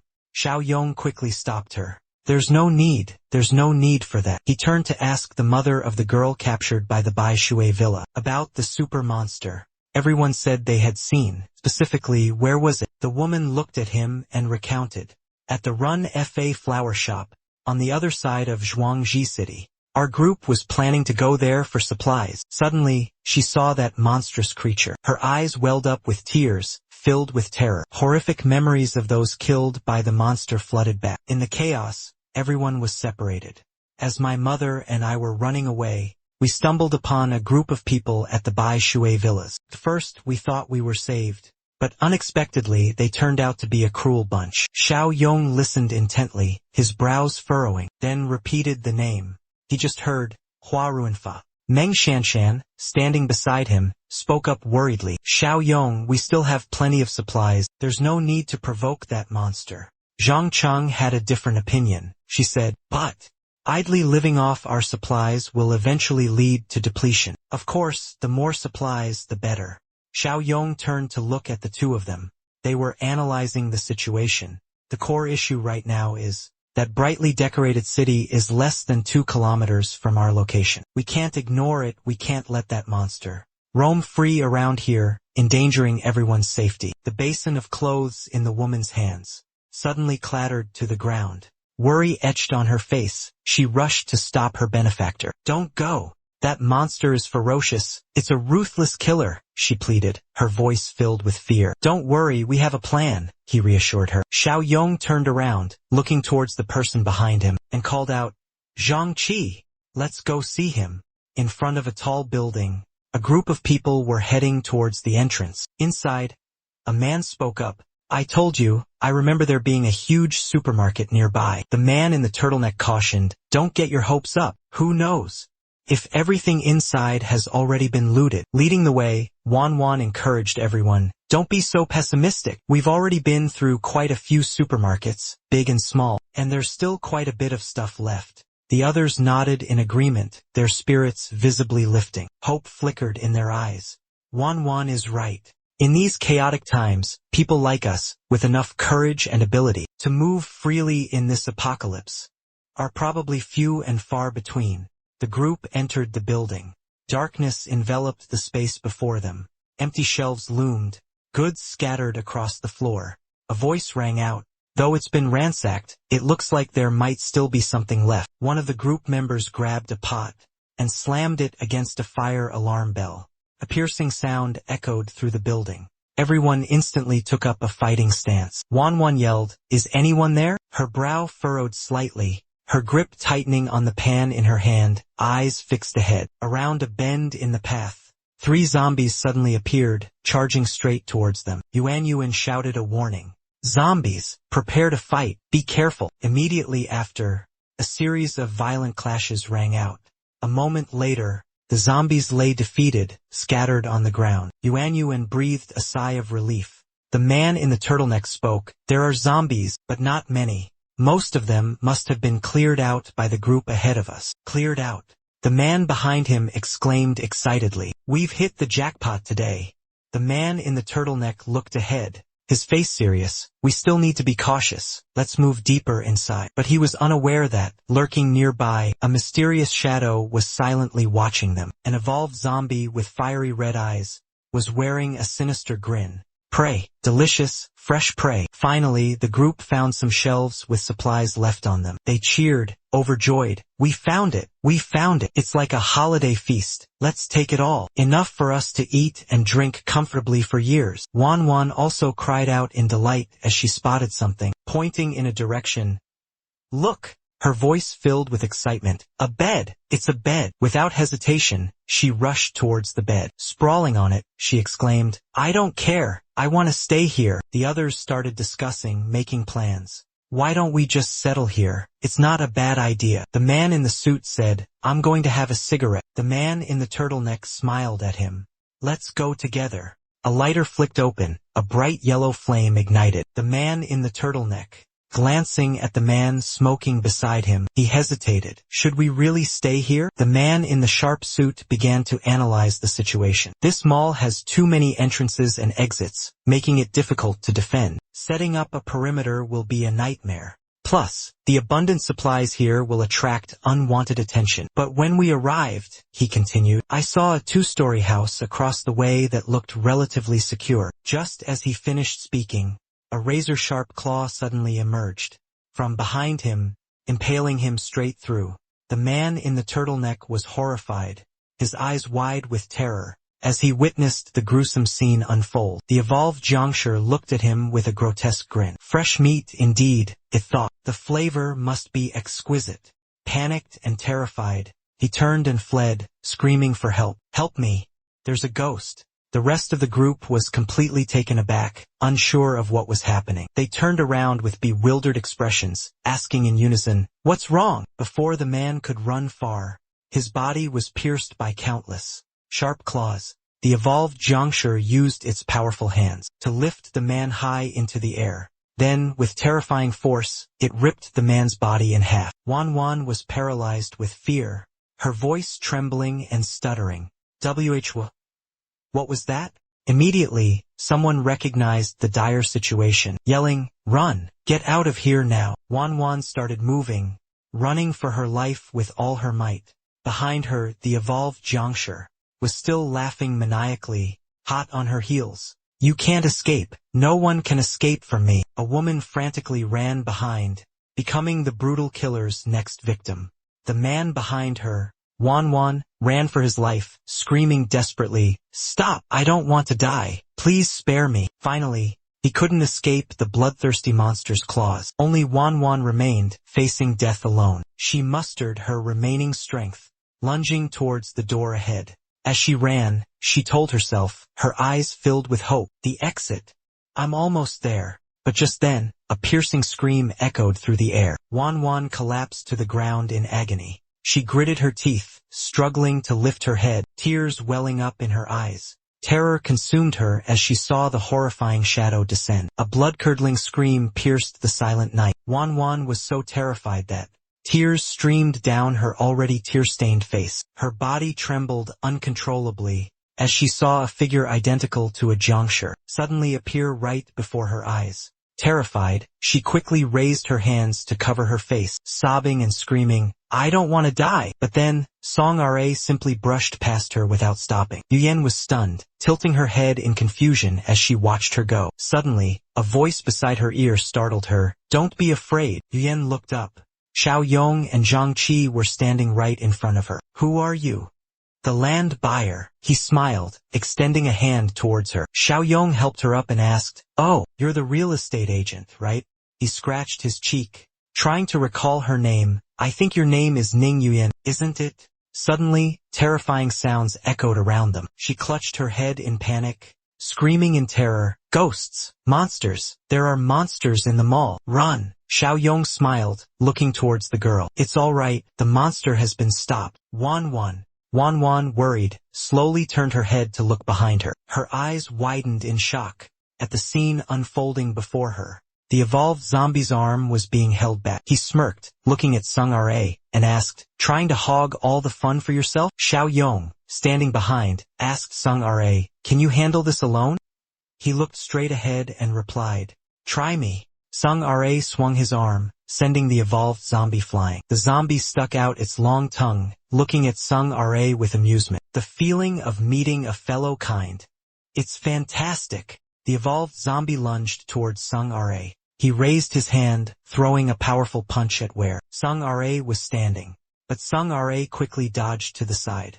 The evolved zombie let out a savage laugh as he continued to attack. Does abstaining from cannibalism actually accelerate the evolutionary process? While he was lost in his self-satisfied thoughts, suddenly, in a split second, a powerful fist appeared right in front of his face. Sung Ra unleashed a forceful punch, landing it squarely on his head and sending him crashing face-first into the ground. The evolved zombie's face contorted with rage, veins bulging. "Damn it, you have abilities too," he roared. As he muttered to himself, directly behind him, Sung Ra raised one leg high in the air. He stomped his foot down hard, sending debris flying in all directions. Sung Ra frowned, his eyes scanning his surroundings, trying to locate the evolved zombie. He looked up, and was shocked to see him clinging to the ceiling. The zombie let out a ferocious roar. "This power is thanks to all the prey I've hunted and the energy I've accumulated." Finally, a chance to show off. Sung Ra stood below, eyes wide with surprise at the sudden appearance before him. Seemingly out of nowhere, the corpse was laughing maniacally, charging straight towards him. A fierce battle erupted, a dizzying chase through the building's lobby. Zhang Qi observed from afar, frowning as he spoke. "Looks like Xiao Yong is at a disadvantage. How is this monster so strong?" His expression remained calm, his gaze fixed ahead. This trip wasn't in vain after all. If we let it rampage any longer, it will become very difficult to deal with. He drew a gun, standing casually behind them. Xiao Yong saw this, his jaw dropping in astonishment. "What's going on?" A gun suddenly materialized in mid-air. Xiao Yong raised the gun, aiming it towards Sung Ra. If you can control him for even a second, I'll never make fun of you again. The evolved monster suddenly swung out its arms, grabbing its target. It roared furiously in its rage. "Let me go, bastard!" Xiao Yong immediately pulled the trigger, the gun in his hand emitting a deafening blast. The bullet hurtled towards its intended target. With absolute precision, the bullet struck, piercing through the evolved monster's forehead. Its entire body staggered, falling backward. The evolved monster struggled to regain its balance, stomping its feet hard on the ground to steady itself. A gaping hole appeared on its forehead. It looked up, grinning maniacally at him. "Pain, bastard, you actually managed to wound me. I will kill you. I'll tear you apart." Zhang Qi's eyes widened, his voice stammering in terror. His brain was hit, but he's still standing? Xiao Yong remained silent, continuously firing at the monster. A barrage of bullets screamed through the air, ripping through the screaming corpse's body. Yet, it continued to laugh maniacally, a savage ha ha ha echoing around them. After an unknown amount of time, the evolved corpse finally collapsed. Its body was battered and bruised, covered in wounds, but a grotesque smile still lingered on its face. Ji Qiu anxiously asked Xiao Yong, "Is it over?" Xiao Yong glanced at his teammate, whose gun was still smoking, and said, "Try absorbing this monster." His teammate nodded. Boom! An information panel appeared. Notification, Utopia, Alpha version. Mission objective, community expansion. Mission requirements, make every effort to increase the community rating. Mission progress, eliminate dangerous elements. Community rating points, +1 point. Current rating, 3. Cumulative rewards, 10 accumulated points available. Xiao Yong observed the information displayed on the electronic board, 46 points. This action counts for points too? He then smiled, looking ahead. Since we're here, let's not let this trip be meaningless. Let's see if I can clear out this entire supermarket. Wan, standing behind him, asked in surprise, "Take everything?" He raised his hand, sucking everything off the shelves, into the ring on his finger. Zhang Chang looked up, his face full of doubt. "Amazing! What kind of magic is this?" Xiao Yong glanced to the side, looking at the corpses. Rather than leaving them here to turn into zombies and wander around, might as well make use of them, right? Still haven't had my fill, have I? Outside, on the road surrounding the shelter area, car was speeding along. A voice called out, "Wait, stop here." Tinhai sat in the car, arms crossed, a questioning look on his face as he watched his subordinate beside him. "What is it?" Through his binoculars. Just then, Sansan's image appeared. She was standing at a high observation deck. Then, he redirected the binoculars down to the area below on the ground, where many people were moving about. The subordinate turned and reported, "The population is quite dense. Their weapons are outdated. The only advantage is that the factory is heavily fortified." The driver in the front seat tilted his head and asked, "So how did they manage to take down Truong's group, Kan Van and Lam Quang Kai?" Tinhai smirked slightly. "Clearly, they used a sneak attack, releasing those zombies inside. I told them using the villa complex as a base was not safe at all." She leaned back and let out a hearty laugh. "Haha, looks like the heavens saw how much we've been struggling, and decided to gift us a plump prize. And even threw in a base for good measure." The henchman chimed in, smugly adding, "Exactly." It made me feel a little embarrassed. The driver glanced over, asking, "Should we just storm in?" Jing answered quickly, "Don't be reckless. He hasn't gone back to prepare yet. He'll definitely come back with more men and weapons. We need to wait for the right moment." Immediately after, their vehicle spun around with a dramatic U-turn. Tires screeched against the rough road, creating a thick cloud of dust. Elsewhere, Xiao Yong's blue car was speeding ahead. Inside the car, Wanwan asked excitedly, "Really?" Zhang Cheng, sitting beside her, confirmed, "Of course it's real. Not only are there soft beds, but there's also hot water for a nice shower." She squealed with delight. Meanwhile, Xiao Yong sat silently. Suddenly, he looked up, his gaze fixed forward. He quietly alerted Zhang Cheng and Wan, as Wan was still engrossed in conversation. Up ahead, someone was preparing weapons. Zhang Cheng immediately obeyed the command, quickly drawing his gun and taking a fighting stance. Suddenly, a white car sped up beside them, driving parallel to their vehicle. Xiao Yong glanced at the person in the other car. Jing Er was inside the white car, staring back at him.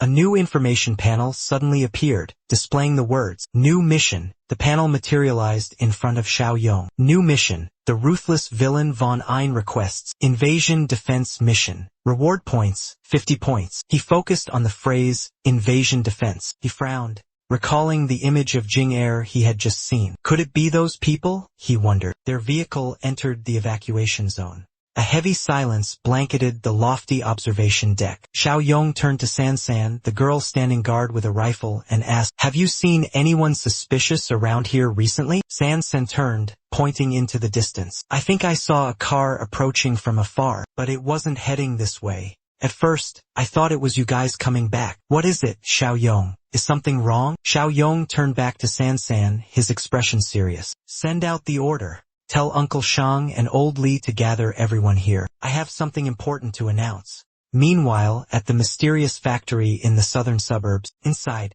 static crackled from the radio, the signal weak and distorted. A moment later, only the persistent static remained. Finally, a broken voice sputtered from the radio. Those lucky enough to have survived, come to the coal factory in the southern suburbs. Our newly established base in this area is in dire need of personnel. A man in a yellow suit stepped into the crowd, his eyes scanning the area. He spoke with a confident tone. It must be around here somewhere. Suddenly, he turned his head and spotted a white car speeding towards them. Then waved excitedly, Great, there are survivors. The car slowly stopped in front of them. Jing Rui and another person got out of the car. You received the radio signal and came to join us, right? The man in the yellow shirt replied, Yes, that's right. The men stared, their eyes gleaming, as they watched the woman gracefully approach. Note, Quan Quan replaced with gracefully approach. Jing Wei's alluring figure increasingly captivated their gaze. She looked at them and said, You came just in time. Follow me. The man in the yellow shirt was stunned for a moment before replying, Why yes, thank you so much. Jing Rui said to them, We're not far now. There's not enough room in the car, let's just walk back. The man in yellow and his friend exchanged a knowing glance, then mumbled, Sure. The entire group entered a large warehouse. The yellow-suited man's underlings gaped at the vast space. So spacious. Amazing. We finally found a place to rest. Suddenly, the man's expression turned sheepish. I really need to pee. I'll be right back. I'll join you guys later. Yong-yi looked at him suspiciously. There's a restroom inside. Follow me. The man nodded enthusiastically. Yes.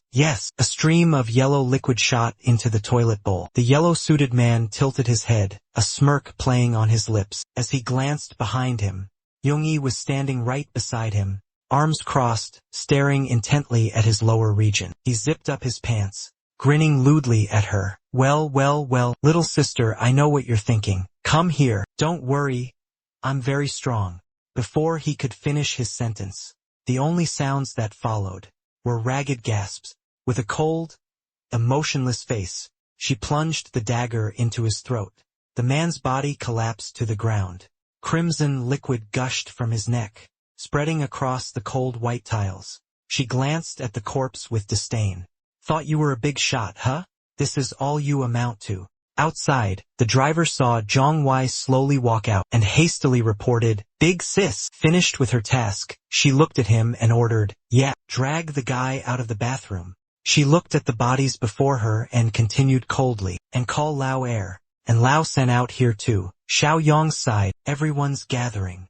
Inside a secluded room, Huang Li looked at him quizzically, asking first, Is someone watching us? It's AI. Xiao Yong looked at him, replying curtly, I haven't gathered any information on the enemy yet. From now on, we could face an attack at any moment. He turned, gesturing with his hand. Chi Zi, follow me shortly. We're going to clear out the abandoned building in the southeast. We need to prepare a temporary shelter for the people trapped outside. Otherwise, when the enemy attacks, they'll become easy targets. San San raised her hand, volunteering. Xiao Yong, I want to go too.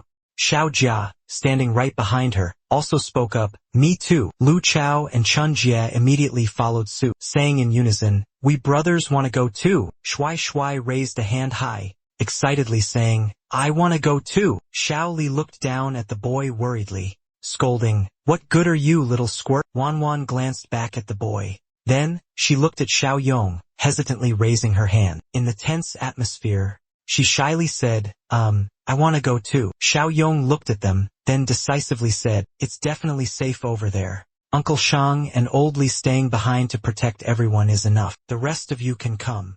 A group of people, weapons in hand, silently followed behind him. All of them filed into the abandoned building in the southeast. Xiao Yong led the way, skillfully using his sniper rifle to take down a zombie. The others also used their weapons, fighting off the remaining zombies. After a fierce battle, having eliminated a horde of zombies, he surveyed the others. "Is everyone alright? Any injuries? Check yourselves." They responded breathlessly, "No one's hurt." Xiao Yong approached the window, carefully instructing them. "In the next few days, we might be attacked. Everyone, please stay here for the time being." A girl in the crowd looked at him and quickly spoke up. "We can fight too." The man beside her agreed, "That's right, we want to contribute as well." He lowered his head, stroked his chin in thought for a moment, then replied, "All right." Finally, he instructed them, "Everyone, gather your belongings here. I'll bring some guns and ammunition later. When the enemy attacks, we will communicate using walkie-talkies. You must follow my orders." The man immediately replied, "Yes, no problem." Over with the Province 2 group, the subordinates were unloading items from the vehicles. Suddenly, a voice called out from behind her, "What's wrong?" The eldest sister of the San family led the evolver forward. "How can it be so easy?" The evolver walking alongside him muttered incessantly, "Human flesh, eat human flesh." Lao heir of the province said with discontent, "Easy my ass. Mount Bishui has been completely wiped out. From now on, we'll have to rely on ourselves." A subordinate asked in bewilderment, "Huh? Who did that?" The evolver also suddenly roared, "No human flesh to eat. I'm so bored." She frowned and recounted, "A group of people in the eastern suburbs, quite a large number. Tomorrow morning, Lao heir and I will lead people to eliminate them." Night fell. Inside the pitch-black room, a voice echoed, 46 accumulation points. Let's see what's new in the system." An information panel appeared before his eyes. Systems Shopping Center.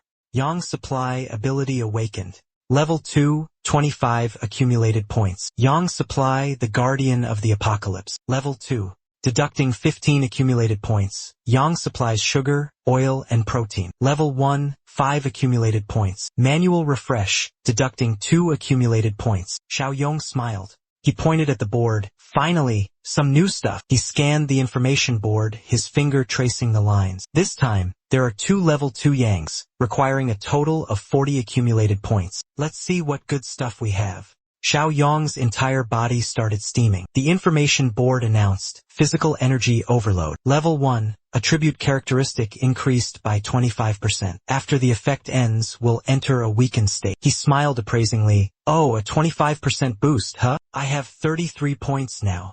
A 25% increase in physical energy means exceeding 40 points, equivalent to being able to unleash a power 8 times that of a normal person. He then tried clenching his fist, eager to test his newfound strength. On the road, a car sped by, leaving a thick trail of white smoke in its wake. A convoy of 3 cars and 3 motorcycles was speeding down the road. Inside one of the cars, a subordinate held a walkie-talkie and looked at the person beside him. "Second sister, you're up." She crossed her arms and glanced at him. "Let me remind everyone of the attack strategy. First, the drivers will handle all the people outside." He sat in the front, listening intently to the orders. "When Lao heir starts breaking down the door, everyone will use the white truck for cover.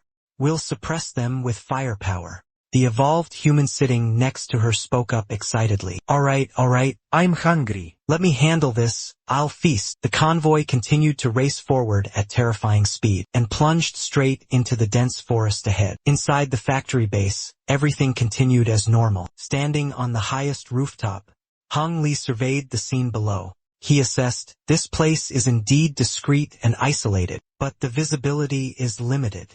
There are too many blind spots at the base of the walls." Xiao Yong smiled reassuringly. "Don't worry, brother. We're not guarding here for the view." Confused, Hung Li glanced at Xiao Yong. Then what for? Xiao Yong didn't answer directly but countered with a question. I recall you mentioning you were a sniper for a few years, right? Hong Li scratched his head, deflecting. Ah, you remember wrong. Not a few years, just a few months. Just a few meager skills. I only took on the role temporarily to fill in the numbers. Xiao Yong continued to probe. So, at a distance of 200 meters, could you hit your target? Hong Li confidently patted his chest. That's an insult to my abilities. Easy as pie. As long as there's no strong wind, I can hit any target within 500 meters. He smirked slightly and nodded in agreement. That's good enough. Suddenly, a voice called out from behind, Xiao Yong, the goods have arrived. The newcomer arrived breathless, complaining as he spoke. Good heavens, what is this thing? It's so heavy. Zhang Qi bent over, gasping for air after setting the heavy object down. Xiao Yong sat down and opened the wooden box he had brought. Huang Li peered inside curiously and asked, what is this? The moment he saw what was inside the box, he let out a gasp of surprise. A Paris gun, he exclaimed. Good God, Xiao Yong. This isn't something just anyone can get their hands on. Where did you get it? Xiao Yong just glanced at him calmly and reminded him, we only have 2 clips, 10 rounds total. Make them count. Huang Li stared at the gun in his hands, his face ecstatic. He stammered, speechless. I understand, I get it. Oh my God. Xiao Yong tilted his head, his gaze directed towards Zhang Qi. Is everyone in position? He looked at him and replied, in position. Then, he began to direct the next course of action. Good. Tell everyone to be on high alert. The enemy could appear at any moment at the observatory. San raised her hand, touching the earpiece on her ear. Hello? Hello? Anomaly detected. A clear voice came through the earpiece. Hong Li on the railing got into a shooting position. I've spotted them too. Enemy attack. Get ready. Everyone from Province 2 was currently sitting inside the vehicle. The subordinate lowered his binoculars, his voice filled with wonder. Strange. The refugees outside the wall. They've all disappeared. Don't tell me they've been eaten. The driver looked at him and asked, should we stop the car and observe for a while? Shang Er, sitting in the back, trying to stop him but to no avail. Forward. Move quickly. We're close enough to the target. If they discover us, attacking will be incredibly difficult. The driver immediately obeyed, responding firmly, yes, sir. Their vehicle is speeding towards the wall. She also ordered the remaining vehicles to launch a full-scale attack. Reach the base of the wall. Find cover. From the observation deck, San immediately gave the order to her team. Targets acquired. Open fire. Immediately, the marksmen positioned on the railing, part of Xiao Yong's squad, simultaneously pulled their triggers, unleashing a barrage of bullets. Down below, the rebel convoy was instantly met with a hail of gunfire. Bullets screamed through the air, 2 fatal shots piercing the windshield, burying themselves in the chest of the unlucky driver. The car swerved violently out of control, smashing into the oncoming lane. A deafening explosion ripped through the air, the car erupting into a ball of fire and smoke. A cold, impersonal voice announced the critical situation. Mission compromised. We've been discovered. She gritted her teeth, cursing under her breath. What the hell is going on? The convoy swerved and scattered, dodging and weaving, desperately trying to escape the hail of bullets. One of her men yelled in a panic. What do we do now? She ordered them to press forward, to reach the wall and find cover. Finally, the 3 remaining vehicles reached the city walls, safe from the sniper's fire. A massive foot slammed into the ground, creating a thunderous boom. From inside the vehicle, a hulking figure emerged. The evolved human stepped out, wielding a gigantic chainsaw. He roared in fury, "Kill! Kill them all!" He raised his arm and swung the chainsaw down towards the front door. San, from her vantage point on the observation deck, witnessed his frenzied attack. Damn it! Some psycho is trying to break down the door. She immediately raised her gun, signaling her teammates to open fire. Fire! Stop him! Don't let him break through! Xing Rui's people below, taking cover behind vehicles, quickly popped up, obeying her command. Fire! A barrage of bullets rained down, providing cover for Lao Air. San and the others on the observation deck were hit by enemy fire. Xiao Jia was shot in the shoulder, causing him to cry out in pain.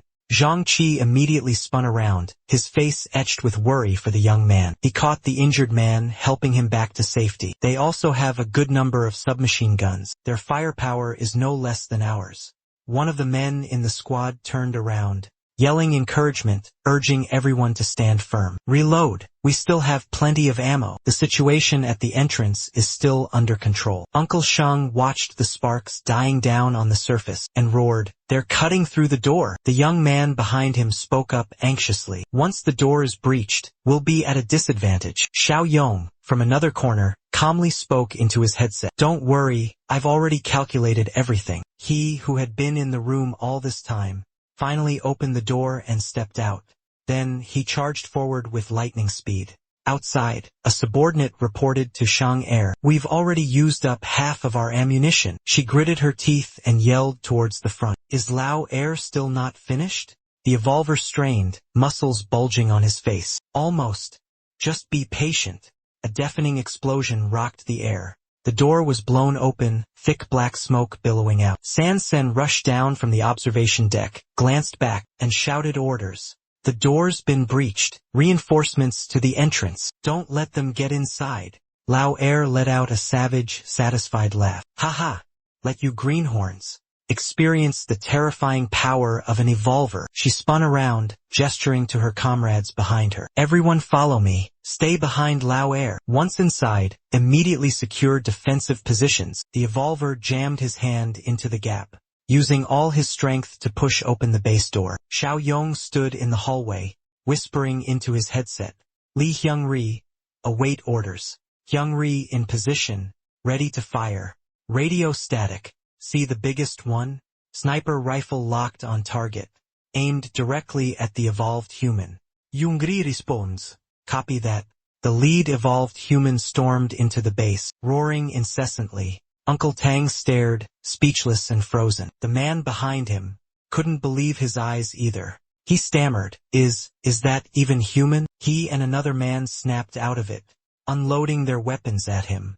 The evolved human gasped, bullets hitting him squarely, but causing no visible damage. The bullets only pierced his flesh for a moment, then fell to the ground like harmless raindrops. Uncle Tang's eyes widened in astonishment. "That guy, can he regenerate?" Tin Tu, standing behind the evolved human, laughed smugly. "Blind already? You idiots. This is the first time these people have witnessed the power of an evolved human." "Ha ha ha," a voice echoed in Hon Loi's earpiece. "That big oaf has cellular regeneration abilities. Your guns won't take him down." He squinted, pulled the trigger. "Let's try this." A devastating shot from the sniper rifle's barrel hurtled towards its target with lightning speed. The bullet pierced the evolved human's head with pinpoint accuracy. His head exploded instantly. His entire body collapsed to the ground, motionless. Tin Tu's entire group was frozen in horror. What happened? How could this be? Her face was drenched in sweat. His eyes narrowed, fixated on the body lying on the ground. He hadn't expected these people to possess such powerful weapons. How could this be? While they were still reeling in shock and confusion, a figure suddenly appeared behind Xiao Yong. He held a gun, aiming it directly at the group. Without warning, the man fired repeatedly. Panicked, they scattered and fled forward. "Enemy behind us. We're surrounded." Tin Air whirled around, furiously shouting, "Damn it! I miscalculated. I underestimated their strength." She fired back fiercely, then quickly ran away. As she ran, she ordered, "Retreat! Back to the vehicles!" Tin Air gritted her teeth, looking ahead. "It's her." Xiao Yong stood blocking her path, his gun aimed directly at her, ready to fire. The kid from the truck earlier, one of the men running beside her.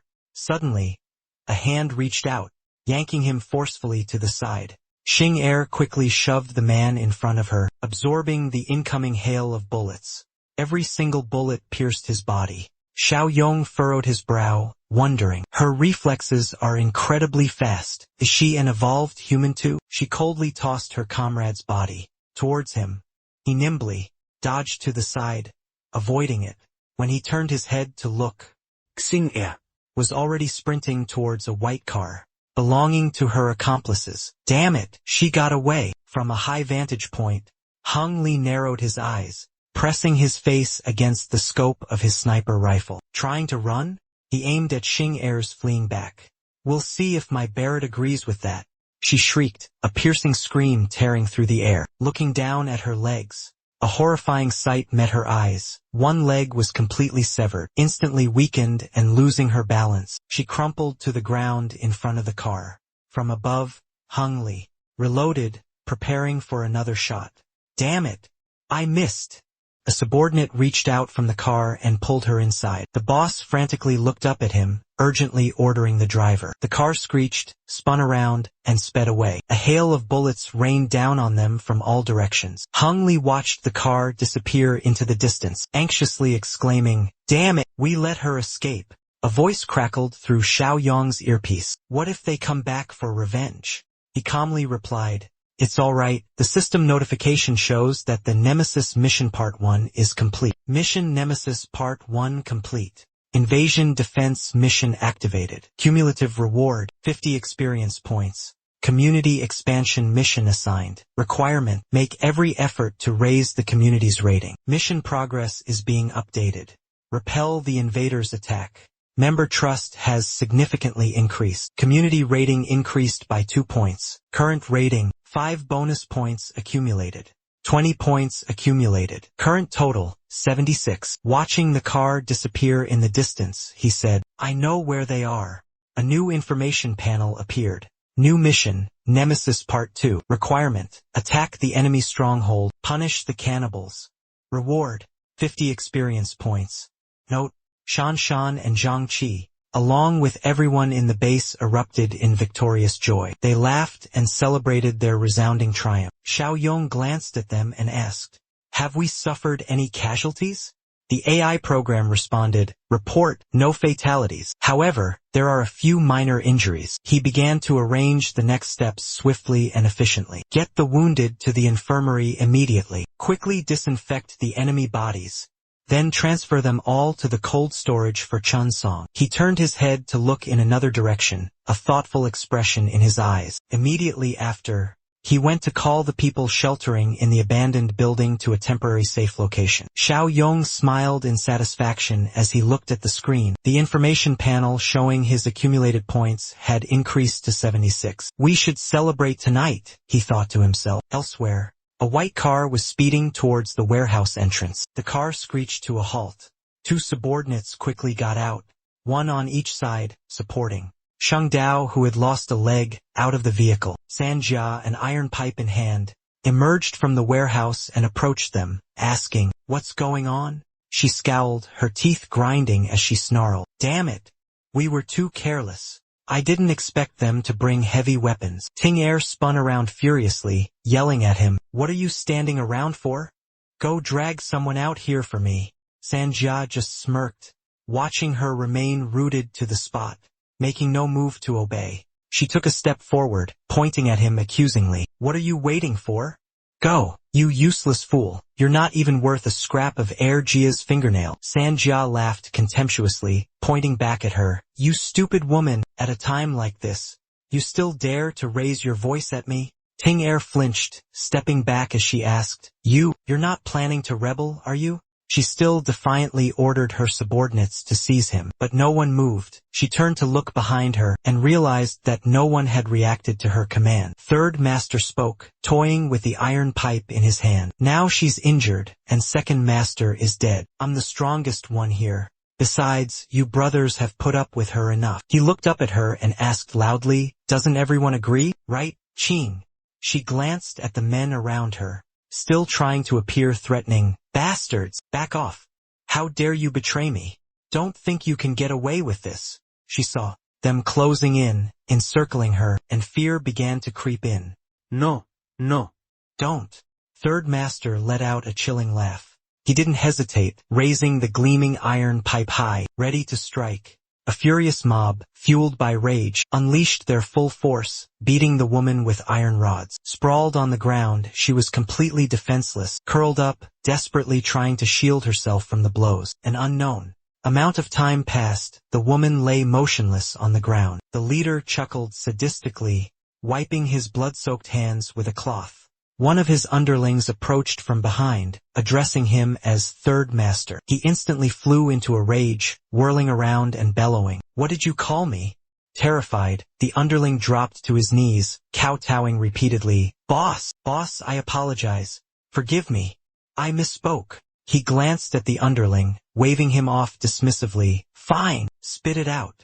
The underling looked up, his face etched with worry. That bitch is crippled now, good for nothing, and we lost so many of our brothers too. Our forces have suffered heavy losses.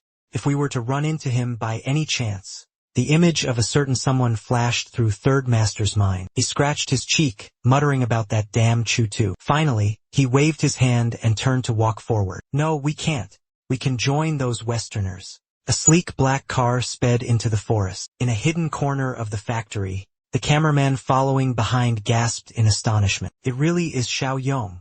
You were absolutely right. This place really is a stronghold. Xiao Yong raised his hand for silence. Sure, let's go in quietly. Don't make a sound. Moments later, their whispered discussion resumed. There's no more movement. Have they left? They probably got scared we were after them and ran off. Huang Li pointed at the bloody corpse and said, that's the woman I shot. They even slaughter their own kind? Xiao Yong looked at the corpse in front of him, letting out a cold chuckle. This isn't surprising to me at all. Zhang Qi turned his head to look at him. Xiao Yong, that huge guy we encountered before. He was completely different from Sung Ra. Huang Li then spoke up. That's right, Xiao Yong.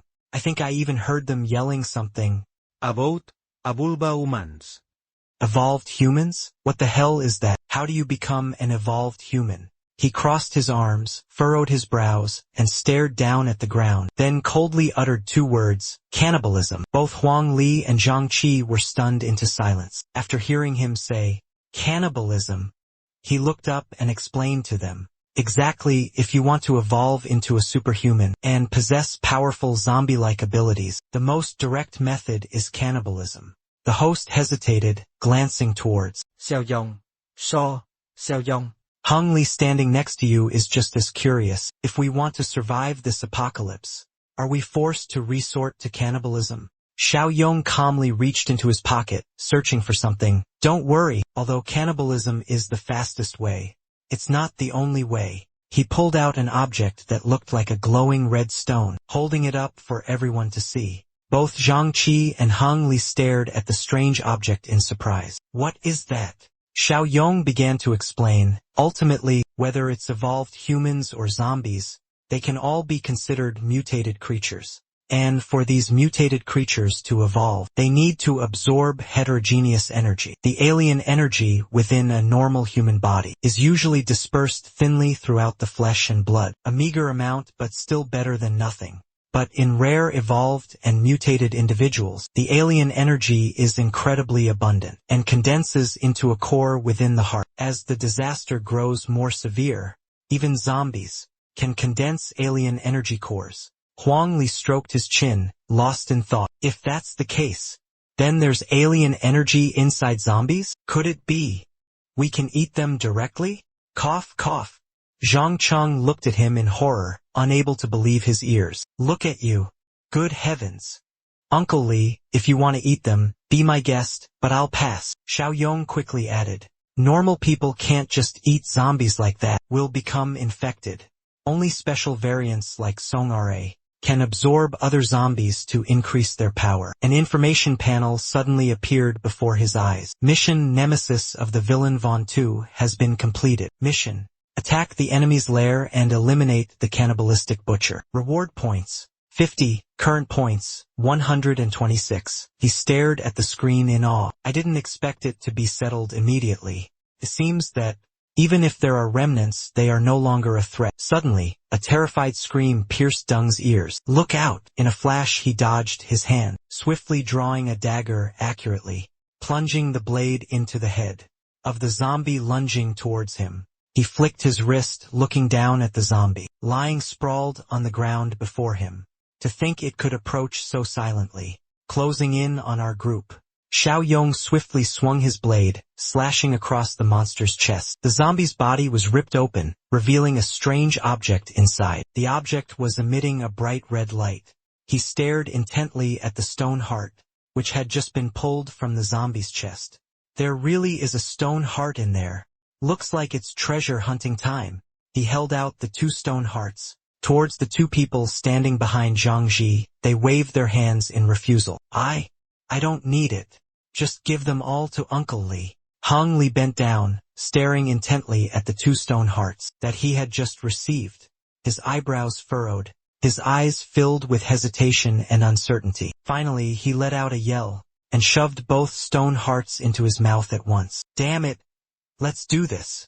After swallowing what was in his mouth, Hong Li's eyes went wide, and he let out a loud exclamation. He grinned, flexing his newly powerful arm. This felt incredible. Xiao Yong cautioned him, even though it feels amazing, you've just joined the ranks of the 5 evolved, so your power isn't enough to run wild just yet. Don't get reckless. Hong Li's expression turned serious, and he nodded firmly at Xiao Yong. I understand. Don't worry. He turned and walked toward their vehicle, saying as he went, all right, the danger's dealt with. Let's go home. Meanwhile, at the Fengshi steel mill, a group of people were heading towards the exit gate. The gate guard stood watch. From the doorway, his eyes scanned the approaching group. Halt! Who are you? He bellowed. Third Master smirked, stepping forward. Ah, it's me. I'm the Third Master of the Mwa Suang. The gatekeeper glanced at him, then turned. Third Master of the Mwa Suang, one moment. Let me inform the leader. He led Third Master's group inside the factory. 2 men were already waiting for them. Dai Bengsnird. Ah. Third Master, to what do we owe the pleasure? Sister Lin, standing beside him, asked suspiciously. Where are Tin Nhui and the other 2? Third Master scratched his cheek, avoiding eye contact, looking away. He stammered. We were ambushed to protect us. Big Bro and the 2 of them couldn't escape. Dai Bang didn't press further, just nodded, staring intently at Third Master. Then, he turned and barked orders to his men. Take the father and the others to the workshop, to the safe room now. The group was escorted inside. Behind them, Dai Bang and Qi Lin continued their lively chat. Aha, I think so too. Deep within the factory were living quarters. A worried voice called out, Sangu! He turned to look at the underling who had just called him. What did you just call me? The underling quickly corrected himself. Ah, Dagu! Iapologitse, Dajie. I have a bad feeling. Ba Zhang gritted his teeth and shouted, What nonsense are you talking about? What do you mean, a bad feeling? The underling looked towards the window and said to Dagu, Look at this safe room. Iron bars. Iron door. It's like a prison.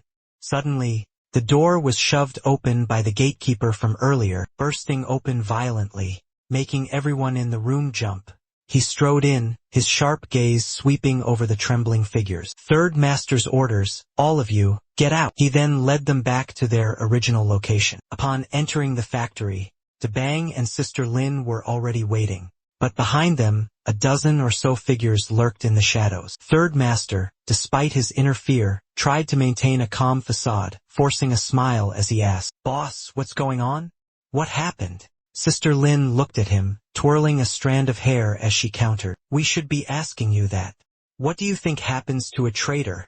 One who dares to betray their own leader. In the end, panic seized Third Master. He waved his hands frantically, his eyes darting nervously towards the encircling figures. What's the meaning of this? Bang, Sister Lin. This must be a misunderstanding. Behind Sister Lin, Li Cheng's face darkened, rage filling his features. She scoffed, gesturing with her hand, and said coldly, A misunderstanding? Li Cheng, let him die knowing the truth. He stepped forward and declared, I went to the coal mine and saw Li Jinger lying dead in the courtyard with my own eyes. I saw with my own eyes Li Jinger collapse in the courtyard of the coal mine. Their 2 leaders, one missing without a trace, the other dead without a body. The entire coal mine showed no signs of a struggle. Li Jing pointed accusingly and shouted, The only reasonable explanation is that they took advantage of the chaos, instigated internal conflict, and murdered Li Jinger. The 3 families broke out in a cold sweat, frantically explaining, No, that's not true. You have no proof. This is just your speculation.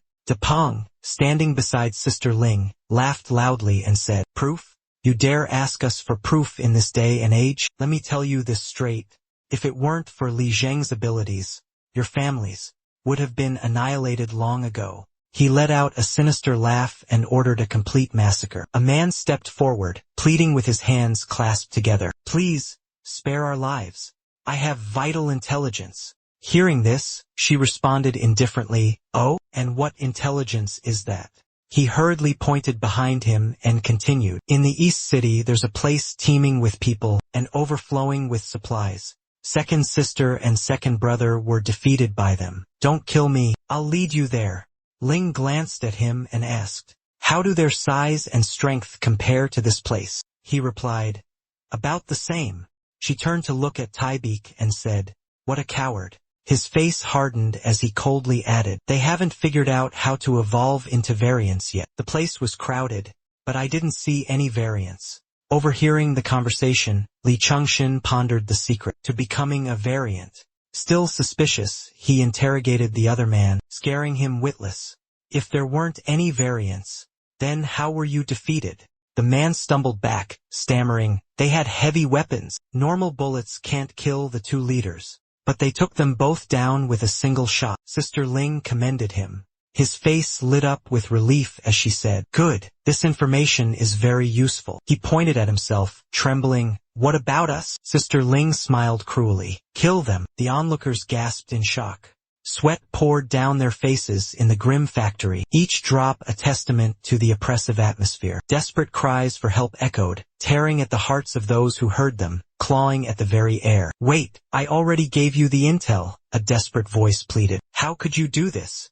Mercy, please spare me. The image of a blood-soaked shirt flashed briefly. Crimson splatters erupted after a horrified scream, staining the floor a vibrant red. Dai Bang stood there, hands casually tucked in his pockets, his face an impassive mask. All eyes fell on Sangu, writhing in agony on the cold floor. He spoke, his voice dripping with contempt. Now what? This threat must be eliminated immediately. Qi Lin spoke, her voice laced with worry. The enemy has heavy weapons. Acting now is too risky. First, we need to increase our own strength. That will be much safer. From above, Dai Bang and his men stared down at Sangu, who lay motionless on the cold ground. He was surrounded by a pool of blood, a gruesome sight. His voice rang out, commanding, send someone to scout ahead, ensuring they remain completely oblivious to the secret of becoming an evolved being. Meanwhile, at another location, Xiao Yong was intently studying the information on a bulletin board, a look of indecision on his face as he mumbled. 1026 accumulated points. What useful item can I exchange this for? The bulletin board instantly lit up, displaying detailed information with clearly presented statistics, filling him with excitement. Current accumulated points, 1026, equivalent to, the system announced. Supply drop of sugar, oil, and protein levels 1 to 5, 5 accumulated points. Level 2 black tech supply drop, minus 50 accumulated points. Manual refresh, minus 4 accumulated points. Xiao Yong exclaimed with delight. A level 2 black tech supply drop again. So lucky. He quickly pressed a button on the system interface. To be continued. Following his action, a cascade of notifications appeared, rapidly changing. Supply drop of sugar, cooking oil and protein. Level 1 complete. Deducting 5 accumulation points. Yang supply level 2 top secret technology resupply successful. Deducting 50 accumulation points. Current accumulation points, 71. The system continues to display notifications. Yang supply sugar, cooking oil and protein. Level 1, successfully activated. Reward received 500 kilograms of lotus root powder from Beto, 200 kilograms of margarine, substituting for 150 liters of blended cooking oil. Yang supply. Level 2 top secret technology resupply, successfully activated. Reward received 5 plus 20 physical enhancement drug. Suddenly, the system experienced interference. A sharp cry rang out. A knock at the door caught Xiao Yong's attention. He called out, "Come in." From afar, someone looking towards him sitting in the chair, said, "Brother Xiao Yong." Xiao Yong asked seriously, "What's the matter?" She replied, "We just caught a suspicious person." He stood up side and said, "Let me go see." The scene shifts to where Ahang is being held captive. The show's supervisor, a man plotting to profit from the situation, glances back and speaks. "I'm not your enemy. Call your leader." Xiao Yong steps forward, calmly saying, "Looking for me?" Seeing him, Ahang excitedly asks, "Are you the leader?" Xiao Yong replies firmly, "Yes, what is it?" Ahang cautiously asks, "How should I address you?" Xiao Yong's face remains impassive as he answers, "Kong Taeyong." Aenglo Gartili. Mr. Taeyong, allow me to introduce myself. I'm Ahung, from the Shifeng steel plant. Old Song suddenly appears, joining the conversation. From the western frontier? Ahung quickly nods repeatedly. Yes, that's right. Old Song's question catches Taeyong's attention, and he turns to ask, What's wrong, Uncle Song? Do you know him? Old Song explains. The western frontier is in the southwest, in the western suburbs, where the region's largest steel plant is located. This place looks just like the coal mine on the southern outskirts. Another survivor camp. Xiao Yong asked curtly, How far from us? Axing replié. About 3 kilometers further than the southern outskirts coal mine. After hearing Lao Song's information, Xiao Jia approached Xing, her eyes scrutinizing him. Why did you come all this way? She asked. He remained calm, answering, The world is in chaos now. Those of us lucky enough to survive need to rely on each other. Don't you agree, Yong? Xiao Yong responded indifferently, Yeah, go on. A slight tension crossed Xing's face as he said, Our leader sent us out to search for survivors and gathering points, to bring back anyone we can. Xiao Jia listened to his unconvincing words. Her eyes narrowed with suspicion as she, holding a piece of paper, the man approached Xiao Yong and said, Xiao Yong, don't be fooled by his cunning words. He's been sneaking around here for a while now, and even drew a map. Looking at the proffered paper, Xiao Yong silently examined it carefully. A mysterious blue light suddenly flickered in Xiao Yong's eyes. Using his mind's eye ability, through the special vision of his glasses, Xiao Yong saw through Xing's hidden expression. His true face was revealed, full of calculation and forced pleasantries. Annoyed, Xiao Yong laughed loudly and said to Xing. In one swift motion he pulled out a pistol, pointing it directly at the center of his forehead. To Xing's astonishment, Xiao Yong's eyes turned cold as he spoke. We're living in the apocalypse.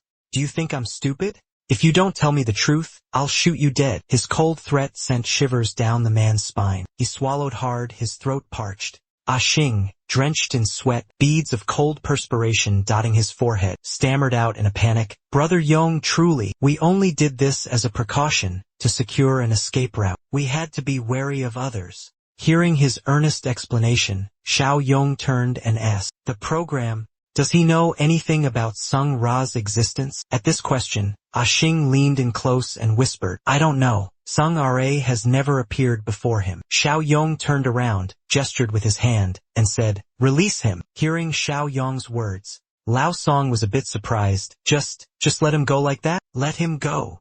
Even Xing, upon hearing Xiao Yong's command, was so astonished he stammered, Really? Xiao Yong produced the map and added, Give him this map. Give this map to him.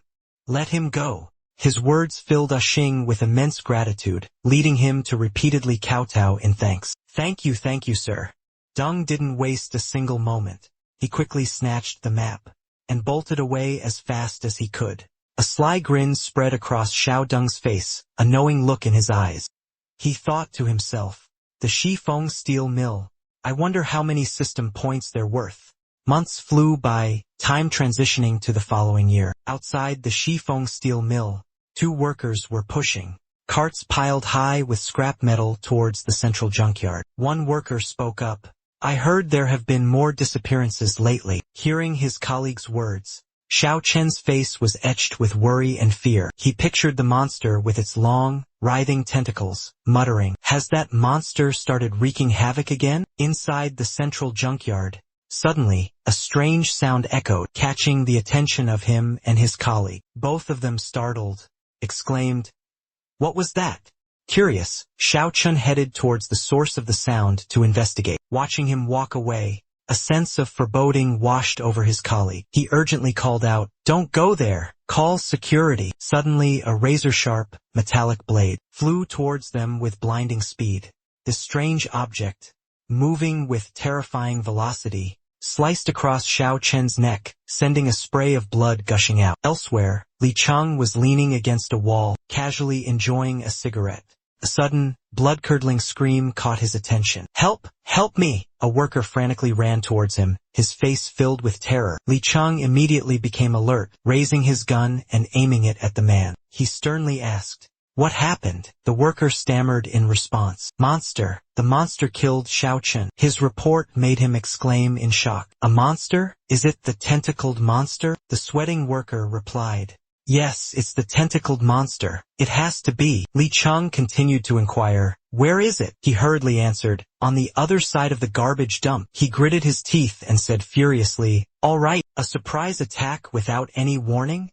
Turning to the gathering crowd, Li Cheng shouted, everyone, quickly find cover. Evolved ones with swift movement, follow me. After giving his orders, he and a few others moved towards the vast landfill. At this moment, Li Cheng and the others, with heightened vigilance, slowly advanced, ready to respond to any situation. He instructed, remember, it's the tentacled monster. If we encounter it, don't engage recklessly, retreat immediately. Li Cheng looked towards the junk pile in the landfill, puzzled frown creasing his face. After observing for a long moment, he spoke, it's not here.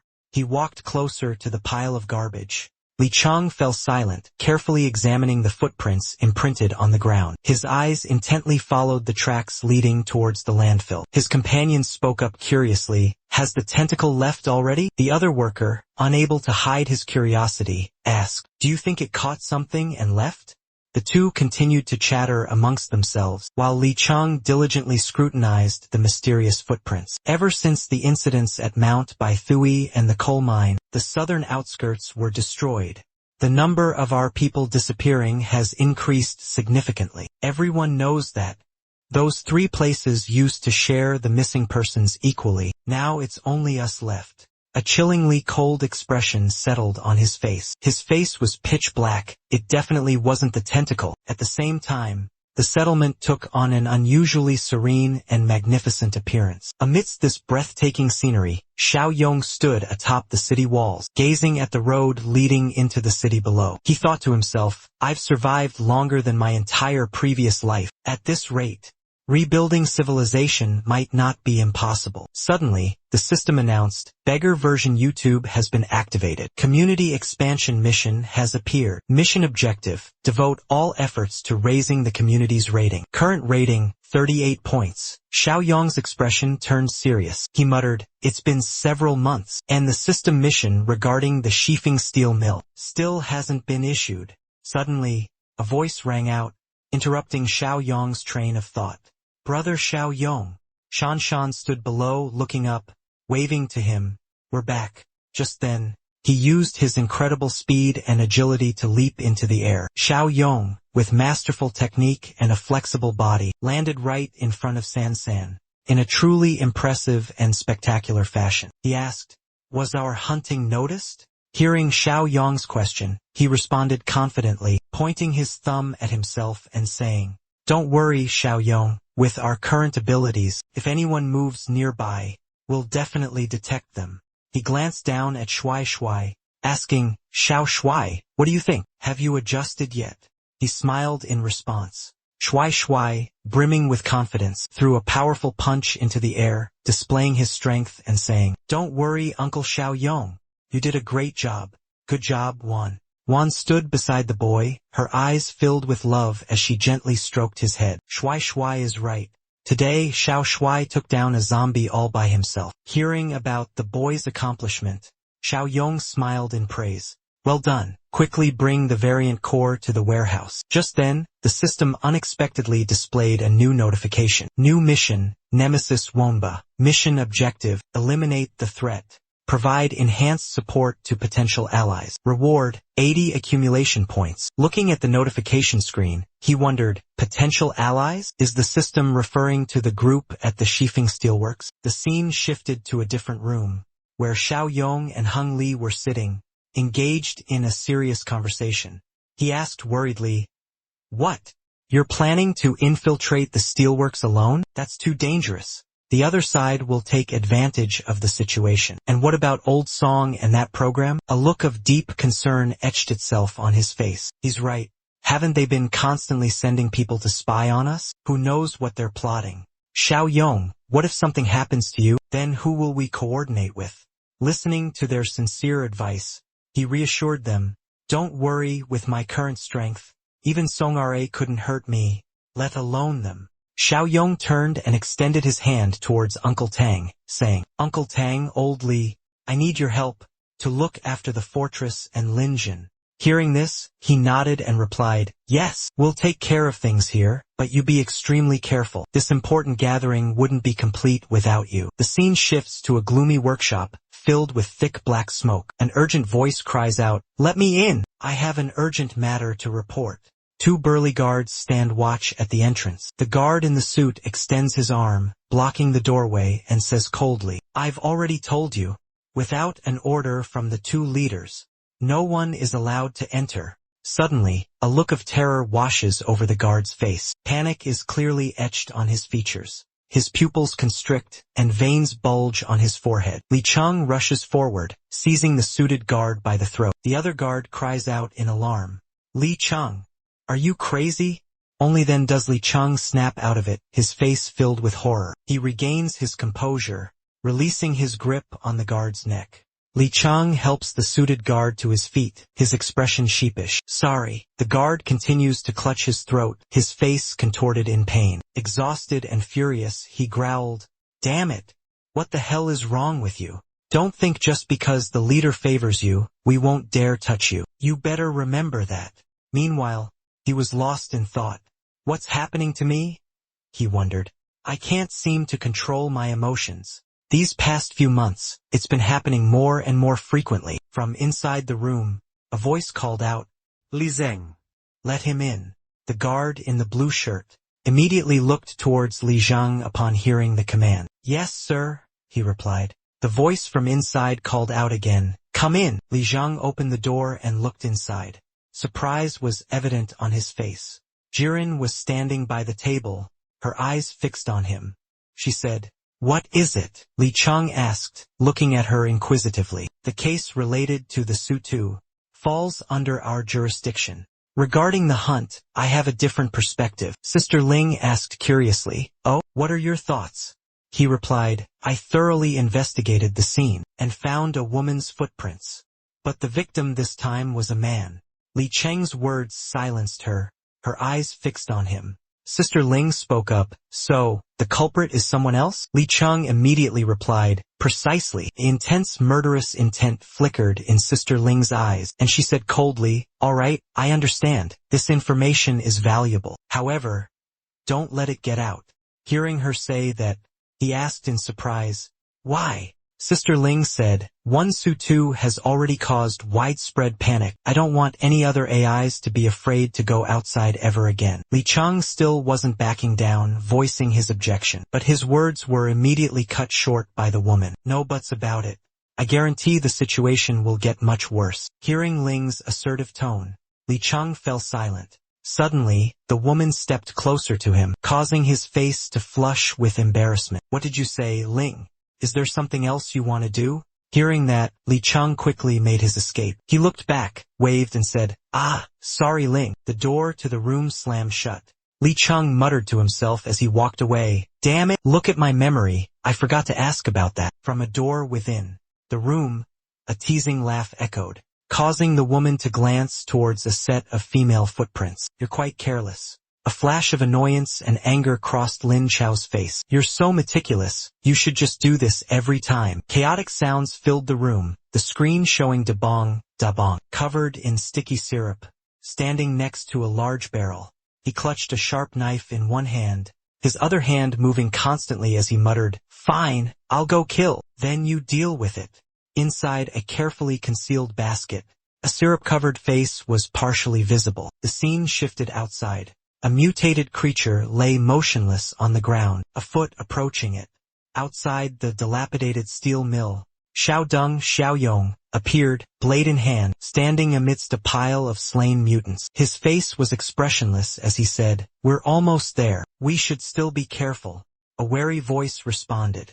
In Xiao Yong hand, a pair of scissors materialized. Scissors firmly in hand, Xiao Yong lifted them and neatly snipped a lock of his hair. Not stopping there, he rubbed 2 fingers in the dirt and smeared them across his face, creating smudges across his features. After the quick disguise, Xiao Yong emerged with a completely different appearance. A gentle scholar, wearing round glasses, exuding an air of vulnerability and fragility. He cautiously approached the factory, but was spotted and stopped by someone. Halt! The guard of the sheafing steel factory spoke, his tone wary. He growled, his face fierce. Who are you? Xiao Yong smiled calmly and replied, I see signs of life around here, so there are still survivors. Amazing! The sheafing steel factory guard's expression changed. He said, another wandering survivor, huh? He pointed at the boy, demanding, Kid, tell me, how have you managed to survive this long? Xiao Yong, with an Oscar-worthy performance, lowered his head slightly, his voice filled with sorrow, and choked out, Our shelter, there were about 10 of us at first. Then, suddenly, a horde of ferocious zombies attacked everyone. They all died. Only I was lucky enough to escape. The man from the sheafing steel factory continued to probe. So you're saying you don't have any abilities at all? Hearing his question, Xiao Feng went deeper into his act, feigning a naive expression. Abilities? He then acted confused and clumsy, as if he didn't understand what was going on, like a complete fool. Then he stammered, trying to prove himself. I have some abilities, you know. I've survived many zombie attacks, and I've gained some experience fighting them. I'll do my best to prove myself useful. The man from the Shifeng Steelworks had a look of disdain etched on his face, as he looked at Xiao Yong and spoke. Who asked you about that? You're completely missing the point. Whatever. He pointed in another direction. Follow me if you want in. The boy's eyes turned cold, as the Shifeng Steelworks man turned his back and walked away. You have to pass a test first, he said. Xiao Yong's face was thoughtful, but inwardly, he was smirking. As I suspected, this Shifeng Steelworks is no place of good people. Suddenly, a voice called out from behind them, making both Xiao Yong and the Shifeng Steelworks man jump and turn around. They both looked towards the source of the sound. What's going on? It was Li Cheng. The man, his face etched with authority, boomed. Who is this stranger? Hearing Li Cheng's questioning tone, the man from the sheafing steelworks stammered, Sir, Mr. Li, he's a wandering survivor. I was just taking him somewhere secluded to examine him. Li Cheng scoffed. Examine him? He immediately countered his subordinate. And you need a secluded spot for that? Couldn't you do it right here? The conversation made Xiao Yong realize what was happening. It was clear, the man was planning to take him somewhere isolated to eliminate him. Li Cheng turned, looked directly at Xiao Yong and said, Come here, hand over all your weapons, and you can enter. Xiao Yong retorted firmly, Hand over my weapons? How do I know? You won't just kill me once I'm inside. Hearing this, the man softened his tone and explained, In the midst of this desolate apocalyptic era, where humanity has become distorted, your apprehension is understandable. If you don't surrender your weapon, we won't force you to stay. Hearing Li Cheng's words, Xiao Feng drew his knife and said, All right, I'll surrender my weapon. Here. After handing it over, he raised his hands for inspection. Xiao Yong carefully observed every action and word of Li Cheng meticulously. This man seems quite reasonable. It seems that the sheafing steel factory is different from the people at the southern suburban coal mine. And Mount Bai Thui, he took the knife, examined it carefully, and asked, With just a knife like this, how could you survive in the apocalypse? Kid, are you perhaps an evolved human? Hearing Li Cheng's question, Xiao Yong clenched his fists, his face filled with excitement as he said, An evolved human. Indeed, I feel much stronger than before. He turned, gestured with his hand, and said, Follow me. There's a rule here. All evolved humans must report to the leader. They moved to an enclosed room with only 4 walls. At this point, Ji Cheng went outside first. As he left, he instructed, Wait in the reception room for a moment. He observed the surrounding space. Inside the room, the 4 cold, lifeless walls seemed to mock him. The reception room, even the door, was heavily reinforced. Clearly, this was a prison. A while later, Depeng entered and said, Sorry to keep you waiting. May I ask for your name? Under the scrutinizing gaze of him, Xiao Yong responded with the appearance of a weak scholar. Gong. Gangye. Li Cheng turned and stared at him, assessing him. My men said you are an evolved human. Is that really true? Xiao Yong replied hesitantly. He thought it was probably true. Suddenly, an axe flew towards him. In the blink of an eye, Xiao Yong didn't understand what was happening, but luckily his quick reflexes saved him. He dodged spectacularly. The axe embedded itself in the wall behind him. Xiao Yong turned his head slightly, his eyes fixed on the axe lodged in the wall. Then, from the axe, he looked at De Biao, who was wearing a sinister grin. That guy, without saying a word, had already made a move? No, maybe he was just testing the waters. Xiao Yong was furious. Pointing at the axe on the wall, he shouted, "What the hell are you doing? Do you have any idea how dangerous that was?" He suddenly burst into laughter, his voice full of delight. "It seems I was right. You really are an evolved one." Xiao Yong pointed at himself, his face full of indignation, and asked, "What if I wasn't an evolved one? Wouldn't you have killed me already?" Hearing the boy's reproach, the leader simply replied coldly, "Then your death would have been meaningless." At this moment, he continued to probe Xiao Yong for information. "If you're an evolved one like me, you must know how to become one." Xiao Yong hesitated and replied, "I know." His image appeared crystal clear in De Bonk's sharp eyes. Sister Lin, Li Chong and the people from the Shifeng steel factory. De Bonk's face suddenly contorted into a terrifying grimace as he growled, "If I find out anyone else knows about this, I will." His words were abruptly cut short, and he lunged towards Xiao Yong like a whirlwind. De Bonk's hand shot out, aiming straight for Xiao Yong's throat, roaring, "I'll kill you." Xiao Yong sensed the imminent danger. A knife appeared in his hand, accompanied by the thought, "Good thing he's using his bare hands to threaten me. If it were a knife, I would have already countered." Xiao Yong's slender neck was squeezed tightly in De Bonk's powerful grip. He thought to himself, "If I kill him now, will anyone know? And will I get the 80 accumulation points from the system?" He glanced down at Xiao Yong's hand tightly gripping the knife, then suddenly released his grip and said with a impressed, he remarked, "Wow, quick reflexes. Already drawing your weapon?" Debium placed a hand on his shoulder and said, "Despite your courage, my power is beyond your comprehension. Don't even think about challenging me, understand?" Hearing his soft-spoken threat, Xiao Rong replied, "Understood." Hearing this, Debium added, "I'll overlook you bringing a weapon in here." Exiting the room, he walked straight out and instructed his two subordinates. Xiao Rong followed, closing the door behind him. Debium ordered, "Take Jiao Ryo to wash up and change. Then bring him to the meeting room to find me." The two subordinates obeyed, respectfully replying, "Yes, sir." As soon as the knocking stopped, the person inside commanded, "Enter." The soldier led Xiao Rong to the group of factory leaders, reporting, "Debium. He's here." De Bong gestured towards him and said, "This is the new member, he just joined Gang Yi." He then turned around and introduced the others. "The woman behind, Huang Ling, is one of the leaders here, like me. The other two are officers of this settlement, Li Chang and Huang Bin." As soon as he finished speaking, she spoke up, instructing the person next to Huang Bin, "Have this newcomer work under you. Any problem with that?" He agreed impassively, "No problem, sis." She then turned to Xiao Yong and said, "Kid, you're lucky. You found the strongest settlement in this area. You don't have to worry about surviving anymore. But if you want to eat well here, you have to prove yourself useful." Without hesitation, he nodded respectfully and replied, "I'll follow your arrangements." Moments later, Huang Bin approached, patted him on the shoulder, and said with a touch of irony, "What a coincidence. It's our team's turn to patrol today. Rookie, follow me." The surrounding scenery instantly transformed. They stepped out of the West Wind base, and he called out to two others, "Ah Chong, Axing, time for patrol." "Okay." "Oh, it's you." Fa Chong ran towards Huang Bin, keeping a considerable distance from the two behind him, and inquired, "Hey, is this kid assigned to work under you?" He appeared annoyed, reluctantly replying, "What choice do we have? He knows too much. He can only work with our team."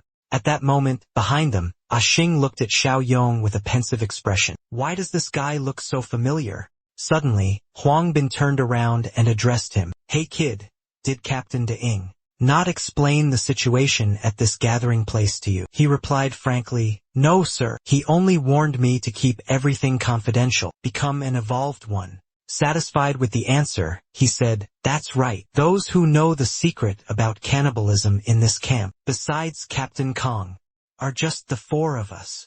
His next words carried a warning tone. "Ah Xing is Captain Kang's cousin, Fa Chong is my grandson, and Huang Ling. We're all family. Therefore, this secret can only be revealed by, do you understand your situation?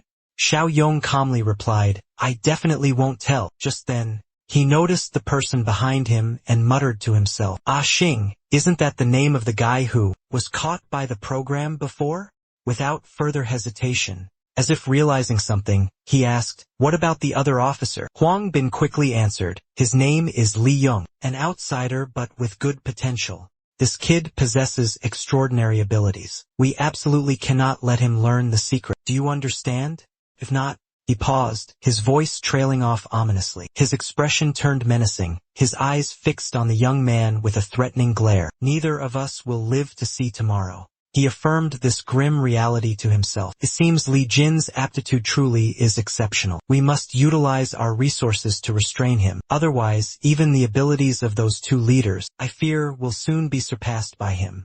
Very soon. After walking for a while, Huang Bin suddenly spoke, all right, we're here. Xiao Yong echoed in confusion, we're here. A small base hidden within the dense forest suddenly appeared before them. He began to explain. There are 7 members at this gathering point. We've been monitoring them for 4 days now. Among them, there are definitely no evolved individuals. Curiosity evident on his face, he inquired, what do we need to do? Hunt them down? Huang Bin shook his head, wagging his finger slightly. It's not as barbaric as you think. We need to detain them. Fa Chong chuckled, slinging an arm around the younger man's shoulders. Kid, you're one of the evolved now. You need to adapt to this new way of thinking. Don't be so rigid like Li Zheng. We're the evolved ones. To put it bluntly, we're not the same species as ordinary humans anymore. We're at the top of the food chain now. Hearing these words, Xiao Yong's expression turned cold. He posed a pointed question. So, you want to take them to a concentration camp, lock them up, and then butcher them for food?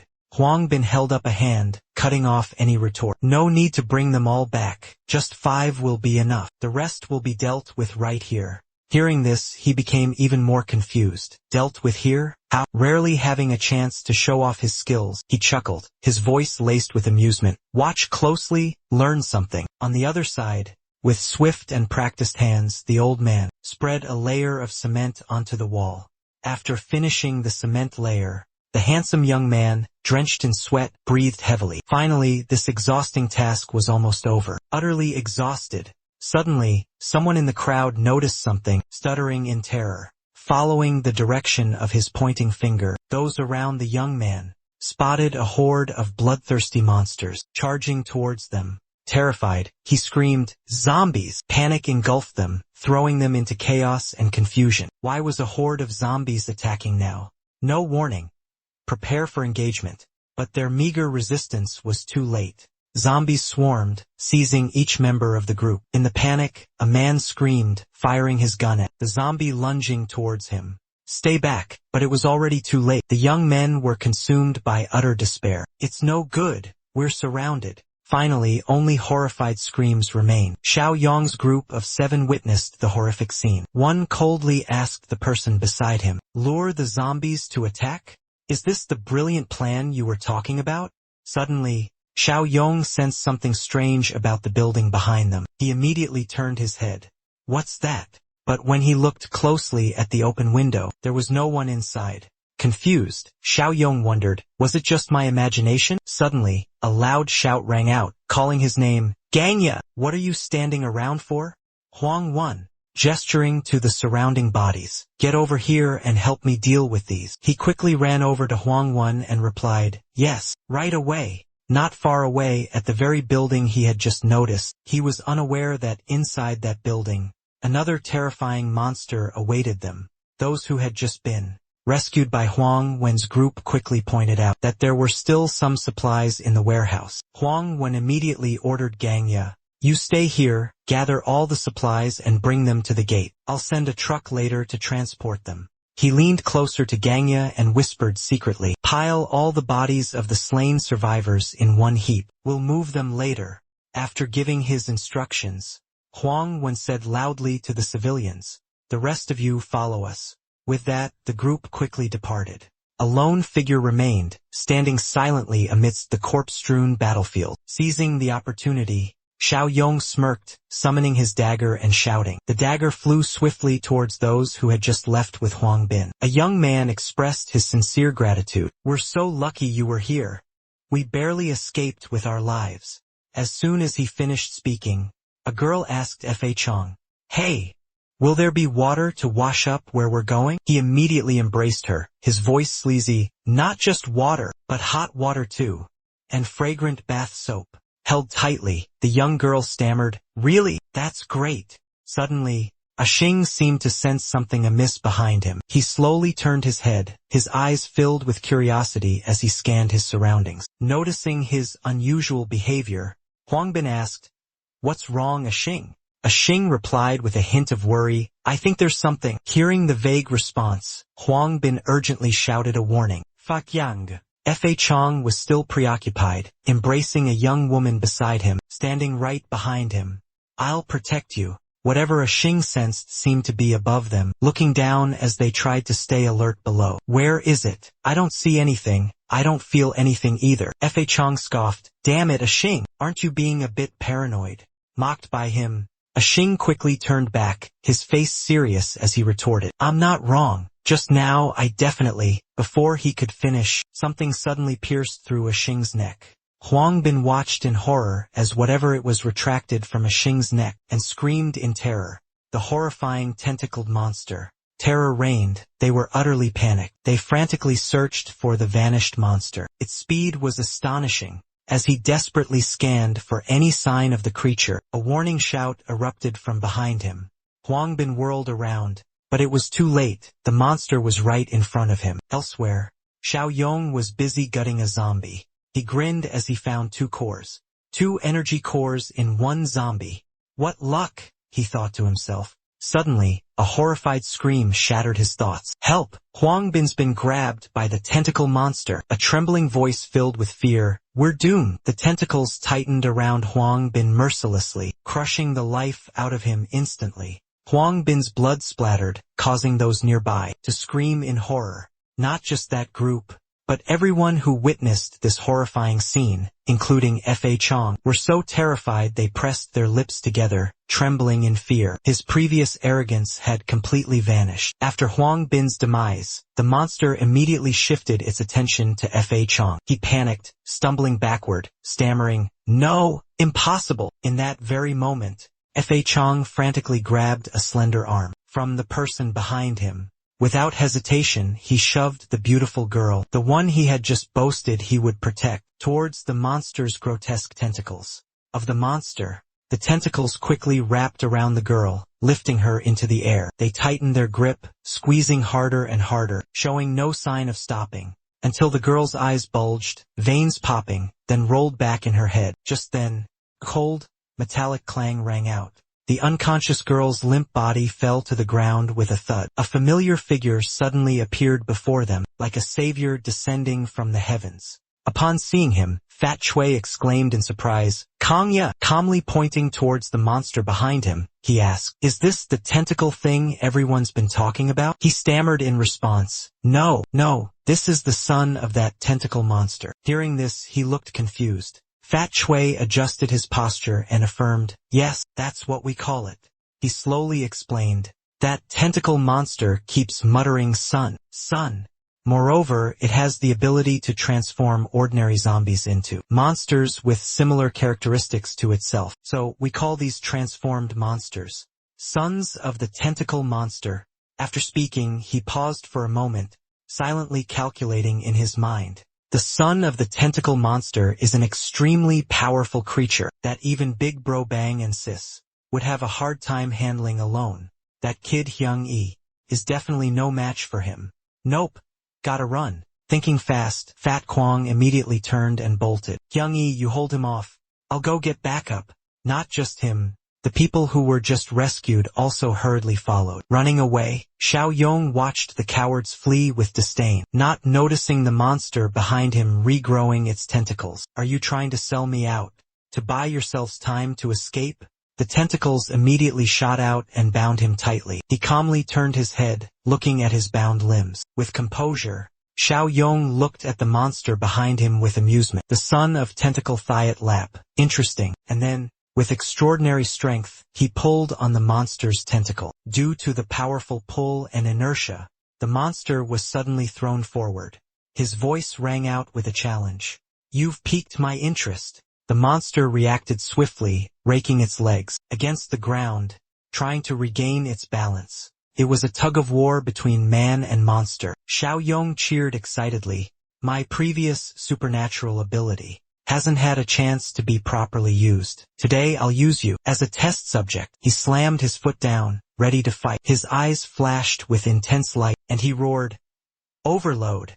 With a surge of power, he yanked the monster's tentacles forward, launching it into the air. An instant later, the monster crashed to the ground and was dragged forward. He landed a powerful kick on the monster's head, forcing it to halt. Xiao Yong stood from above, looking down at the creature lying motionless at his feet. The monster lay gasping beneath him, letting out weak, pained groans. Not far away, the girl he had just rescued from danger was witnessing the scene before her with a horrified expression. She was stunned by the gruesome sight, watching as the boy, with his bare hands, tore apart the enormous tentacles of the terrifying monster. Moments later, the monster was ripped to shreds, no longer holding its original form. Xiao Yong, his face smeared with blood, approached the girl. He anxiously asked Han, "Are you all right?" But faced with his frightening appearance, she screamed in terror. He hurriedly wiped the blood from his face, trying to calm her down. "Don't be afraid. Don't be afraid. I'm human, not a monster." Scene change. Those who fled earlier have reached the gates of the Shifeng factory. Finally, they're here. Hearing the commotion, the leaders rushed out to assess the situation. Dabong spoke up first. "What happened?" Huang Ling followed up with, "Where are Xiao Bin and Xing?" Fa Chang panicked, his voice trembling as he replied, "Xiao Bin and brother Xing were killed by Chu Tu's son."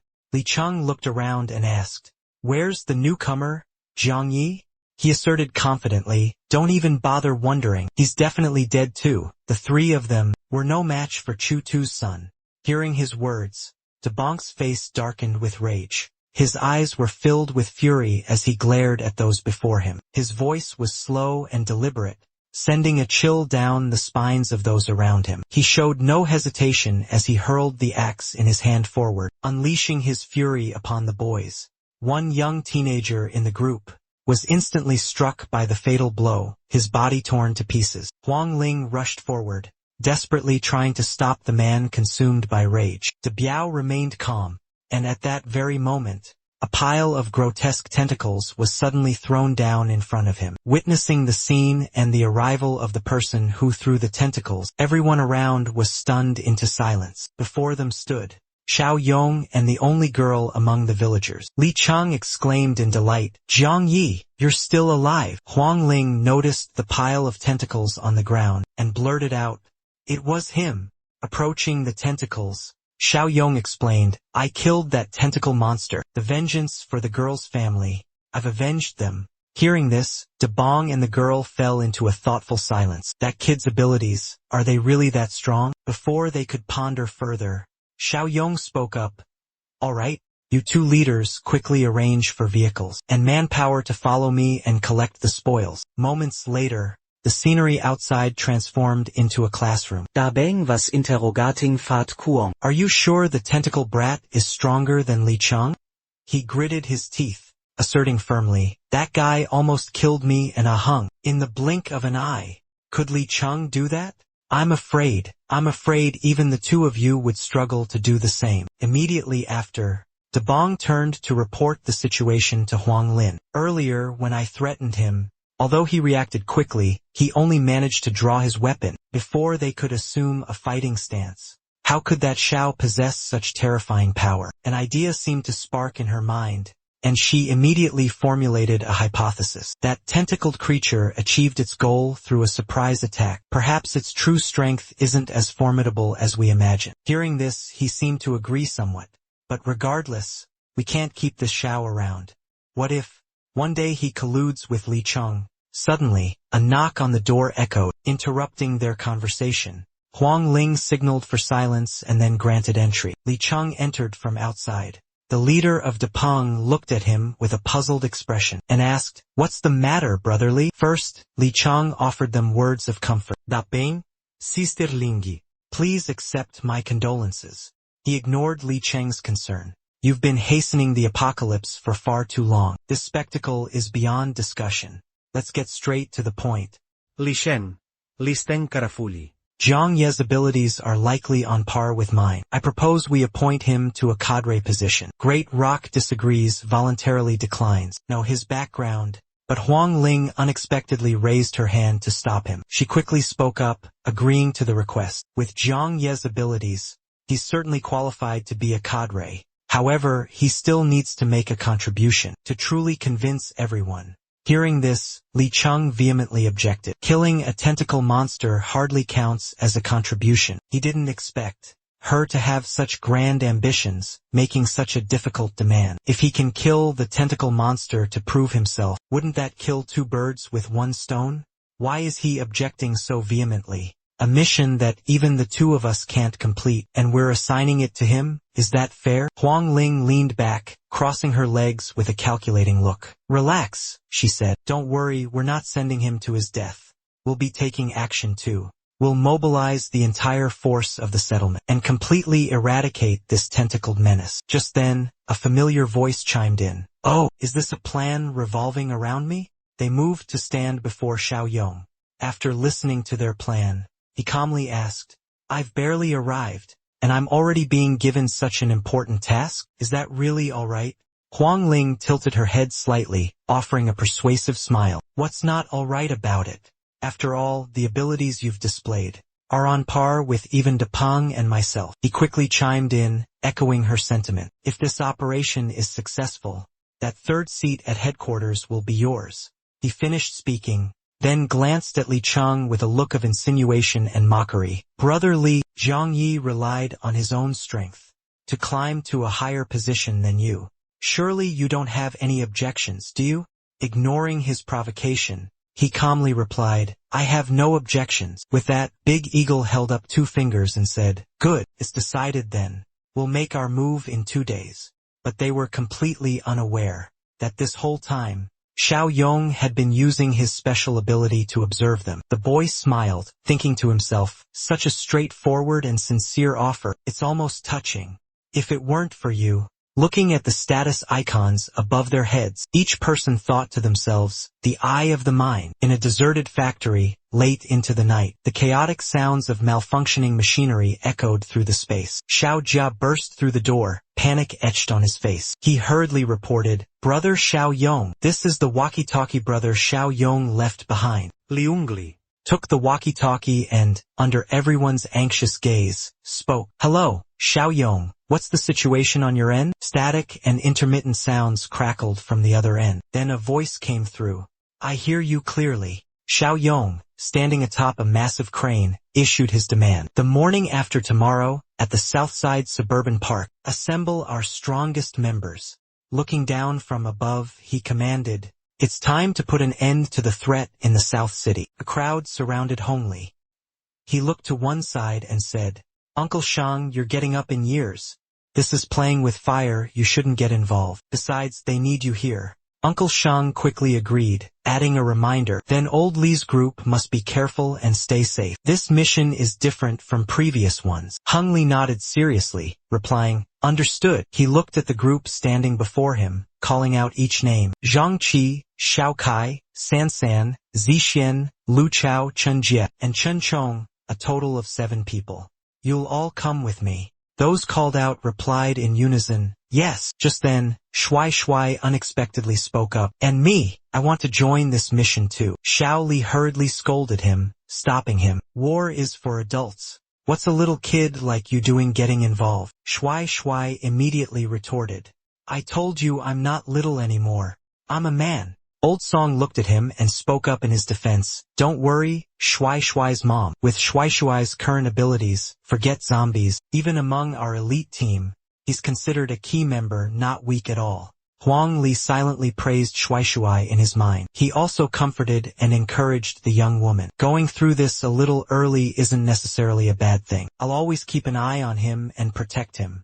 Scene change. 2 cars pulled up to the entrance of a park. De Biao got out of one car and said, "This is the place." After everyone got out of the cars, Xiao Yong stood next to De Biao and asked, "How are we going to lure it out?" De Biao calmly replied, "No need to rush, we have a plan." While they waited, Huang Li didn't forget to observe his surroundings. A moment later, Xiao Yong noticed something unusual and looked worried. From the top of a tall building, a strange, pale light was emanating.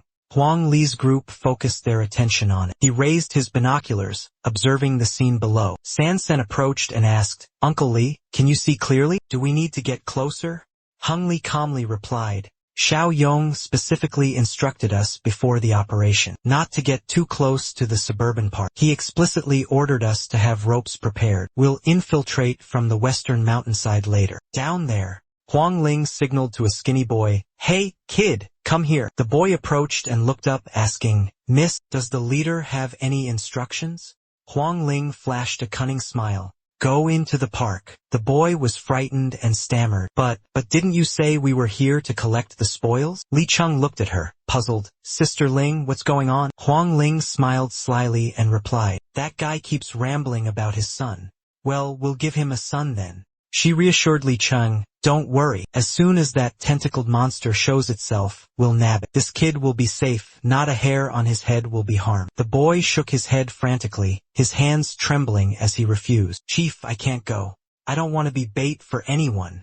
The eagle-faced man strode forward, grabbing the boy by the collar. Lifted into the air, the boy cried out in fear, "Shut up. If you keep whining, I'll kill you first." With that, he threw the boy into the middle of the park. The poor boy lay on the ground, moaning in pain. Huang Li sensed trouble and quickly raised the alarm. "Something's wrong. Move in." The figures on the rooftop threw down ropes and began to slide down. Clutching his injured arm, the boy struggled to his feet and cried out for help. "Help me!" Suddenly, a roar echoed through the park. "My son!" A monster leaped out of nowhere, landing right behind the terrified boy. The boy screamed in desperation, "I don't want to die." A chilling glint of murderous intent flashed in his eyes, sending shivers down the other man's spine. Li Cheng saw the target come into view and urgently ordered, "All right, move. The tentacled one has taken the bait. Rescue the boy quickly." As he was about to act, an arm suddenly shot out to stop him. Huang Ling looked at Li Cheng, smiling as she said, "We agreed not to steal Jiang Yema's thunder." Xiao Yong witnessed the scene and simply chuckled, "I know." He stomped his foot, shattering the surrounding stone. Xiao Yong darted towards the boy who was being targeted by the tentacled monster. He grabbed the boy by the collar, with danger looming close behind. Xiao Yong flung the boy away with one hand, sending the boy screaming in fright. Li Cheng instantly appeared and caught the boy, the force sending them both stumbling back a considerable distance. Xiao Yong's glasses fell to the ground, shattering into pieces. He was squeezed tightly by the monster's grotesque tentacles. It roared furiously, bellowing at Xiao Yong, "Give me back my son!" The little boy didn't flinch. Instead, he looked up directly at the monster and asked, "Who are you?" Li Cheng, watching from the sidelines, was desperate to jump in and help. He yelled, "Zhang Yi, hang in there!" But in an instant, Li Cheng was grabbed by De Peng and Huang Ling, his arms twisted behind his back and forced to kneel. He turned his head, his brow furrowed, and asked, "Hey, what are you doing? If you don't help, Zhang Yi will die." She gave a sinister smile. "He deserves to die." Huang Ling observed the situation, watching Zhang Yi bound by the monster. A smug look on her face, thought he could stand up to Shutu, huh? Both of them are severely injured. In the end, he's just a plaything to be tortured to death. Hearing this, Li Cheng angrily demanded, "So from the beginning, you never had any good intentions. Why?" Xiao Yong's voice rang out, interrupting him. "Let me tell you why,"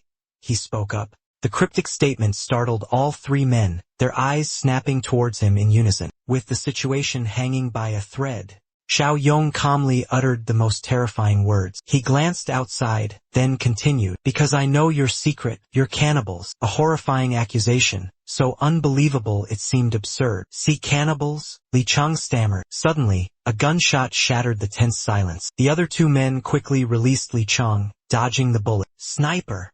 De Biao roared. Huang Ling gasped, shouting, "Who's there?" Hung Li's group continued firing at their intended target. Another group split off, charging towards the monster that was constricting someone. Xiao Yong, brimming with courage, held a flaming glass bottle and yelled, "Uncle Xiao Yong, we're here to help." He decisively hurled the bottle at the monster. The monster used one of its tentacles to block it. He effortlessly crushed the glass bottle in his hand. His gaze then turned vacant, drifting towards some distant point. Flames raged around him, but he seemed completely oblivious. The monster, eyes filled with infinite sorrow, cried out in despair, "My son!